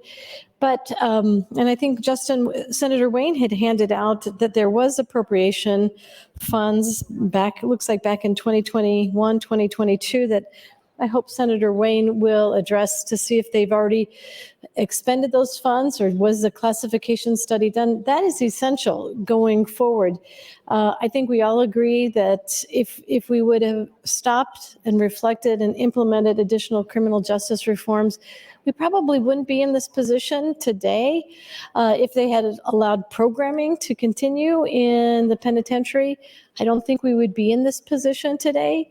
I think once the individuals, inmates, get the treatment that they need while they're in the penitentiary, and the programming that will help assist them, and the type of job skills that they can get while they're in the penitentiary, but they're not getting any of that. So it's no surprise that individuals recidivate. And I think one of the essential elements that we need to look at, and we've been discussing this, sentencing reform is so important. But the other thing is, you know, why are we locking up individuals that are nonviolent offenders and just filling up our prisons and penitentiary with these individuals that need either treatment, rehabilitation? And that's why our problem-solving courts are fantastic. I know that we're budgeting for additional parole and probation officers to allow us to do and support problem-solving courts. We know that they're successful. They cost the taxpayers less money. That's really a better investment of our taxpayers' funding to make sure that people get the treatment and the skill sets that they need to succeed once they're out. And guess what? These are members of our community, and they will be out back in our community. So we would want them to be successful and give them every opportunity to succeed and contribute. 1 minute. Thank you, Mr. President. Really contribute back to society. That's our goal. That should be everyone's goal instead of building a new prison. So thank you, Mr. President. Thank you, Senator Raybold. Senator Wayne, you're recognized to speak.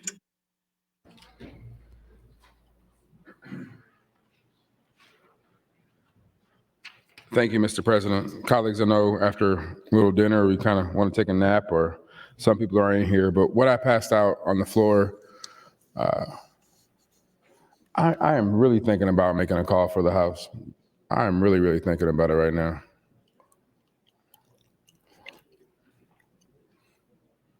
Anybody can call for it. You just got to say call the House.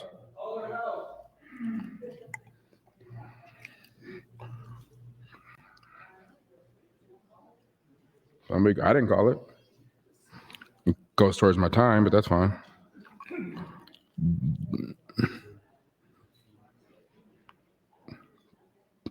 I mean, there is a point of order. Senator McKinney did make a call.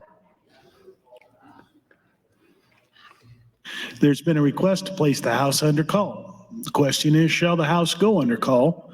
All those in favor vote aye. All those opposed vote nay.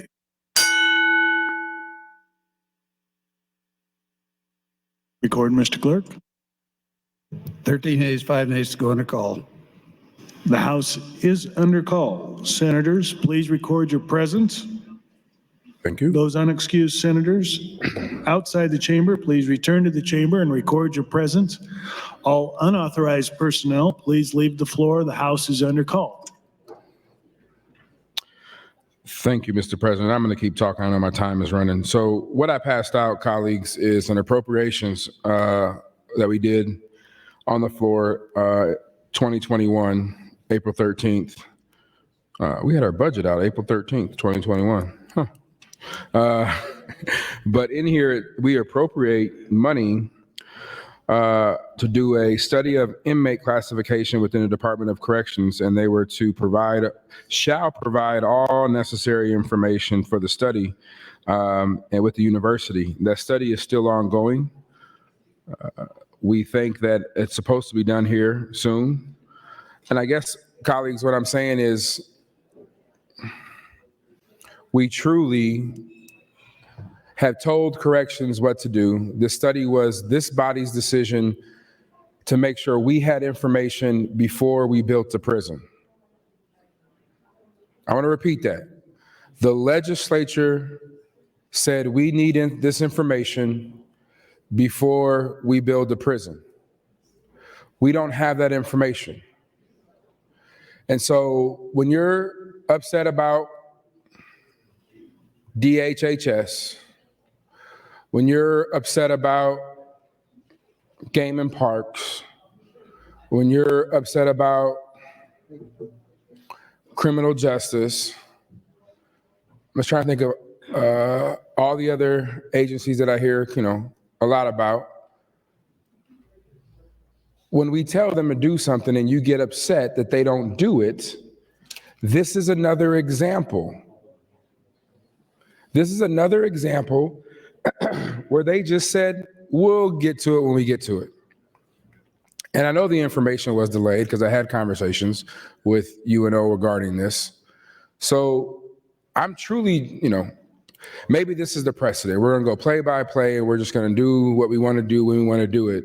But at what point does this body stand up and say, okay, enough's enough? When we pass a bill, we expect it to go here.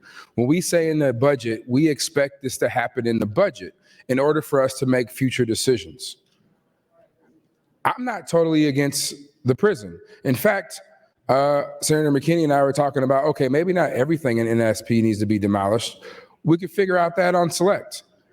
But we should know our classification and what it means before we just jump in and build a new prison. That's just common sense 101. And quite honestly, what we're saying is the deference to the previous legislature, and some of us who took this vote said we want this information. We're saying to hell with that. We don't care if other agencies decide that they don't want to do it. We don't care about the delay. We're going to wait long enough and say, oh, it's an emergency, it's an emergency. Now give it to us. 1 minute. I don't think that's a good practice as a body for us to do. And I think this is one of the most reasonable compromises between this one and some other bill amendment that Senator McKinney is saying, at least give us this information first. At least create a plan on reentry first. And how about we know, what's interesting, the new director testified to the fact in our hearing that reentry is critical. It's necessary, and even specified when it comes to those doing 10 years or more, it's damn near absolutely has to happen for them to be successful on the way out. That wasn't his exact words, but you can read them. It's pretty much what he said for that person who is 10 years or more. We don't even have that information. We don't have the classification. You know, my friend, my colleague, Senator That's Erdman. your time, Senator. Thank you, Mr. Thank you, Senator Wayne. I raise the call. Senator McKinney, you're next in the queue, and this is your last time on the amendment. Thank you. Before you're closed, excuse me. Thank you, Mr. President. We don't have a classification study, but people would like to build a prison, but we don't even know what that would be or how much that would cost, but people would like to vote to build it. And then after I introduced this, I had many people come up to me and say, hey, do you think we need to demolish all of NSP? What about this? But this whole session, I've been under the impression that NSP was in such disarray that we needed to build a prison right away and it couldn't wait anymore. So what is it? Is all of the buildings at NSP deteriorating? Does NSP really need to go offline, or do we really need a prison? So I encourage anybody who is opposed to demolishing NSP to tell me why they're voting for a new prison when the argument for 3 years has been NSP is in such bad conditions that we need to build something. Somebody didn't tell the truth. I'm not saying who it was, but somebody didn't. So if all of the buildings at NSP aren't in bad shape, then why has the argument been that we need to build a prison because it's in such bad shape? It doesn't make sense. So you're gonna vote to spend $300+ million on a prison, not even accounting for the operation cost, and you're still arguing with me to keep NSP open because now I guess NSP isn't in such bad shape and we need to keep a couple buildings open. Tell that to the taxpayers. I want somebody to stand up and tell the truth. That's what I'm encouraging the people on appropriations and anybody else to do. Stand up and tell the truth that NSP isn't in as bad of a shape as advertised by people over the last 3 years. And there's buildings that have been constructed in the last 20 that you guys would like to save because you don't want to waste money. I'm lost, honestly. I thought, I propose an amendment. Let's do a classification study.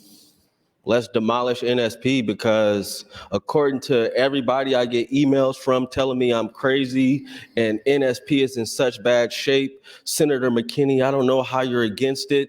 Tell them that somebody didn't tell the truth. Please do. I invite you to. And if you don't, that's an indictment on all of you guys. Tell the truth. If you don't want to demolish NSP because you think there's buildings that shouldn't be demolished because it'd be a waste of money, tell the truth that people stood up and lied and said that the campus of NSP was in such disarray that we had to spend $300+ million this year because the prison is needed. Why would NSP be needed if you're gonna build this elaborate new prison that's gonna solve the problem? It's gonna have treatment and housing and rehabilitation, and it's gonna be amazing. If that's the case, don't stand next to me and say we can't demolish all of NSP. Tell the Nebraskan people that somebody didn't tell the truth and that all of NSP is not in disarray, and you're gonna keep it open when this other prison goes online. 1 minute. Tell the truth. Thank you. Thank you, Senator McKinney. Senator Frederickson, you're recognized to speak. Thank you, Mr. President. Good evening, colleagues. I rise today in support of Senator McKinney's AM 1599. And like many of us, I've been, it's interesting, as a freshman senator, this is my first time sitting through an actual budget debate, and I've actually been listening very closely to a lot of the discussion today, and I'm very appreciative of it. Also, really appreciative of all the work that the Appropriations Committee has done on this. That's no short task, that's certainly, and I'm also looking over here at the fiscal office and all the work that they all do to prepare this. So grateful for all the work that has gone into this. And I'm sure, like many of you, I was up really late last night reviewing this green, I think it was referred to as Martian green earlier, this green book, and trying to sort of unpack as much of it as I possibly could. I think at one point Senator Hunt and I were texting, it was like 1 or 2 in the morning about some line item at a Capitol construction something. And I thought, this is the sign we need to stop at this point. It's 2 in the morning. But, this discussion about this prison has gotten me thinking a lot because and Senator McKinney and Senator Wayne have both done a lot of work on this issue in particular. And one thing that concerns me is, Nebraska, we stand apart in Nebraska from other states, and that includes states like Texas, like Louisiana. We are incarcerating in a different way here. And I can say with confidence, Nebraskans, we're not more prone to criminal behavior or criminal activity than folks who live in other states. But we are incarcerating at much higher rates than other states. And so to me, that says that that's something that has more to do with policy than actual behavior here. And that's something that I think we do need to really look at and take seriously as a legislature. And this has got me thinking a lot about what is the legislative history of this. So a lot of the time during the day in between listening, I was actually examining some of our legislative history over the last decade or so about criminal justice reform. And it is shown repeatedly that our state, we've refused to act upon repeated recommendations, both by the Council of State Government, but also from the Crime and Justice Institute and our own special legislative committees. So in 2014, the state brought in the CSG, the Council of State Governments, to help us solve our growing prison overcrowding crisis. So this is something that we've known about for quite a bit of time. And the report at that time showed that between 2003 and 2013, Nebraska's prison population increased by 20%. The numbers today show a 35% increase in our prison population from 2003. And again, like I said earlier, colleagues, we are an outlier here from our sister states, and that includes states that are both red and blue in political leanings. The CSG reports from 2014 projected that the NDCS population would be lower than 140% of design capacity by 2020 if Justice Reinvestment Initiative's policies were implemented. So in other words, these recommendations, the projections show that we are going to be in better shape for those. But the policies were not enacted, including sentencing reform. So some of the CSG recommendations included the use of probation rather than prison or jail for nonviolent offenses, for example. The legislature at that time chose to advance a package that enacted other measures, but it did not act upon important sentencing reforms, which is key to this whole process. In 2016, responding to the continued problem of prison overcrowding, so this was coming back again, the special LR 34 legislative committee made several recommendations, including a review of our criminal code. And I'm sure many of you who are more senior members of this body recall that. And serious sentencing reforms were proposed during that time by several state, thank you, Mr. President, several state senators, but they were not enacted. Jumping ahead, the state brought in the Crime and Justice Institute, CGI, just last year, and it projects a 23% increase in prison population by 2030. So according to its data, Nebraska has the most acute prison overcrowding in the country. So that is something that, again, we need to be paying attention to and taking seriously. I think Senator McKinney's amendment is a way that sort of, it kind of holds the feet to the fire, so to speak. And I think that sort of says, let's actually put some genuine action behind what we are saying we are trying to do here. And so for those reasons, I will support this amendment. So thank you, Mr. President. Thank you, Senator Frederickson. Senator Duncan, you're recognized to speak. Thank you, Mr. President. Colleagues, I do rise today in support of AM 1599 for a host of reasons. When we start having these conversations about the prison, I think it's really important that we make sure that we understand this has to be a holistic approach. And that's exactly what's been said by a number of my colleagues, both here today as well as in years past.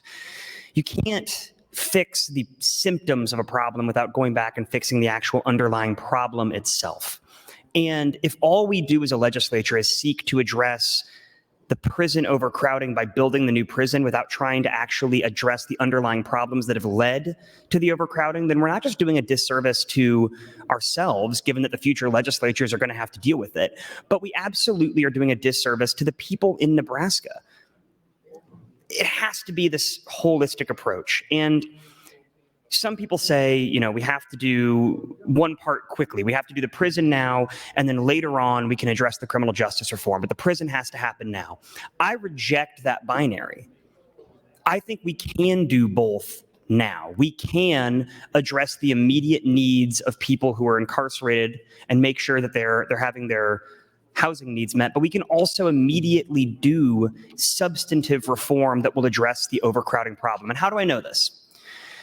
If you go back to 2020, we were in the midst of a pandemic. And in the middle of that pandemic, one of the largest personal parts of that crisis that I experienced was, what are we going to do with incarcerated folks in jails and in prisons? And one of the most dangerous places that you could be during the pandemic was a jail or a prison. And there were immediate decisions that were made, both here at a local level and at a federal level, to try to reduce jail populations and some prison populations in order to make sure that people were in a more safe condition or community. Here in Lancaster County, there were efforts made to address that problem by releasing people out on a PR bond and letting them out without having to post a bond.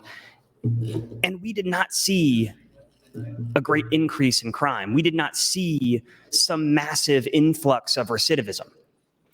I think a better example of this for people who actually want to look at numbers is that at the federal level, the CARES Act allowed the federal prisons to release individuals based on a nuanced analysis of who was and who wasn't maybe going to be eligible for that. And 11,000 people were released nationwide in a very, very short period of time. The Bureau that reports on the statistics for that reported back 17 people committed a crime while they were out. 11,000 were released and 17 committed offenses. Of those other offenses they were charged with, only one of those 17 was allegedly a violent crime. The reason I highlight that is we can make decisions in a very, very short period of time and they can have a substantive effect. But if we drag our feet, we're going to leave ourselves in the problem that we're in right now. What that 11,000 people being released also demonstrates is that here in Nebraska and across this country, we have massive amounts of people incarcerated who do not need to be. The CJI Institute came and did these recommendations that have been talked about by a number of other people. And we took away from that essentially 7 general policy priorities. And I know a couple of those have already been touched upon, but one of them that popped out to me was this bipartisan or nonpartisan group that we asked to come in and look at our laws, highlighted that one of the things we need to do is tailor penalties with severity of conduct. And a good example of how currently our laws don't do that is property crimes. Here in Nebraska, we essentially, to simplify it, have a 3 strikes law for shoplifting, regardless, thank you, Mr. President, regardless of the value of the item, where it becomes a felony. And I experienced this when I was working representing folks. I literally one time, colleagues, this is not an exaggeration, this is truth. I represented a homeless man who was charged with stealing a can of soup and a pair of socks. And it was a felony. A can of soup and a pair of socks. And he was charged with a felony. That's not hyperbolic. I'm telling you an actual case that I sat next to a gentleman in district court who was charged with a felony. So when we talk about the need to reform some of these laws and tailor penalties of severity of conduct, it's real, it's tangible. These are not hyperbolic problems, and we can address them now. We can address them this session, and we have to address that now if we actually want to address our overcrowding. Thank you, Mr. President. Thank you, Senator Duggan. Senator Conrad, you're recognized to speak. And wave. Senator John Kavanaugh, you're recognized to speak, and this is your third opportunity. Thank you, Mr. President. Well, I appreciate the conversation and the points that have been raised by colleagues. And I do appreciate the history lesson from Senator Wayne and from Senator Frederickson. I was here when we passed this, and I do have a recollection about, of course, I'm talking about passing the $200,000 for the study in fiscal year 21-22. We passed it, or it was an amendment on April 13th, 2021. And that was part of the conversation we were having at that point about whether we should go forward with building a prison. I would just point out that additionally, that this amendment strikes the language of $115 million and inserts $100 million. And we didn't fully allocate the money because we hadn't yet gotten the information. And I remember Chairman Stinner of the Appropriations Committee at the time was very adamant that we needed to have the facility studies. We needed to understand what we were doing before we started allocating this money.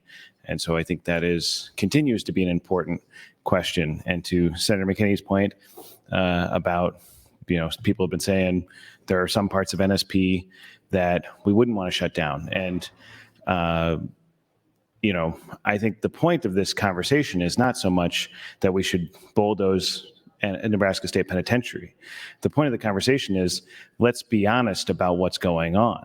We've been told all along that we need to build this new facility because Nebraska State Penitentiary has outlived its life usefulness, and we need to abandon it and move on, which is just not true. There are parts of it, sure, that need to be redone, and there have been some serious critical failures there with the pipes in the last year and other problems. And those are real issues with the Nebraska State Penitentiary that we should be making sure that we are making that facility habitable and safe for the individuals who are there.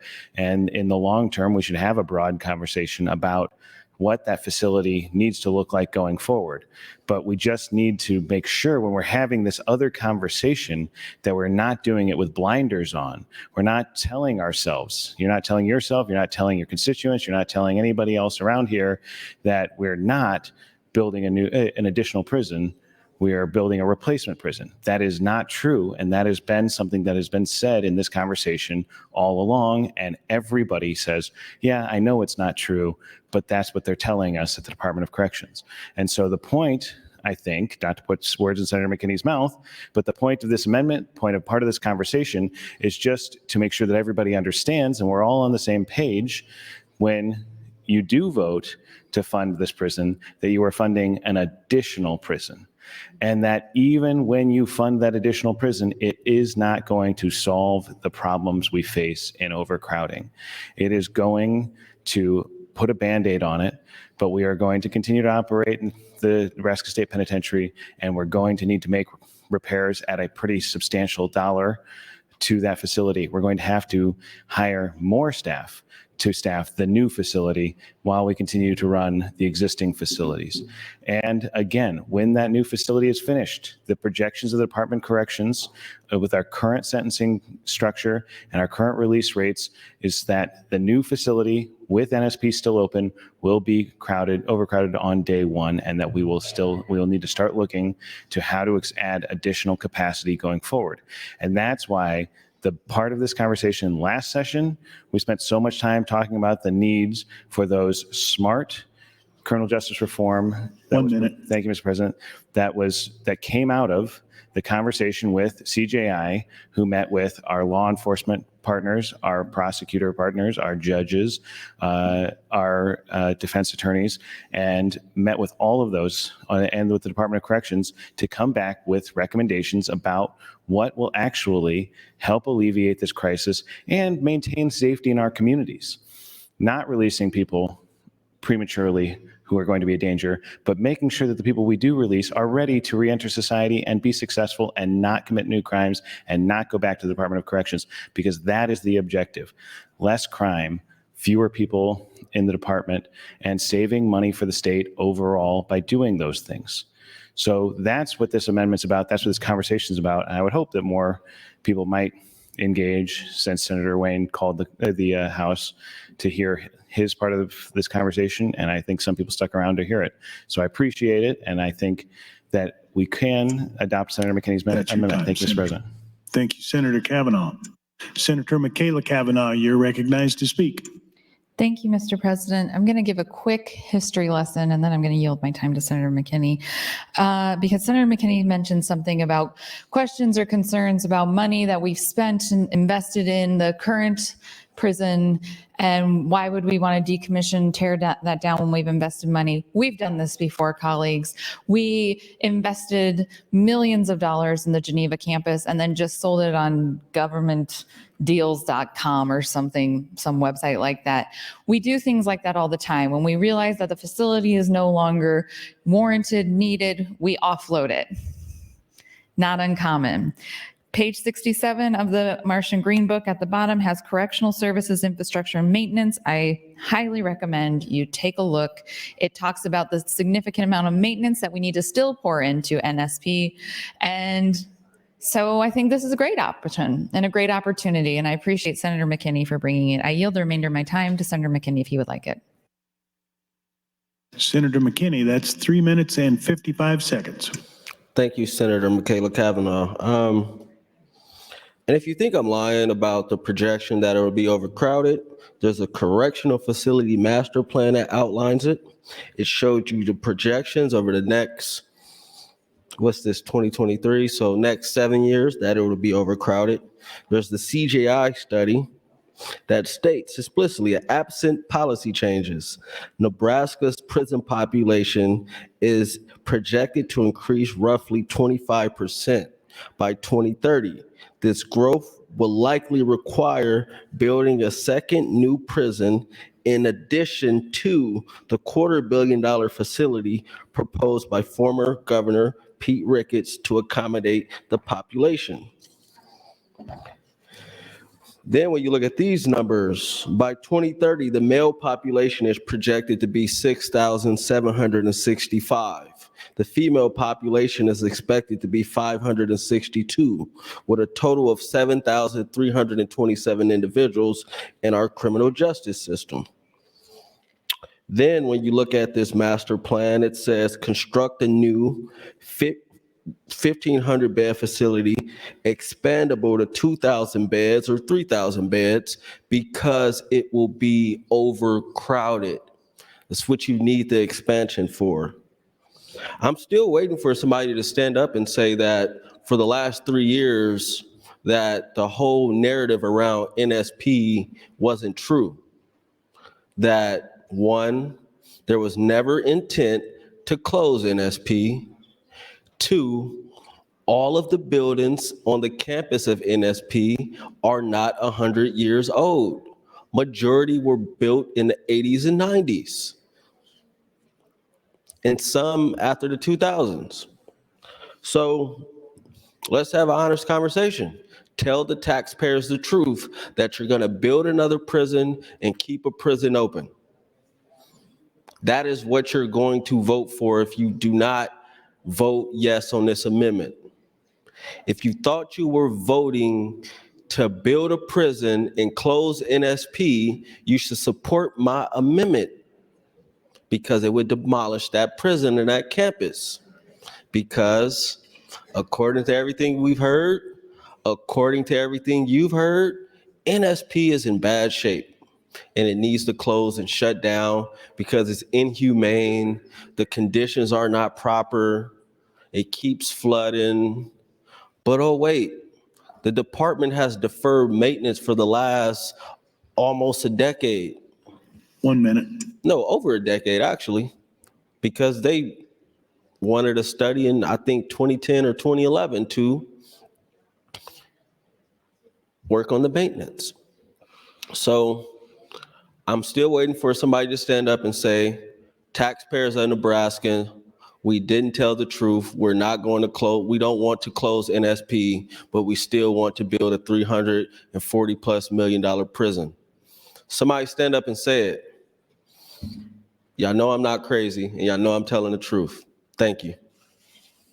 Thank you, Senator McKinney. Senator DeBoer, you're recognized to speak. Thank you, Mr. President. In this conversation, there are some facts, some undisputed facts. I like to start with the undisputed facts so we're all sort of on the same page. Our prison system in Nebraska is extremely overcrowded. It's overcrowded. No one's disputing that. That's the case. We can look at a number of different ways to evaluate that. It's overcrowded, no question. We are, if not the most, among the top 2 or 3 most overcrowded correctional systems in the country. That's not an opinion, that's the facts. We're continuing to grow at a rate that is faster than what we can keep up with. And it's not because we are imprisoning more discrete people, it's because we are keeping people in prison for a longer period of time. And because we are keeping people in prison for a longer period of time, it just ends up with more people in prison at any given time. So those are the facts. Here's another fact. We are more likely to jam out on our most severe offenders. To jam out means that a prisoner is released directly into our communities with no supervision of any kind at the end of their sentence, and most likely without having received any programming directly back into our society.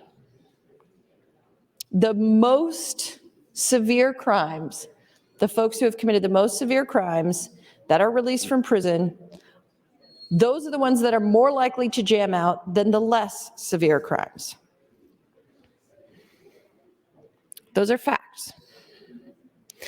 Our prison, our penitentiary, many of its buildings are in very bad shape. Note, not all of the buildings. Certainly not all of the buildings. We just finished, in the time I've been here, about 100 beds in the penitentiary. Those are very new. $60 million-ish in deferred maintenance in our penitentiary. The taxpayers bought an asset, the penitentiary, and we did not steward it well. We did not do the upkeep, and now we have some severe problems that are going to be more expensive because we deferred that maintenance. So we have not stewarded those dollars well if we are not keeping up with maintenance on an asset of the state that we are charged to take care of. We do not have, as far as I can tell, anywhere, a process for decommissioning a prison. That doesn't exist. So Senator McKinney here is trying to come up with a way to ensure that the penitentiary will be decommissioned, and his idea is to bulldoze the whole thing. That will certainly make sure that it is not used as a penitentiary in the future. I would argue that some of those buildings, including those 100 beds, might be used for something like mental health beds. 1 minute. Which we also need. Here's the long and short of the whole thing. We have a budget before us today. Not everything that everyone wanted here is in the budget, because the Appropriations Committee and this body has to balance all of the needs, and we know there are very good things that we are not going to pay for. We balance and we make a choice. This body makes choices every day on things that are vital, like the speed limit. When we set the speed limit higher, we know that that helps our economic system, but it also means that more people will die. But we balance and make that choice. Criminal justice, already and always, is that same sort of thing, where we balance and we make a choice. It's time to look again about our criminal justice system and say, What is the balance and what is the choice that we need to make? That's your time, Senator. Thank you, Mr. President. Thank you, Senator DeBoer. Senator Brandt, you're recognized to speak. Thank you, Mr. President. It's kind of interesting. When I served on judiciary last year, we got a Nebraska State Penitentiary useful life engineering study. This is one of those high dollar studies the legislature paid for. If anybody wants to see this, there's some great pictures of every building in the penitentiary. And I believe the purpose of the study was to justify the new prison. It has a breakdown for each building. So it'll say activity center, deficiency costs, $940,000. Ancillary building, $22 million. That's the building you walk through to get into the state penitentiary. Housing units 1 through 5, $96 million. Housing unit 6, $40 million. I think housing unit 6 is where our maximum security is at today. And if you've been in there, there is no doubt this prison has outlived its useful life as a maximum security prison. I would almost argue it's probably outlived its life as a medium security prison. But there are aspects in here that can be saved. Senator DeBoer mentioned the new housing unit 9. I think that's 4 or 5 years old. That's excluded from the study. Some of the maintenance spaces, the minimum security spaces for a minimum amount, you could save those spaces. So I would argue there is some value to saving this site as a minimum security prison or a work camp or something of that nature. So I don't know, Senator McKinney is no longer, he has left the building. Senator Dungan, would you be available for a question? Senator Dungan, would you yield to a question? Yes. Senator Dungan, what does it cost to incarcerate somebody for an entire year? I think right now the calculations are $115 a day in Lancaster County. And so if you multiply 115 by 365, you get about $42,000 per day for incarcerating somebody, at least in the Lancaster County Jail. I'm not sure the cost in prison, but I'm guessing they're similar, if not more expensive. Yeah, and I believe that was pretty close when Senator DeBoer is nodding her head from when I was on the committee. The alternative to being incarcerated is to be on house arrest or parole. And if you're in for drugs, you would be drug tested twice a day. Do you have a cost on what it costs to keep somebody at home? Well, here in Lancaster County, again, there's essentially 2 different levels of house arrest. I'll try to keep it simple. If you're on district court house arrest, it's $120 a month. And so if you multiply that by 12, you're looking at about $1,500 for the whole year. And I think in county court, it's $10 a day. So if you multiply 10 by 365, you're looking at about $3,600 a year. Okay, for me, that seems a little light. Some of the numbers that I remember being bandied around were maybe $8,000 a year, something of that nature. But even at $8,000 is about 20% of total incarceration. And that's a significant cost savings to the people of the state. Senator Dungan, what would be the advantages of having somebody in their home? I mean, if somebody's in their house, one of the things that I saw on a regular basis was we're talking about people who generally have jobs. And if somebody's incarcerated, even for a short period of time, they run the risk of losing their job. And once that happens, there's a snowball effect. And so if somebody's in their house and they're on house arrest, they're supervised, they have to drug test, and there's a lot of pretty intensive supervision, but they definitely can keep their jobs. And then in addition to that, if somebody's in their house, the big thing is they get to keep their house. If somebody's in custody for a long period of time and perhaps they're renting, one of the things that we see on a regular basis is they actually lose their house or their apartment. And then when they get out of custody, they're homeless, and it just increases that cycle again. So if somebody were to start using drugs again, if that's what they were in for, what would be the penalty for that? If you're on house arrest and you violate your house arrest, you get taken back into custody and you actually have to serve your entire sentence. And so you don't get credit for time served while you're on house arrest. So let's say you're on day 29 of a 30-day house arrest sentence and you violate, you go to jail and you spend the entirety of your sentence then in jail. So you don't get credit for that time you spent on house arrest. Thank you. Thank you, Mr. President. Thank you, Senators. Senator Clemens, you're recognized to speak. Thank you, Mr. President. I rise in opposition to AM 1599. I didn't speak on Senator Wayne's AM 1596, but in listening to this one, we're talking being accused of having no master plan, no oversight, providing funding before there's a plan, and needing a classification plan. And I didn't hear any of those, didn't see any of those in the AM 1596 from Senator Wayne. And so I think it's not consistent to be accusing the current system when his own amendment really had that many deficiencies. The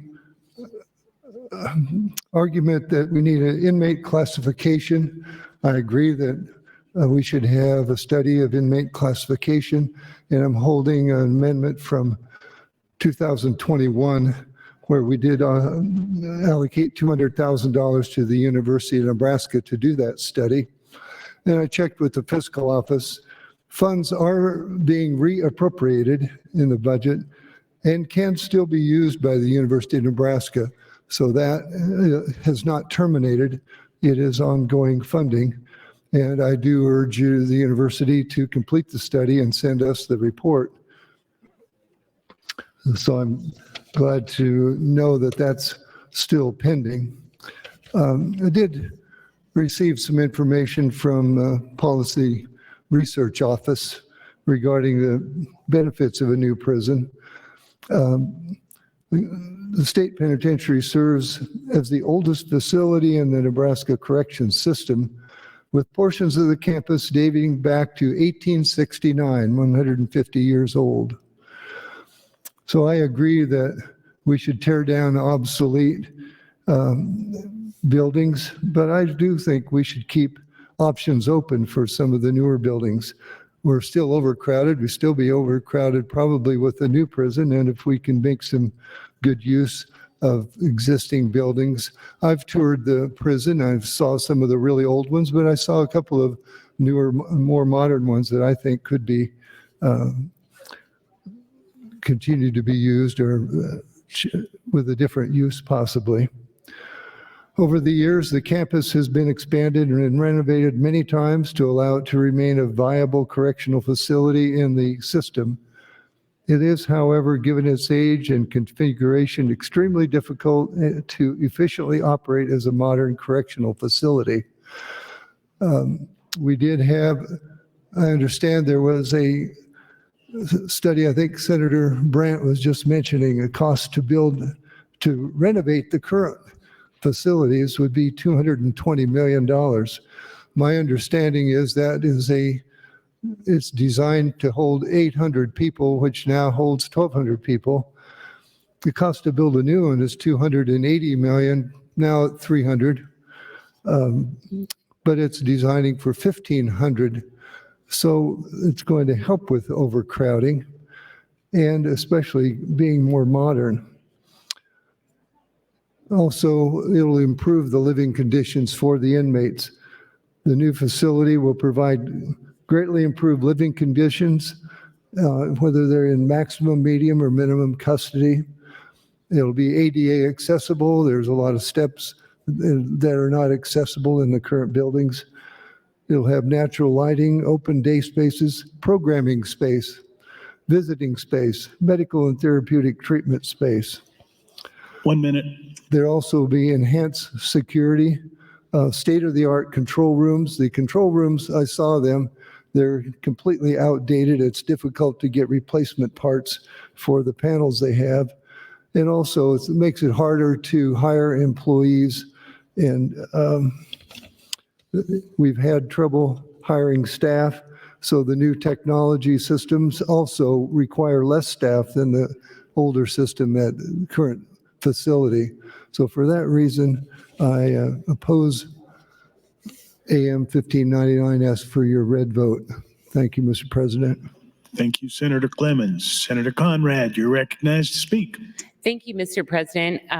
Just wanted to reiterate a couple of points here because I think this is so critical. And yes, some of the policy decisions that are intersectional and related to how we address criminal justice reform are pending in other jurisdictional committees. Hopefully will be up on the floor in between general and select files so that we can have a better, clear-eyed view of this budgetary proposal.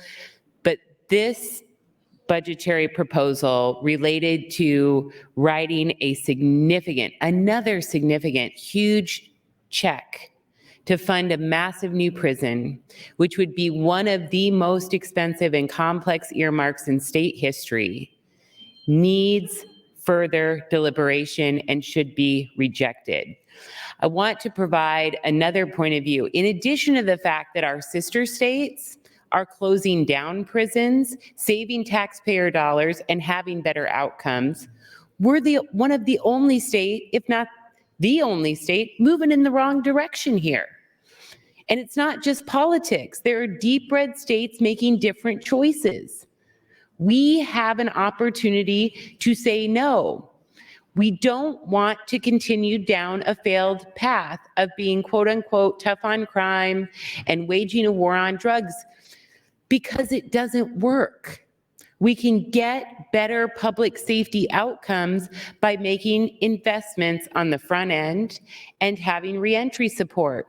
Building massive new prisons is the most expensive, least effective way to deal with our shared challenges and to advance our shared public safety goals. And let me tell you something else that I find incredulous about this debate.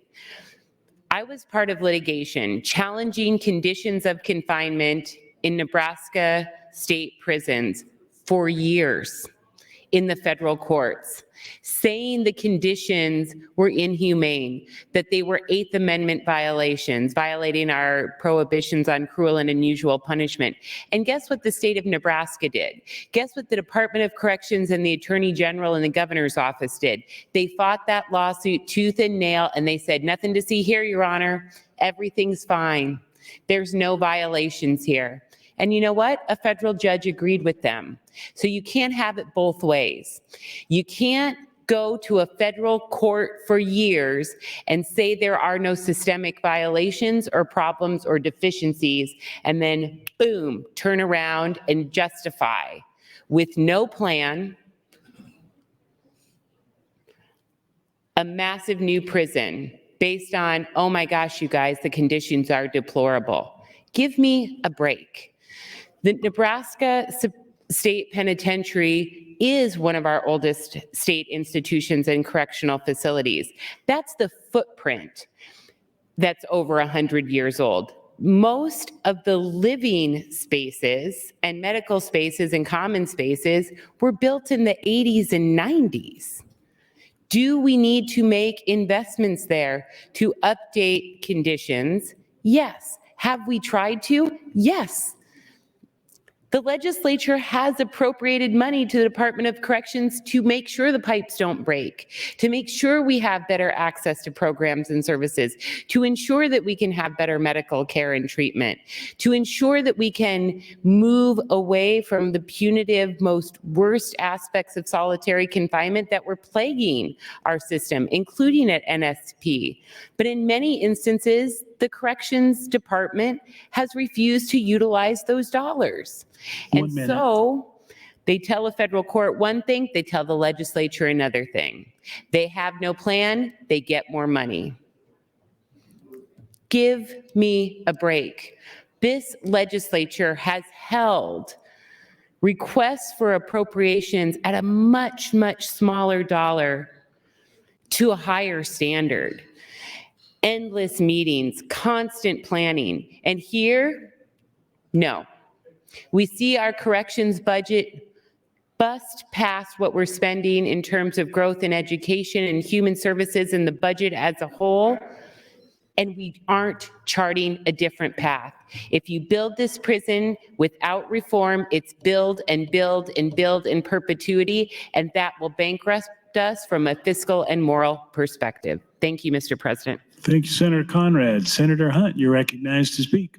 Thank you, Mr. President. Colleagues, I'm actually going to continue right where Senator Conrad left off. We are taxing ourselves to death in this state to fuel mass incarceration, which fuels racial injustice at the local and state level. And that's what our main driver is in taxes and property taxes and all the things that you guys don't like. Incarceration and corrections and all of that is our fastest growing budget item, outpacing education, outpacing health and human services, economic development.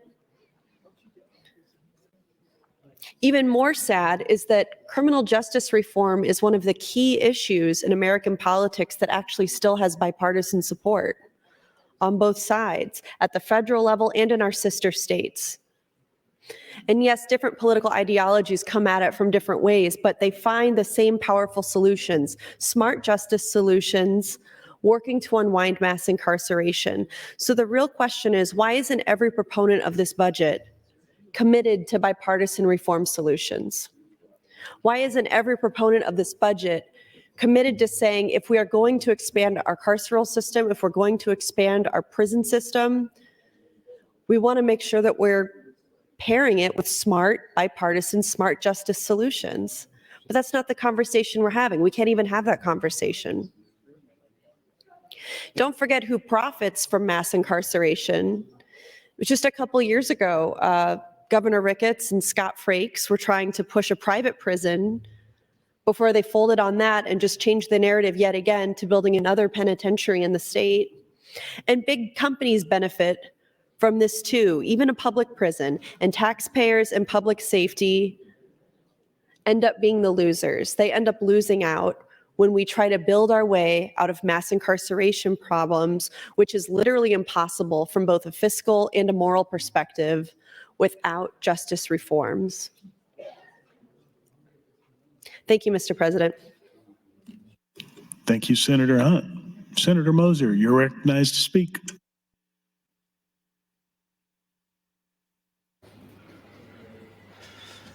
Thank you, Mr. President. Good evening, colleagues. Over the last number of years, we've had an ongoing discussion about judicial reform. And there are some senators that want changes in our laws, changes in our sentencing guidelines, and looking to reduce prison population. The prison population in the prison system we have is way over capacity.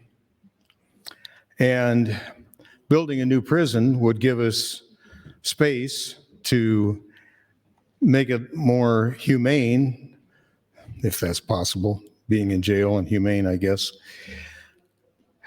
But building a new prison takes the pressure off of judicial reform.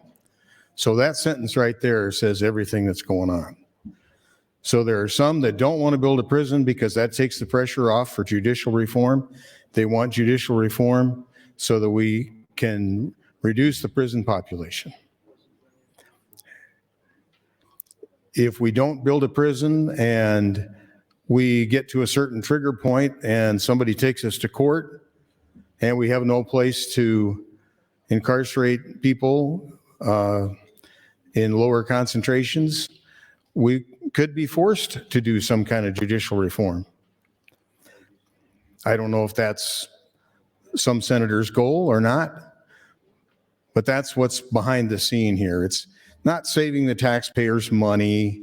It's not how old the facilities are, although I've been there and some parts of it are worse than others, obviously, but having two people in a lot of those cells would be so uncomfortable, so stressful. It's a wonder we don't have more problems with behavior in the penal system. I think we need to build a prison. We do need to do judicial reform. Want to make sure that our laws are fair and just,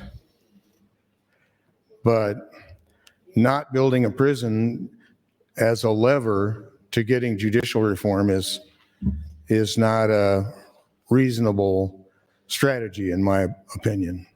So if you're sitting home and you're trying to figure out what's really going on here, That's my handicap of it, is some people want to have fewer people in jail, and some of us want to have a more modern, safer penal system. And the judicial reform, I think, is a separate issue. I don't think the two should be connected, except if we get ourselves into trouble, then we have to do something. And I think that may be part of the strategy. I'm not sure. Thank you, Mr. President. Thank you, Senator Moser. Seeing no one else in the queue, Senator McKinney, you are recognized to close. Thank you, Mr. President, and thank you, colleagues. I rise because I encourage your green vote for AM 1599, because we do need a classification study.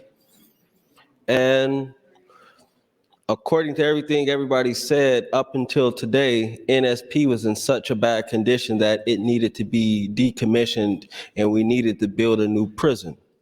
But when this amendment comes up, now, oh, hold on, we need to keep our options open. We really don't need to close all of NSP. That's very funny. I'm glad it came out. And Senator Moser, criminal justice policy changes and building a new prison are related. You can't separate the two. It's impossible to separate the two because of policies that this legislature made over the years. We have an overcrowding problem. We have people who are spending more time than ever before in our criminal justice system, which means they are in our prisons. So that means they are interconnected. You can't separate the two. Would Senator Clements yield to a question? Senator Clements, will you yield to a question? Yes. I don't want to misquote you, but I would like to ask the question. Did you say that you did not support the demolishment of NSP because you would like to keep the options open for the state? Yes, I did. And I've not heard somebody say it should be totally demolished. So are you saying to Nebraskan taxpayers that you're going to vote to build a new $340+ million prison while also keeping NSP open? I don't think it would be kept open as NSP, but for probably a lower level security facility. But that would mean the prison would stay open. It would mean, a facility would be there. I believe we're overcrowded. I think it would help the overcrowding situation to use perfectly good buildings. So that means to taxpayers, if you're watching, you're going to be spending money on a new prison, not accounting for the operation costs, and you're still going to be paying to keep NSP open. Or we'll build another building somewhere else to house people that would cost taxpayer dollars as well. Because there's no will to do policy changes? We'll find out. All right, we'll see. Thank you.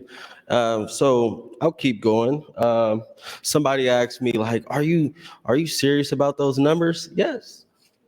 By 2030, the male population in our state prisons will be 6,765 people.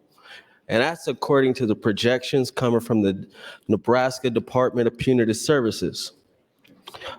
There will be a total female population of 562, with an overall total of 7,327 individuals incarcerated. That is the problem. That is the issue. And you cannot separate the policy from the infrastructure. They're interconnected. I would encourage you to vote for this, because if you don't vote for this, you're telling the Nebraskan taxpayers that for the past 3 years, somebody, I'm not saying who, somebody hasn't been telling the full story about this prison proposal, and that you're going to keep NSP open and build another prison. because you know that it's going to be overcrowded day one. So there's going to still be the state pen. Then they're going to build one between Omaha and Lincoln, maybe Fremont, and that's the truth. And I would like to call for a call of the House, and thank you. Thank you, Senator McKinney. There's been a request to place the House under call. The question is, shall the House go under call? All those in favor vote aye. All those opposed vote nay. Record, Mr. Clerk. 17 ayes, 5 nays, place House under call. The House is under call. Senators, please record your presence. Those unexcused senators outside the chamber, please return to the chamber and record your presence. All unauthorized personnel, please leave the floor. The House is under call.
Senators Wayne, Reapy, and Hunt, please return to the chamber and record your presence.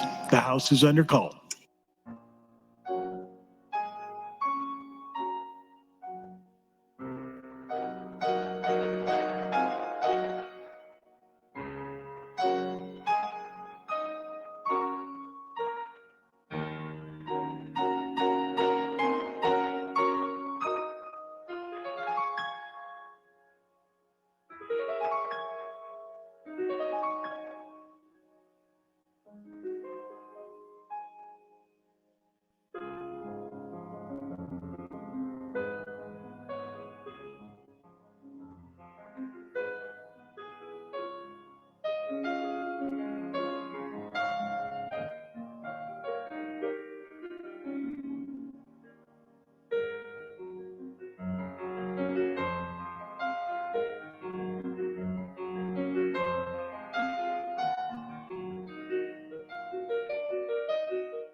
All unexcused senators are present.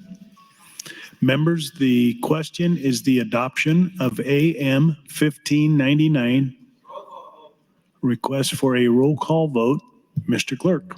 Senator Aguilar. Voting no. Senator Albright. Voting no. Senator Arch. Voting no. Senator Armendariz. Voting no. Senator Ballard. Voting no. Senator Blood. Voting yes. Senator Boston.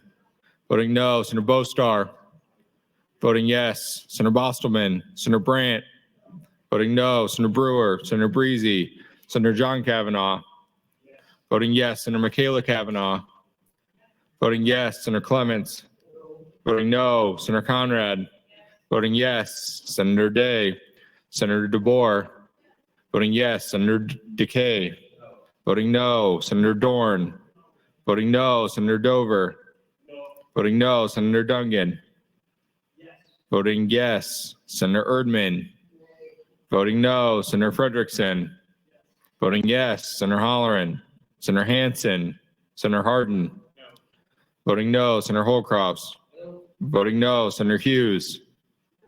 Voting no. Senator Hunt. Voting yes. Senator Ibach. Voting no. Senator Jacobson. Senator Kauth. Voting no. Senator Linehan. Not voting. Senator Lippincott. Voting no. Senator Lowe. Voting no. Senator McDonald. Senator McKinney. Voting yes. Senator Mosier. Voting no. Senator Merman. Voting no. Senator Raybold. Voting yes. Senator Reapy. Voting no. Senator Sanders. Voting no. Senator Slama. Senator Vargas. Voting yes. Senator Von Gillern. Voting no. Senator Walls. Voting yes. Senator Wayne. Voting yes. Senator Wishart. Not voting. Vote is 14 ayes, 24 nays, Mr. President, on adoption of the amendment. The amendment is not adopted. I raise the call. Mr. Clerk for items. Mr. President, quickly, new LR from Senator Wayne that'll be referred to the executive board. Concerning legislative bill 814, Senator McKinney would move to amend with AM 1605. Senator McKinney, you're recognized to open on your amendment. Thank you, Mr. President. That was just an interesting vote. We're not going to close NSP, but this is actually last one was a great amendment, and this one is an even greater one. And this just states it is the intent of the legislature that such grants not be reimbursed by grantees. And I brought this amendment because the department has been requiring individuals that have applied for grants for reentry to reimburse them before they could get all the funds. And this is an issue, especially for entities that work in the area of reentry, restorative justice, and within the criminal justice system, because it's not a popular industry necessarily as far as getting funding, these entities can't float that type of money. And I think it's just smart policy to say that it's a grant so they can serve the people who we're trying to help. And that's my opening, and thank you. Thank you, Senator McKinney. Senator Dungan, you're recognized to open. Thank you, Mr. President. Colleagues, I rise again also in favor of AM 1605. I think these conversations that we're having today are really interesting. We've talked, I think, at great length throughout this session about the importance of criminal justice reform, but here we are today talking about the prison and talking about what we need to do in order to have a more holistic, as I said earlier, approach to what our future of criminal justice looks like here in Nebraska. What I really appreciate about Senator McKinney's amendment here and the one that we had previously is they really cut through a lot of the bogus arguments people have, and they get right to the core. And one thing about this AM 1605 that I think is of particular importance is it really addresses the notion of reentry and rehabilitation. I could nerd out about this for quite some time, and so I'll try not to do this too much. But for those who pay attention to the way that the criminal justice system works, there are 4 real schools of thought as it pertains to why we punish people.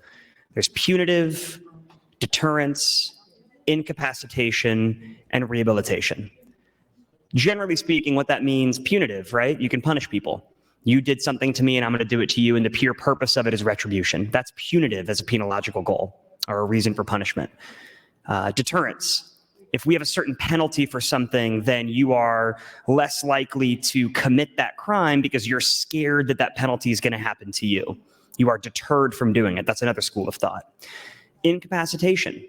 If you do a crime or commit a crime, we are going to craft a penalty that literally incapacitates you or stops you from being able to do that thing in the future. And then finally, rehabilitation, where if you commit a crime, there's a fundamental belief that you should actually try to be rehabilitated or have the reasons for the commission of that crime addressed in such a way that it doesn't happen again.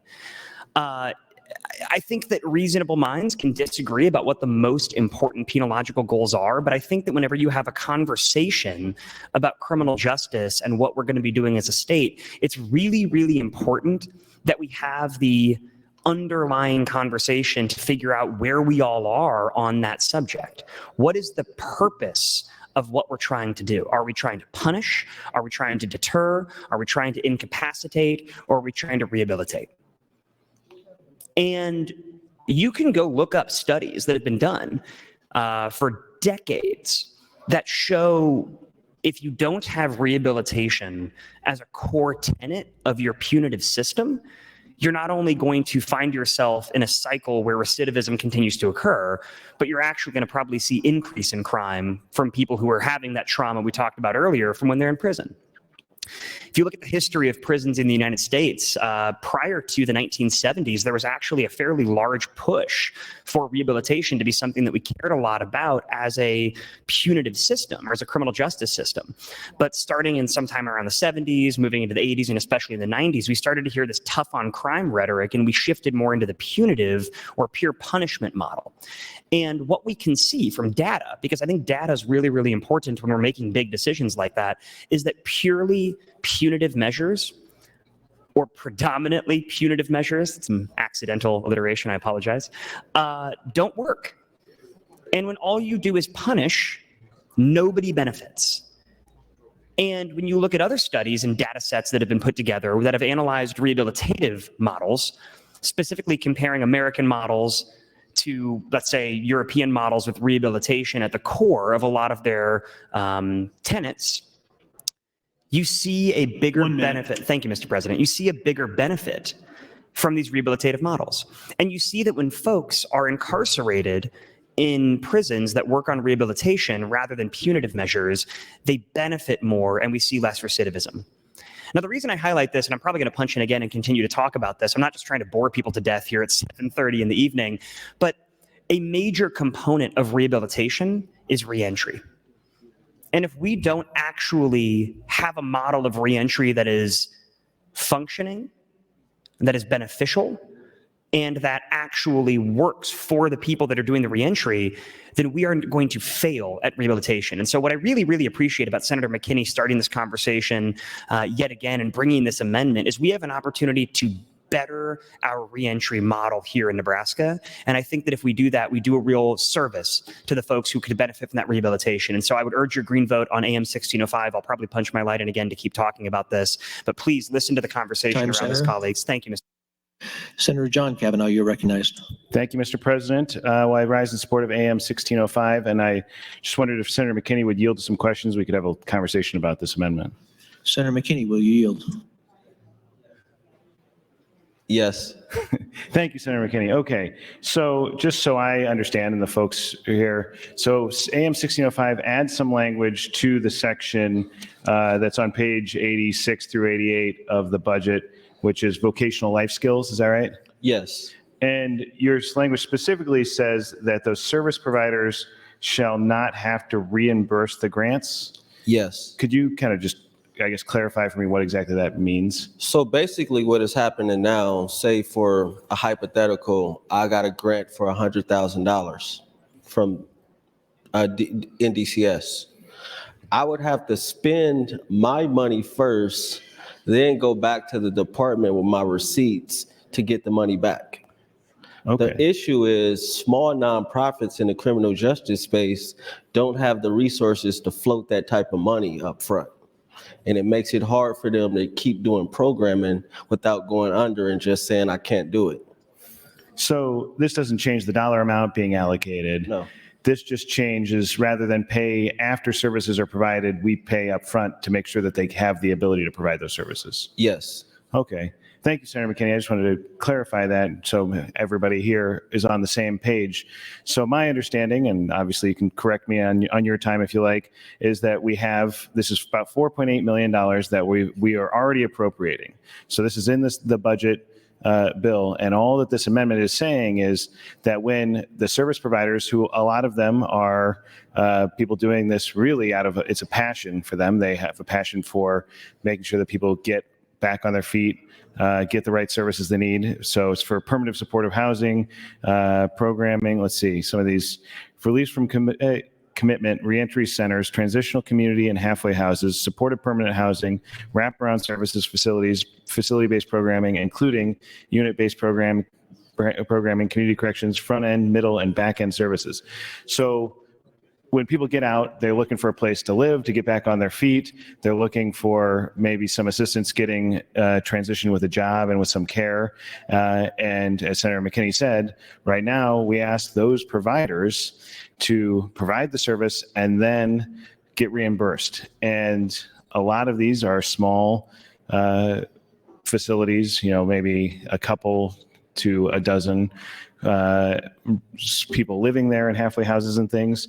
And so they're on a tight budget. And so what this would do is allow them to be approved as a provider, get the money up front, and then provide those services, which I think is a very rational step to making sure that we have more stable and approved options for folks when they come out of the Department of Corrections. And that stability, that very stability, decreases recidivism.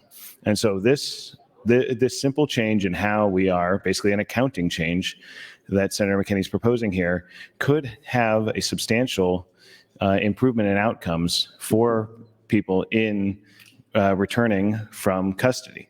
So it's not going to cost us anything. It's just going to change how we're doing this paying and billing. So I think it's a really smart suggestion by Senator McKinney. And, I think the last conversation, some people probably were listening to and thought this is a statement piece, the last amendment we were talking about. I just want to be clear. This is not a statement. This is a serious conversation we're having about a serious way in which we can make just one small change. It's not going to cost us any money to how we deal with this billing issue that could have a serious positive impact on outcomes for people, for our state, for when people get released, for better outcomes, decreased recidivism, and of course, decreased recidivism, decreased crime, decreased number of people who are victims of crime, and decreasing our prison population, which saves us money in the long run. So again, I encourage your green vote on AM 1605. I appreciate Senator McKinney's extremely smart approach to this. Thank you, Mr. President. Senator Conrad, you're recognized to speak.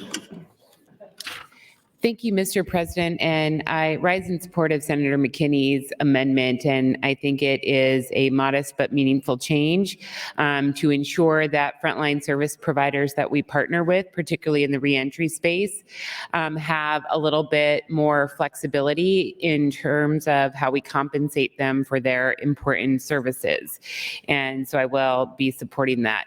But I wanted to also add some additional thinking in terms of where we are with this budgetary proposal and some of the very disappointing commentary that we've heard in regards to the lack of progress on criminal justice reform in Nebraska thus far. So I would challenge the senators who have worked hard to oppose common sense measures carefully deliberated and brought forward by all three branches of government, whether it was through CSG years ago, CJI more recently, thoughtful proposals that have been put forward by well-established entities like Right on Crime, bringing a strong libertarian and conservative viewpoint to criminal justice reform, because indeed they recognize the incredible burden on the taxpayer that a lack of justice reform reaps. I would ask you why we have not in Nebraska at least followed the model that President Trump and a very conservative administration helped to pass in regards to the First Step Act for criminal justice reform on the federal level that some of our federal representatives supported. You have to wake up to the fact that every other state and the federal government has turned a different path on criminal justice reform. There's no reason for Nebraska to be an outlier in this regard, except a complete lack of political will to do the right thing for better outcomes for the taxpayers. And we need to have this conversation in terms of the massive budget proposal being brought forward and the yet to be debated criminal justice package. And if I keep hearing, yes, we need to do something, but not that. We need to do something, but not that. What's your idea? And I challenge any of the senators who are supporting this prison to get up and share your vision for criminal justice reform. What is it? Say it out loud. Help us find the common ground and consensus so that we can work our way out of this mess that we have found ourselves in. The most overcrowded prison system in the country, the most significant racial disparities. And your only solution is to build prisons with no plan for how to build them or how to get out of this broken cycle. So if you say, we have to do this, but we also have to bring other solutions to criminal justice reform, what are they? What's your ideas? Why aren't you injecting them into the debate? And if you're not going to do the work and be honest about criminal justice reform, as Senator Clements has indicated, this isn't indeed just about building a new prison. This is about refurbishing NSP and building a new prison. What is it? Be clear. This is a massive appropriation. That's not too much to ask. That's not even political, to ask for some basic clarity in terms of what your plans are. And what's your plan after the new prison? 1 minute. What's your plan? Are you going to meet us to build up diversion and problem-solving courts? Are you going to work diligently to build up behavioral health opportunities and access? Are you going to join with us for no-cost, low-cost alternatives that address reentry reform, like voting rights restoration, like access to food stamps and the safety net program, removing barriers to education and housing, removing barriers to employment so that people have access to pro-social behavior so that they can help to break the cycle of recidivism? I don't see any of you running to punch in your lights. I don't see you raising your hand. I don't see you putting forward bills that are thoughtful in terms of reducing our prison population. What is your plan with this appropriation and for the future? That's your and if you time, can't Senator. answer it, you shouldn't vote for it. Thank you, Senator. Senator DeBoer, you're recognized to speak.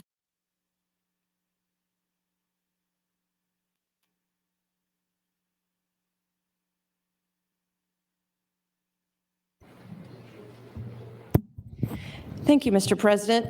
I just wanted to try and draw all my colleagues' attention to this particular amendment because this is a very different kind of amendment than the ones that we've been talking about a lot of the day. This amendment it's kind of a cleanup amendment. It's an amendment that says that right now we have nonprofits. These are small nonprofits. This is not like a huge conglomerate nonprofit.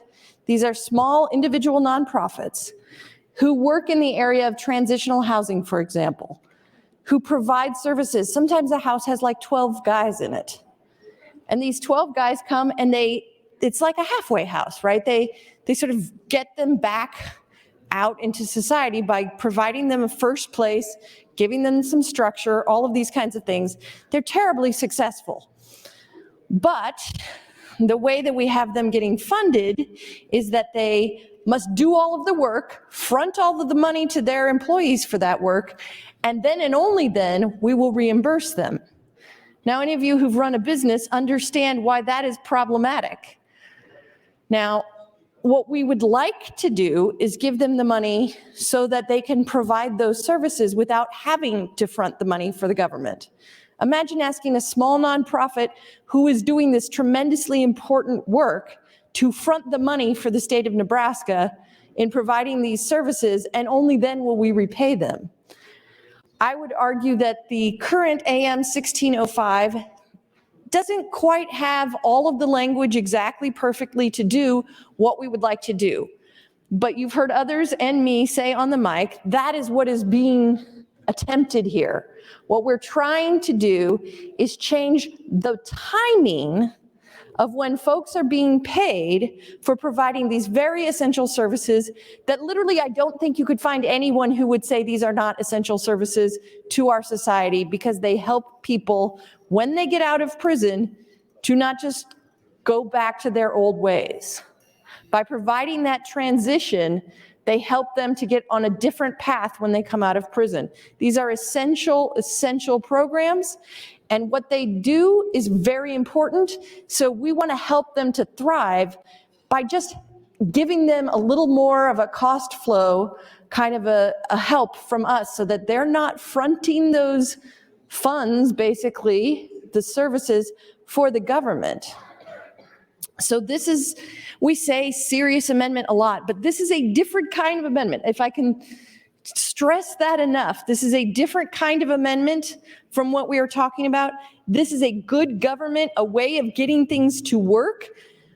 I will talk to any of you who would like to about how this works. My hope would be that, since the language isn't perfect yet, that we would pass this amendment, and between general and select, Senator McKinney and the Appropriations Committee should work together with the Fiscal Office to get the language to do what the intent of his amendment is, which is to just help with the cash flow issue for these small nonprofits, these small entities that are providing services to our communities to transition people, to help with this programming piece that everybody universally understands, that programming and these kinds of transitional services are absolutely crucial to what we're trying to do in the correctional system. 1 minute. So I would ask you all, I know that we've kind of all gone to our sides. It's late at night, whatever, it's not that late, but it's kind of late. And we've all gone to our sides and we're not really paying attention. Please, colleagues, please, let's help Senator McKinney out on this amendment. Let's pass this amendment. This is very different. This is not some big political statement. That's nothing that's happening here. This is just trying to help make things work that work. Thank you, Mr. President. Thank you, Senator DeBoer. Senator Clemens, you're recognized to speak.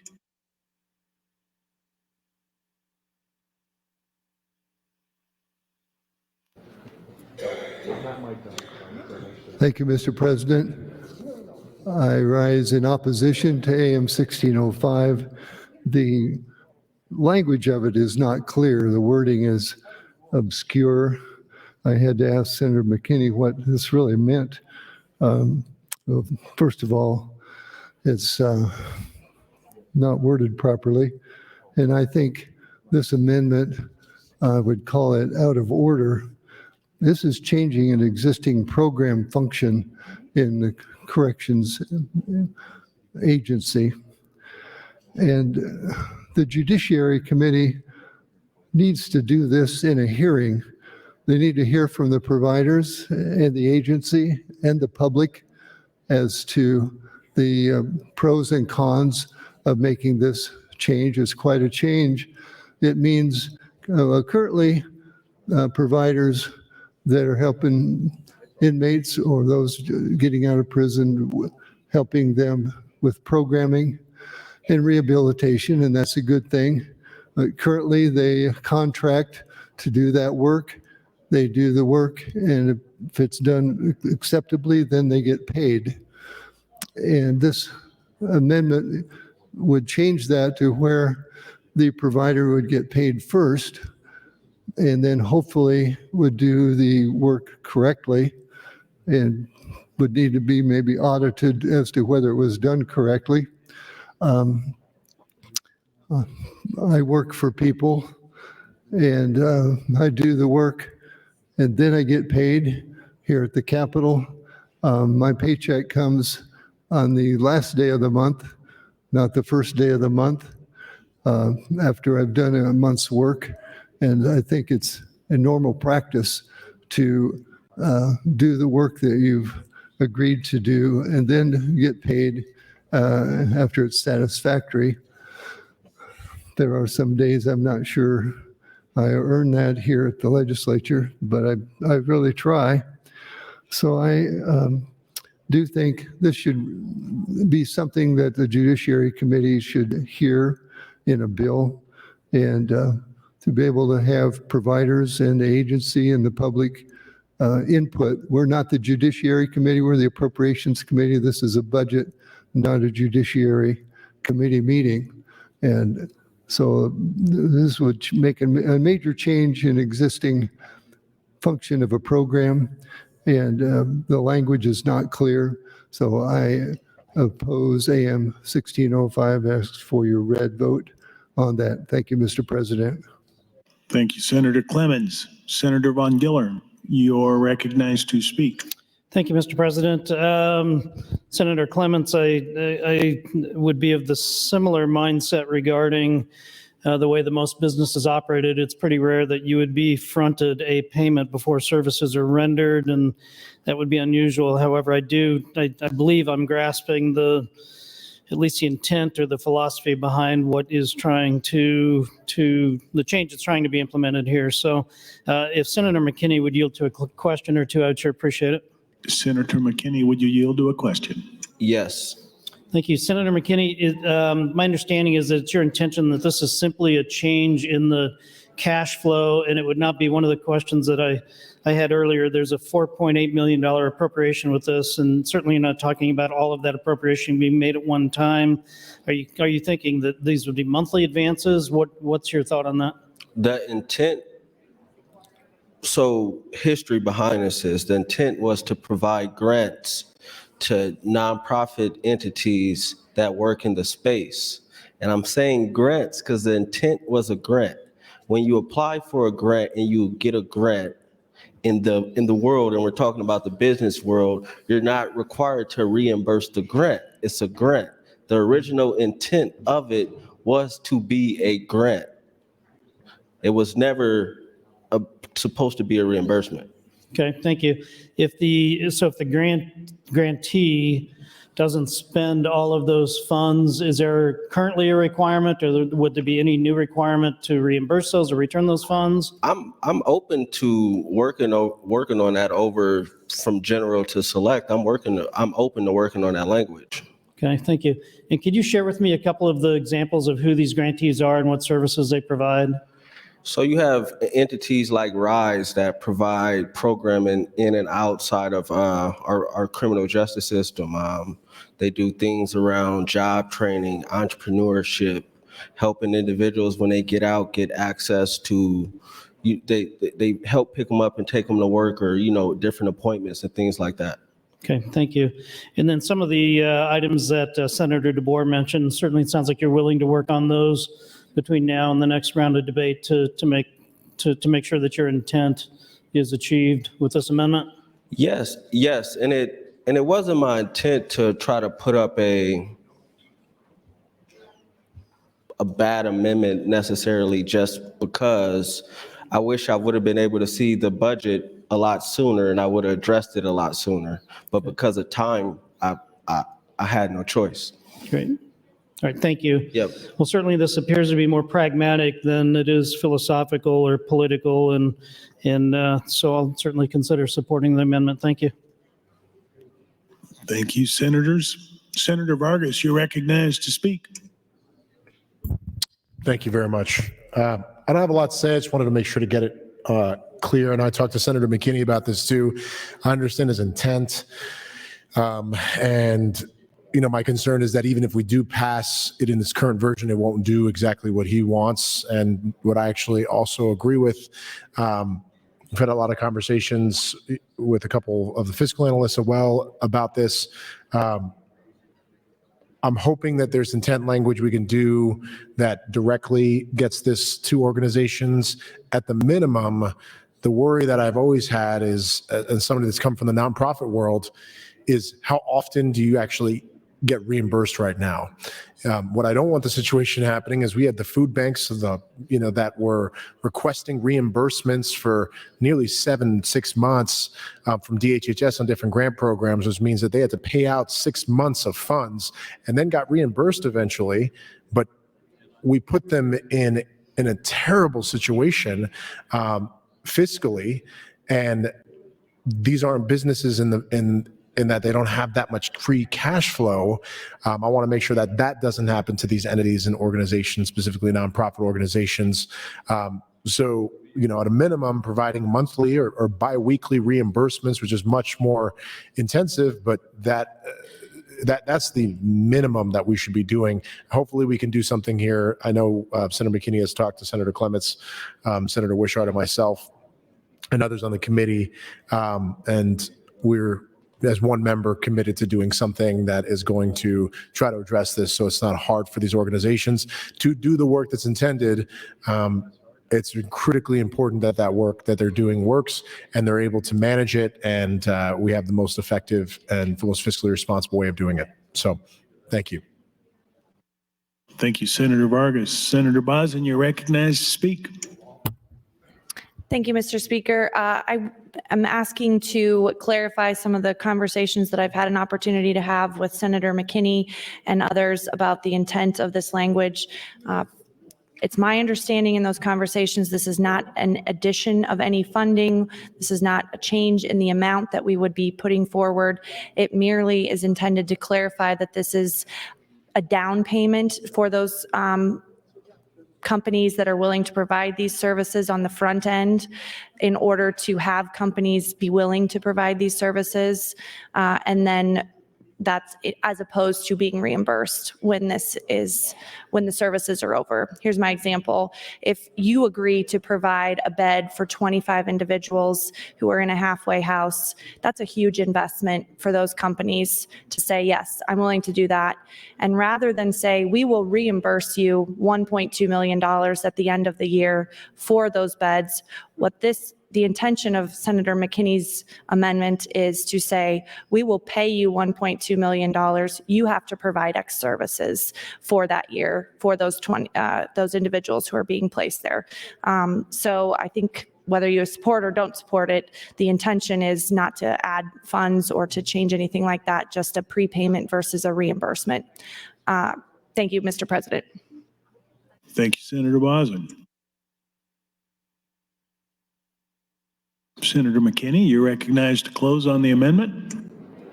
Thank you, Mr. President. This is actually a very important amendment, and I think it's important for us to make sure that if we're saying something is a grant, that it's a grant. We can't burden our providers with, providing reentry services and saying, hey, we got a grant if you provide reentry services, but hold on, front all the money, and then hopefully in 90 days you could get the money back. We said it was a grant, and that was the intent of the policy and the legislation. Let's make sure it's a grant. And I understand people have questions, but I would ask you to vote yes on this, and we could work between now and select to get the language right. But I think it's important, and we should get it on today. And I would ask for a call of the House. Thank you. Thank you, Senator McKinney. There's been a request to place the House under call. The question is, shall the House go under call? All those in favor, vote aye. All those opposed, vote nay.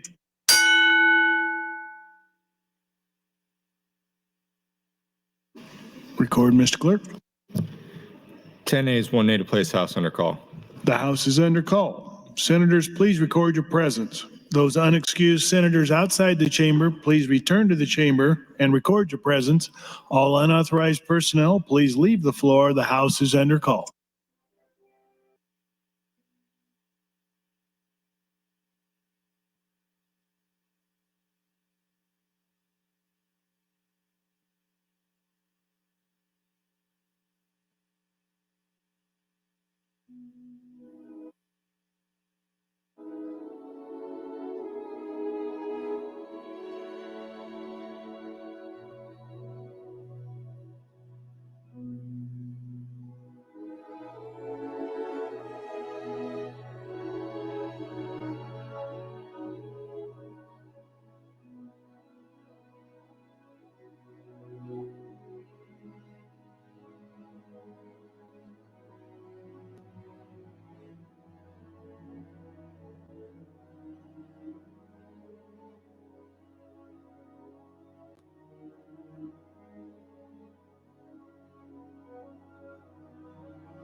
All unexcused senators are present.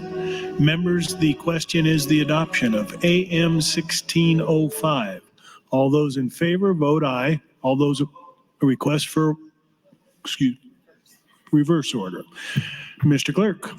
Senator Wishart, voting yes. Senator Wayne, voting yes. Senator Walls, voting yes. Senator Von Gillern, voting yes. Senator Vargas, voting yes. Senator Slama, Senator Sanders, voting yes. Senator Reapy, not voting. Senator Raybold, voting yes. Senator Merman, not voting. Senator Mosier, voting no. Senator McKinney, voting yes. Senator McDonald, Senator Lowe, voting no. Senator Lippincott, voting no. Senator Linehan,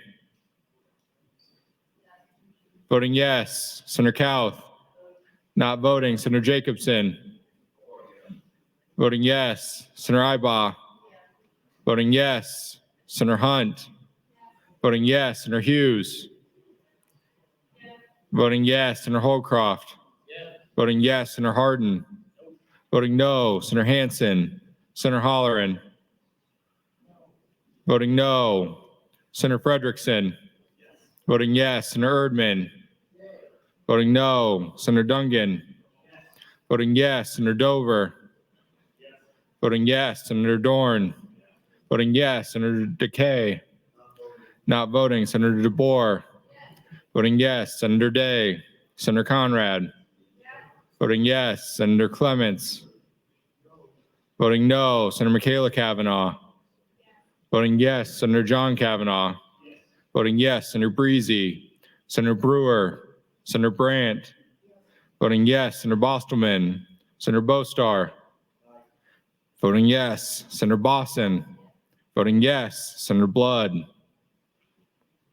voting yes. Senator Ballard, voting yes. Senator Armendariz, voting yes. Senator Arch, not voting. Senator Albright, voting no. Senator Aguilar, voting yes. Vote is 29 ayes, 8 nays, Mr. President, on the option of the amendment. The amendment is adopted. I raise the call. Mr. Clerk, for items. Mr. President, concerning Legislative Bill 814, the next amendment from Senator Michaela Cavanaugh, she would move to amend with AM 1597.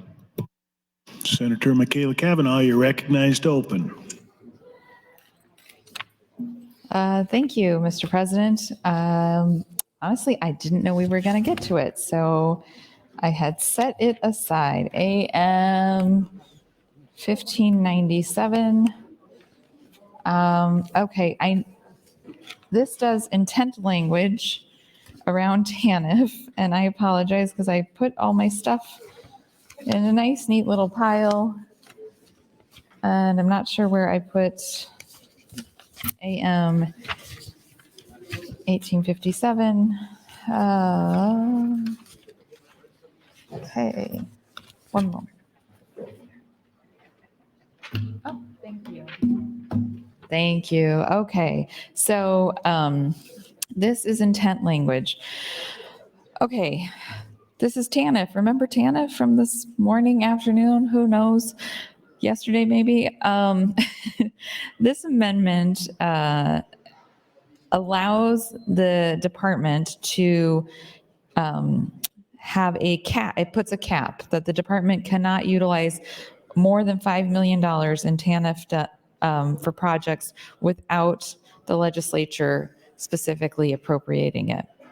So part of the reason to do this is that there's $130 million sitting in the TANF rainy day fund, and clearly there's lots of eyes on that money, and the department can utilize it for various things, but they can't utilize it for the primary purpose until we increase the appropriation or the, they can't utilize it for the initial reason for the aid to dependent children, ADC, unless we increase eligibility, which I was talking about earlier today with the three different bills that we had talked about, LB 233, LB 310, and LB 290, all three TANF bills sitting in HHS that would change eligibility in various ways and change the amount of payments in various ways. And so in an effort to maintain our authority over programming and directing funds, this amendment would just put a cap on how much the department, DHHS, can appropriate and utilize without the legislature's authority. So it says the department shall not use or allocate federal temporary assistance for needy family funds for projects over $5 million without specific legislative appropriation. On page 6, after line 29, insert the following new paragraph. The department shall not use or allocate federal temporary assistance for needy family funds for projects over $5 million without specific legislative appropriation. On page 5, after line 5, insert the following new paragraph. The department shall not use or allocate federal temporary assistance for needy families for projects over $5 million without specific legislative appropriation. It's just intent language for us to say and make it clear that we don't want the department to move forward with draining the rainy day fund without our oversight. So that's pretty much it. That's what AM 1597 is. That's what it does. Yeah, I'm not sure what else to say about it. And honestly, I would say let's just go to a vote, but we got to go to cloture on this bill, and cloture isn't for 10 more minutes. So I just take some time and go back to an oldie but a goodie, reading the budget. Shall we? Okay. So continuing on with the theme of the previous two amendments brought by Senator McKinney, let's talk about construction. On page 66 of the budget, we have capital construction summary. New construction refers to projects initiated in 2023 session, while reaffirmations refers to funding needed to complete projects authorized and initial funding provided in prior legislative sessions. The Nebraska Capital Construction Fund, NCCF, was originally created in the early 70s to account for 5% for a 5-cent cigarette tax earmark to build Devaney Sports Center. Over time, the cigarette tax that had originally flowed to the NCCF has been basically reallocated and earmarked for other items. Table 29, construction totals by fund source 23, 24 through 26, 27. I'm going to skip to the next page. Page 67. All of the general funds included in the committee budget for capital construction are to cover the dollar amounts needed to complete funding for projects approved in previous sessions, commonly referred to as reaffirmations. There are several new projects which are funded either through transfers from the cash reserve fund to the Nebraska Capital Construction Fund or through agency cash funds. Nebraska State College System, University of Nebraska, Department of Veterans Affairs, Correctional Services, Security Systems Upgrades. Under here, it says the project would upgrade security systems at various facilities to include, but not limited to, replacement of door controls, perimeter detection systems, upgrade of existing video equipment, and upgrade and replacement of security camera systems. The appropriation is for $2.5 million in FY 23-24 and $2.5 million in FY 24-25 for these upgrades. Colleagues, it just occurred to me that I have another amendment, floor amendment next that strikes the prison from the budget. So I am going to yield the remainder of my time and I'll waive my closing so we can vote on this. Thank you. Thank you, Senator Kavanaugh. Senator Jacobson now announces a guest under the north balcony, his wife, Julie Jacobson. Please stand and be recognized by your Nebraska Legislature.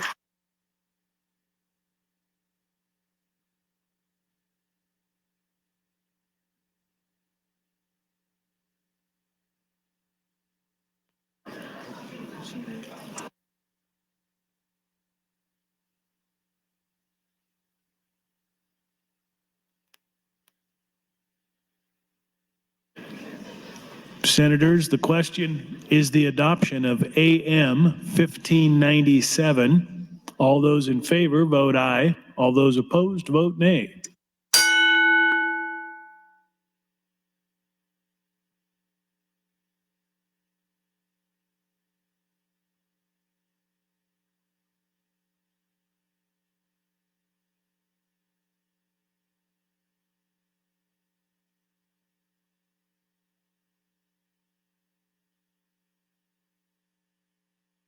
Record, Mr. Clerk.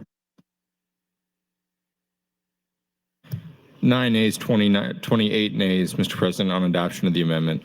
The amendment fails. Mr. Clerk, for items. Mr. President,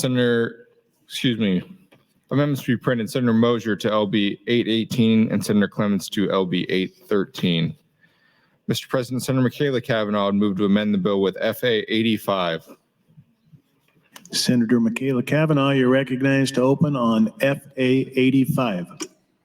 Thank you, Mr. President. Okay, FA 85 strikes section 177. So let's make sure that I'm striking the right section. That's 195. Okay, this is on page 88 of AM 915. So section 177, Agency, Department of Correctional Services, Correctional Facilities, Site Selection and Planning. So this is the construction fund for $70 million in 2023, 24, $120 million, 83,000 in 24, 25. And then it says future, $145 million. The Department of Correctional Services is hereby authorized to continue the process of acquiring property for designing, constructing, and developing a new multi-custody level correctional facility with capacity to house approximately 1,512 inmates, with a mix of maximum, medium, and minimum custody beds as referenced to in the 2022 Master Plan Final Report, published on January 27, 2023, with options to purchase the property. Such authorization shall be contingent on the Department of Correctional Services in conjunction with the Department of Administrative Services at the appropriately deemed time, beginning the decommissioning of a multi-custody level correctional facility. Decommissioning of such facility in part or in whole shall comply with sections 72-812 to 72-818. A portion of the appropriations to this program may be used for the expenses necessary to decommission such a facility. The new facility shall be constructed in a manner that ensures adequate space, housing, features, and other amenities that will facilitate meaningful reentry, programming, and clinical treatment. All features of the construction shall be done in a manner that positively impacts inmate behavior. This is interesting language in the okay. Shall be done in a manner that positively impacts behavior, including but not limited to providing appropriate correctional beds for both long-term and specialized housing, proving design capacity for living spaces, common spaces, telehealth stations dedicated for programming, and other relevant areas that allow for substance abuse and mental health counseling and treatment, job training, educational services, and any other programs or services that allow for humane care and housing and contribute to reduced recidivism rates. So this amendment strikes all of that. Okay. Thank you, Mr. President. Thank you, Senator Kavanaugh.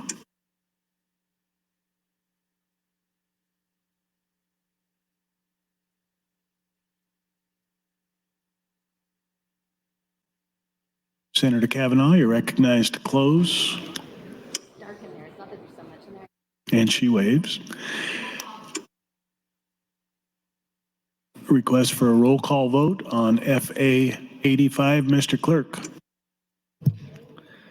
Senator Wishart, not voting. Senator Wayne. Senator Walls, not voting. Senator Von Gillern,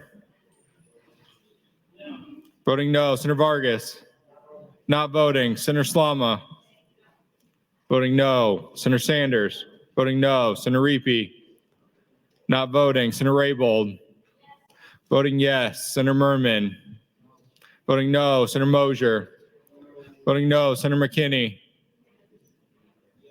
voting yes. Senator McDonald, voting no. Senator Lowe, voting no. Senator Lippincott, voting no. Senator Linehan,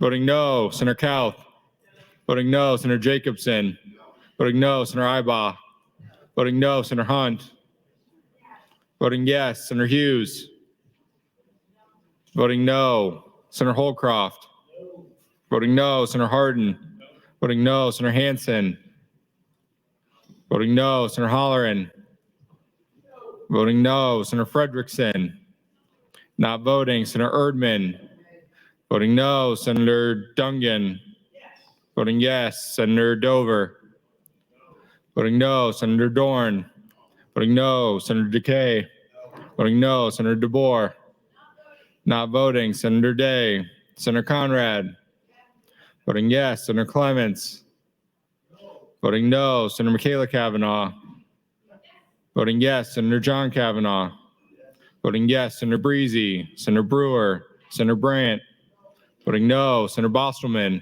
voting no. Senator Bostar, not voting. Senator Boston, voting no. Senator Blood,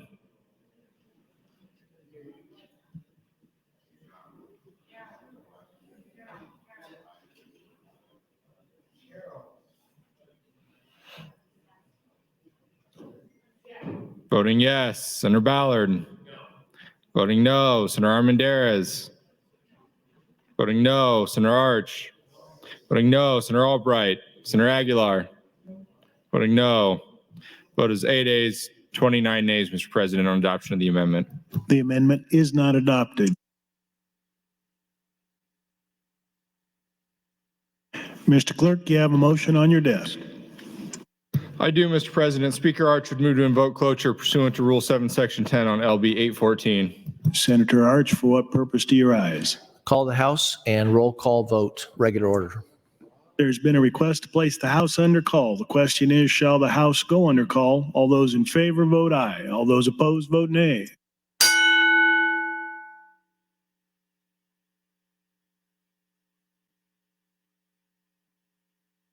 Record, Mr. Clerk. 35 ayes, 3 nays, place House under call.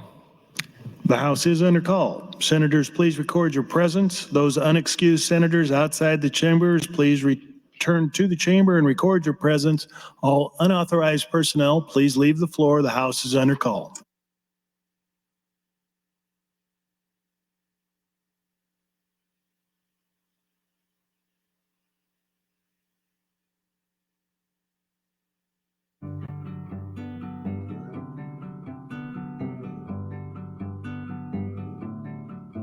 Senator Wayne, please return to the chamber and record your presence. The House is under call.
Senator Wayne, please return to the chamber and record your presence. The House is under call.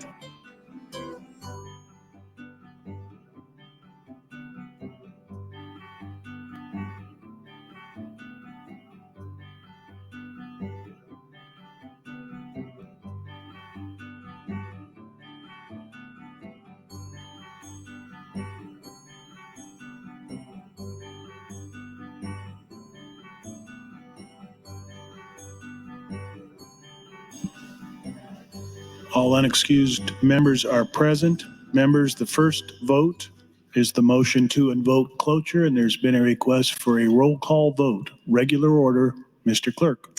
Senator Aguilar, voting yes. Senator Albright, Senator Arch, voting yes. Senator Armendariz, voting yes. Senator Ballard, voting yes. Senator Blood, voting yes. Senator Boston, voting yes. Senator Bostar, voting yes. Senator Bostelman, voting yes. Senator Brandt, voting yes. Senator Brewer, Senator Breezy, Senator John Kavanaugh, not voting. Senator Michaela Kavanaugh,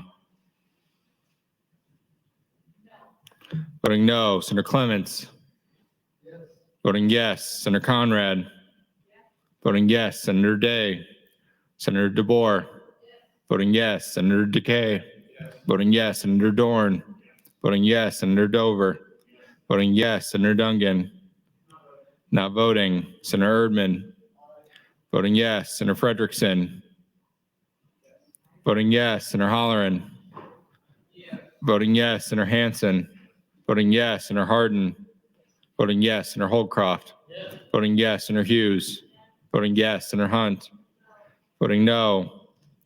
Senator Ibach, voting yes. Senator Jacobson, voting yes. Senator Kauth, voting yes. Senator Linehan, voting yes. Senator Lippincott, voting yes. Senator Lowe, voting yes. Senator McDonald, voting yes. Senator McKinney, voting no.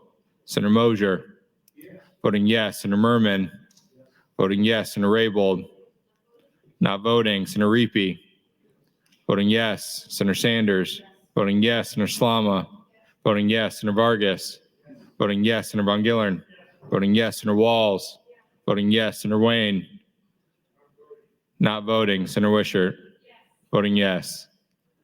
Vote is 38 ayes, 3 nays, Mr. President, to invoke cloture. The motion is adopted. Members, the next vote is on the adoption of AM 915 to LB 814. All those in favor, vote aye. All those opposed, vote nay.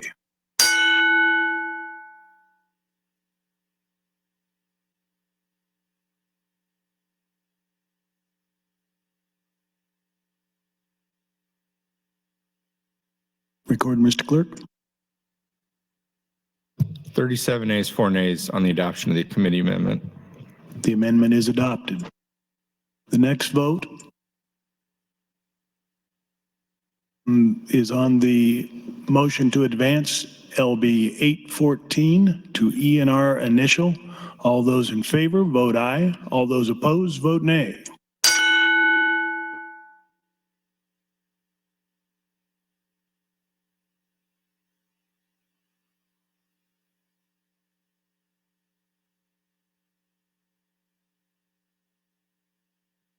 Record, Mr. Clerk. 36 ayes, 4 nays on advancement of the bill, Mr. President. The bill is advanced. I raise the call. Mr. Clerk, for items. Mr. President, Senator Conrad would add her name to Legislative Bill 724 and 774. In a priority motion, Senator Vargas would move to adjourn the body until Thursday, May 4th at 9:00 a.m. Members, you've heard the motion. All those in favor, say aye. Those opposed, nay. We are adjourned.